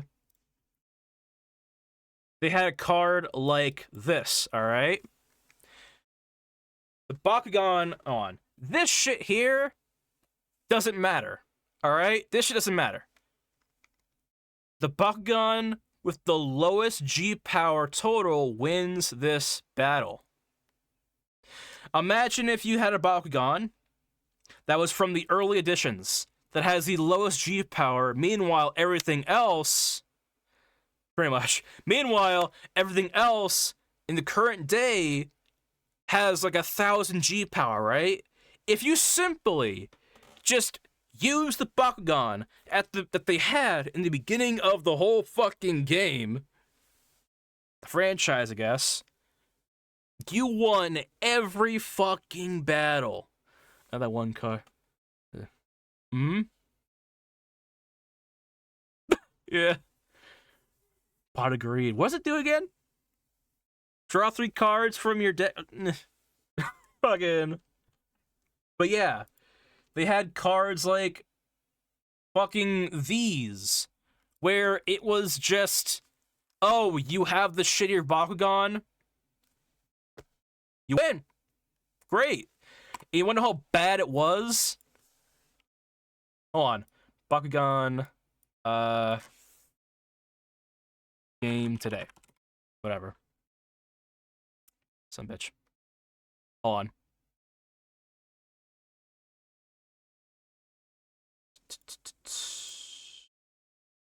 Used to play Hearthstone and farm people. Nice. Made them the whole deck. Oh yeah. In other card games, right? Like, I'm not saying that there isn't that, where it's like you can play some insane shit and just fuck up your entire, or just have your opponent do some weird shit, right? But like, what do you call it? Hold on. Where the hell is it? Tiles, I think. Okay. So, in, hold on. Let me just actually, hold on. So, Bakugan had to do with, standing your Bakugan on these types of cards, right? If your Bakugan had the highest G power, you won. Great. If it's this card, you lost. Congratulations. They fucked the game up so unfathomably bad that fucking spots. Fuck on. Spots. So fucking bad that they had to rechange, I'm not fucking kidding you, the entire goddamn game. The whole fucking game. Hold on, I have to fucking find it. Hold on. Now, instead of rolling it onto cards, right, you have spots. Just spots. And if your Bakugan doesn't land on one of these fucking hexagon shapes here, you fucked up, son. Roll better next time. They literally changed the whole game from what I can only assume was because this fucking method sucked ass. You know? Which I'm not sure how well this method actually works or whatever. I only played this method one time. I didn't get it. I think each one of these icons here, the hexagon things, right? They all have their own G power once you flip them over, and it's like, wow, great. Now there's no more, I guess, card effects. It's just G power. Still, whoever has the highest amount wins, but like, yeah. They changed the game by removing a key feature from the previous game. It'd be like if in that'd be like if in Yu-Gi-Oh, right? They're like, all right, guys, new game. Yeah, we just decided to get rid of the goddamn extra deck. All right, the graveyard or the fucking special summons or whatever the fuck, right? It's like they took away something that was broken. Can I look? Can I look a song? Yeah, actually, I'm not sure. The chat bot might be like, what the fuck is going on over here?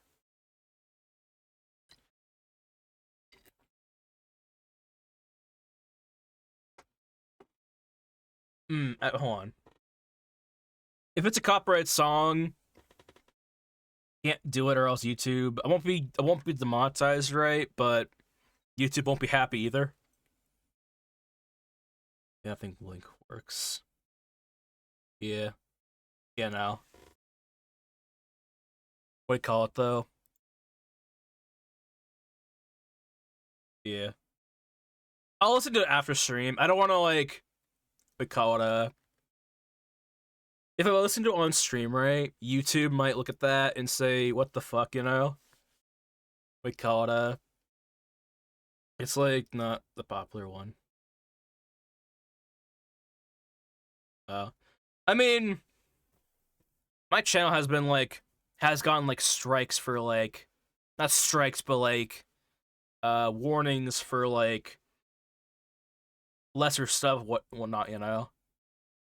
It's kind of fucked, actually. Like you can't even play if I played Dead Rising, despite the music being part of the game, if I was to get fucking monetized, I wouldn't be able to monetize that. But yeah. Yeah. Hold on.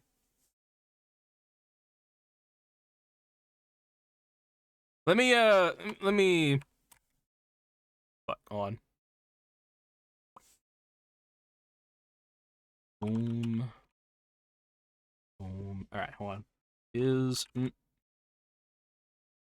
I'll look it up. I mean, it's whatever. For music.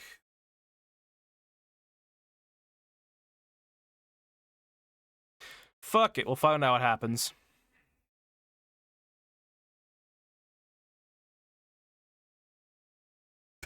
Right.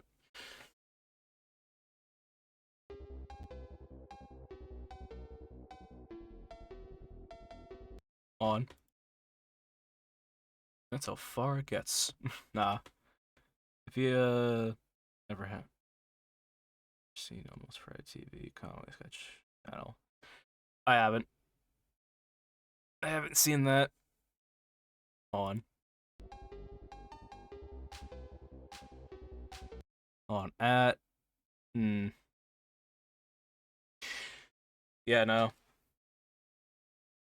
Unfortunately, it's under license of it's under license over some Curat Music Ltd thing. Producer. I'm not gonna risk it. Hold on. Every vid they got has some song, really. Yeah. Yeah. Reason why I don't wanna risk it, you know, even though there really is no risk, kind of, but YouTube has changed their game when it comes to, you know, new fucking channels, right? I recently got a new VODs channel and whatnot, and I want to post like or put on links in my fucking descriptions, right? Problem is though, in order to do that, you have to now send an ID verification. I'm not doing that. Or your video can or your channel can stay active and clean for 2 months, and it bypasses the entire process. And I'm pretty sure if I send my fucking request, right, and it's just like copyrighted music and some shit, right, they'll be like, you know what? Maybe not. I don't know. A lot of these companies, they like to do fucking stupid shit all the damn time, so it's like, you know. Got taken up cover. Yeah. Oh yeah, it sucks really, you know. It's God. We call it it sucks, right? Cause like we call it like some songs are fine, you know? It's weird. I made a remix of Rihanna and Titanium. Nice. Yeah. I think okay. Do you remember the dawn of the age of parody channels, right? Remix. Like oh yeah, no, I understand. The yeah, I know. We call it the whole fucking copyright thing though, the reason why I think it's stupid, right? Or I kinda hate it, right? I understand why it's here and why we need it, right? But like it killed a generation of YouTube, you know? Oh yeah. Oh yeah. Like I remember Bart Baker, Key of Awesome, Warp Zone even. A lot of them would do like parody songs of like things that exist, you know? But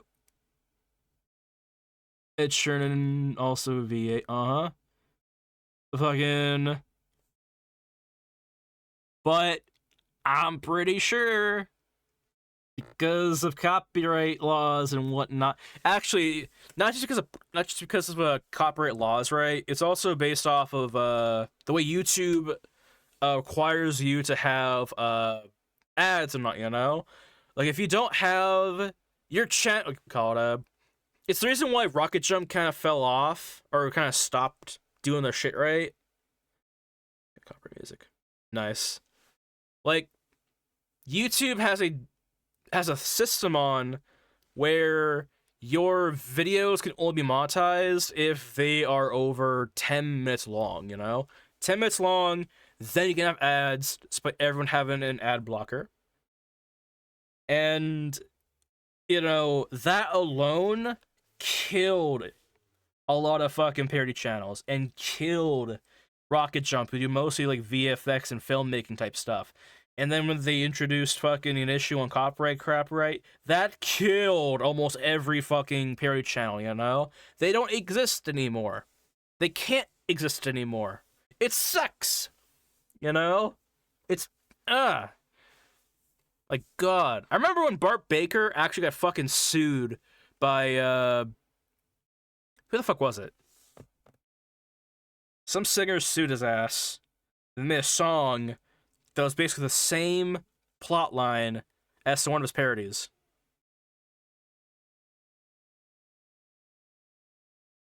God. Who did he fucking make parodies on? He made parodies... I think after a while, like, he stopped doing parodies on, who the fuck was the guy who made the Happy song? And the, God. I can't even fucking remember who the fuck sang the songs that he parodied, you know? I know Katy Perry was one of them. Pitbull, I think. I don't think he did any Kesha parodies. Bart Baker, at least. Definitely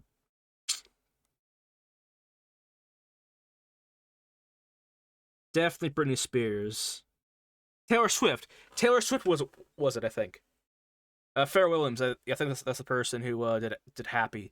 But I think it was Taylor Swift who sued Bart Baker for a parody that he made, and then she practically copied the goddamn plot line in her next fucking music video. Which I think was Black something. Forgot what the name of that parody was. Might remember it better if parodies still existed, probably. You know? But whatever. Anyway. Fucking... God, I think it was Black Mirror. Black something. Her albums. The same albums, pretty much. Exactly. It's all the same fucking love song. Some bitch fucked up. I'm fucking up even more. Give me money. That's the album. Her songs equate to this bitch did me wrong. I'm crying. I'm in a castle. Pay me money. Literally, it's like I'm in a mansion. I'm having a problem. I'm either crying or I'm fucking dealing with a fucking nasty ass divorce. That's her fucking her songs or not. Everyone has a fucking theme, you know? Like Pitbull, his whole thing was like dancing on the globe, I guess. Fucking I can't think of anything Britney Spears wise that doesn't have to do with the fucking desert. I think. Yeah, Mr. Worldwide or Dale. Yeah. Like, I'm pretty goddamn sure, not Britney Spears, fucking Taylor Swift probably fucking took some inspiration from that, you know? And not, maybe not, direct inspiration, right? But, it definitely possibly gave her some fucking ideas, right? It'd be like if I made a fucking storyline about a short man going around collecting all 5 leaf clovers that all do different fucking abilities or whatever the fuck, right? And once he has them all, he can disable everyone's luck factor. That's pretty fucking similar to something else, right? It's no different from her basically copying the same idea of his parodies. Like, it'd be like if I was the original maker of Girl Scout cookies, right? And I walked over to someone's stand and kicked their stand in their face, went back to my fucking shit, and sold their cookies at my stand, right? It's like, what the fuck? Sounds like something Nintendo might sue you for. Exactly. It's insane. You know, Meat Can. Oh, yeah. I watched a couple of his videos, but not, you know, too often. And the Flash gets parody. Did it get sued over that? I haven't watched it, but I think I know where this is going. Yeah. About animation. That's how you parody. Oh. Okay. Okay. I do know Meat Cannon's videos. I know people watch them on They Milk Beast Titan. Oh. I know that, like, on Meat Cannon's videos, right? It's like, you know, expect some messed up crap, you know? That's this whole gig, you know? This whole thing.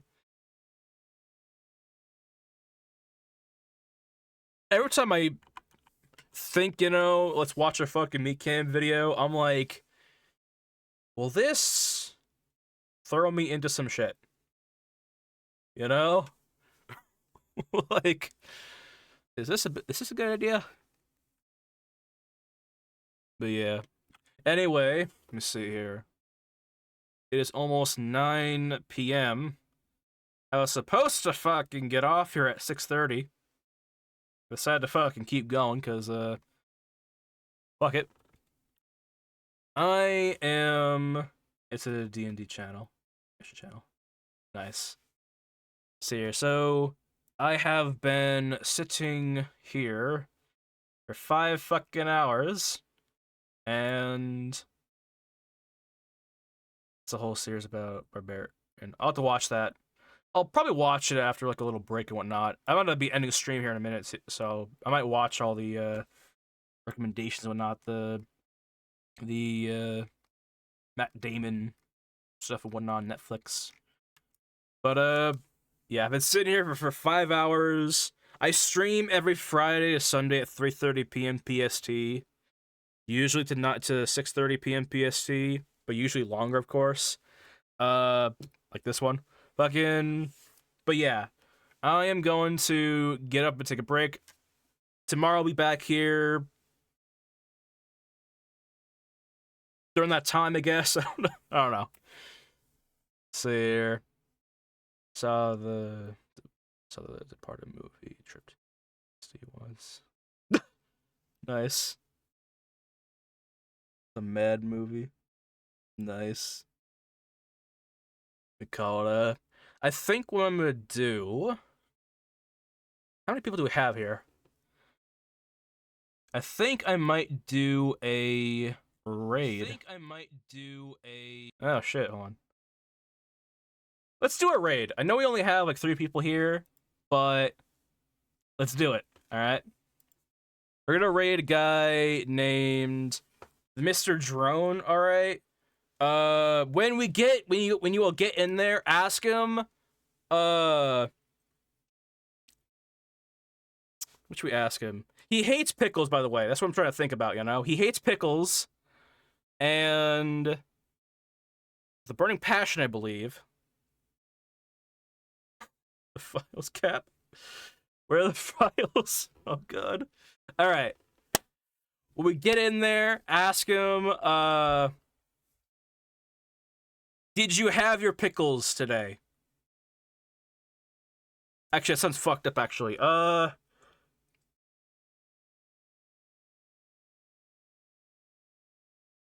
Tell him you fuck. There's no way you can say pickle without fucking make it sound like something else and whatnot, I guess.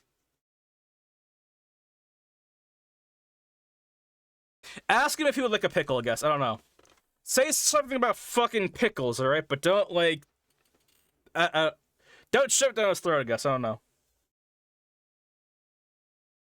See here. Let's, do the raid. Oh, shit, on. Alright. Pickle raid. Yep, do that. Let's see here. Thank you to everyone who, came by. Thank you to everyone who followed and follows in the future. This will be up on the VODs channel. Alright. I'll see you all tomorrow. If not, sometime in the future, alright? Go tell him that he needs to eat a jar of pickles. For no reason, I guess. I don't know. See ya.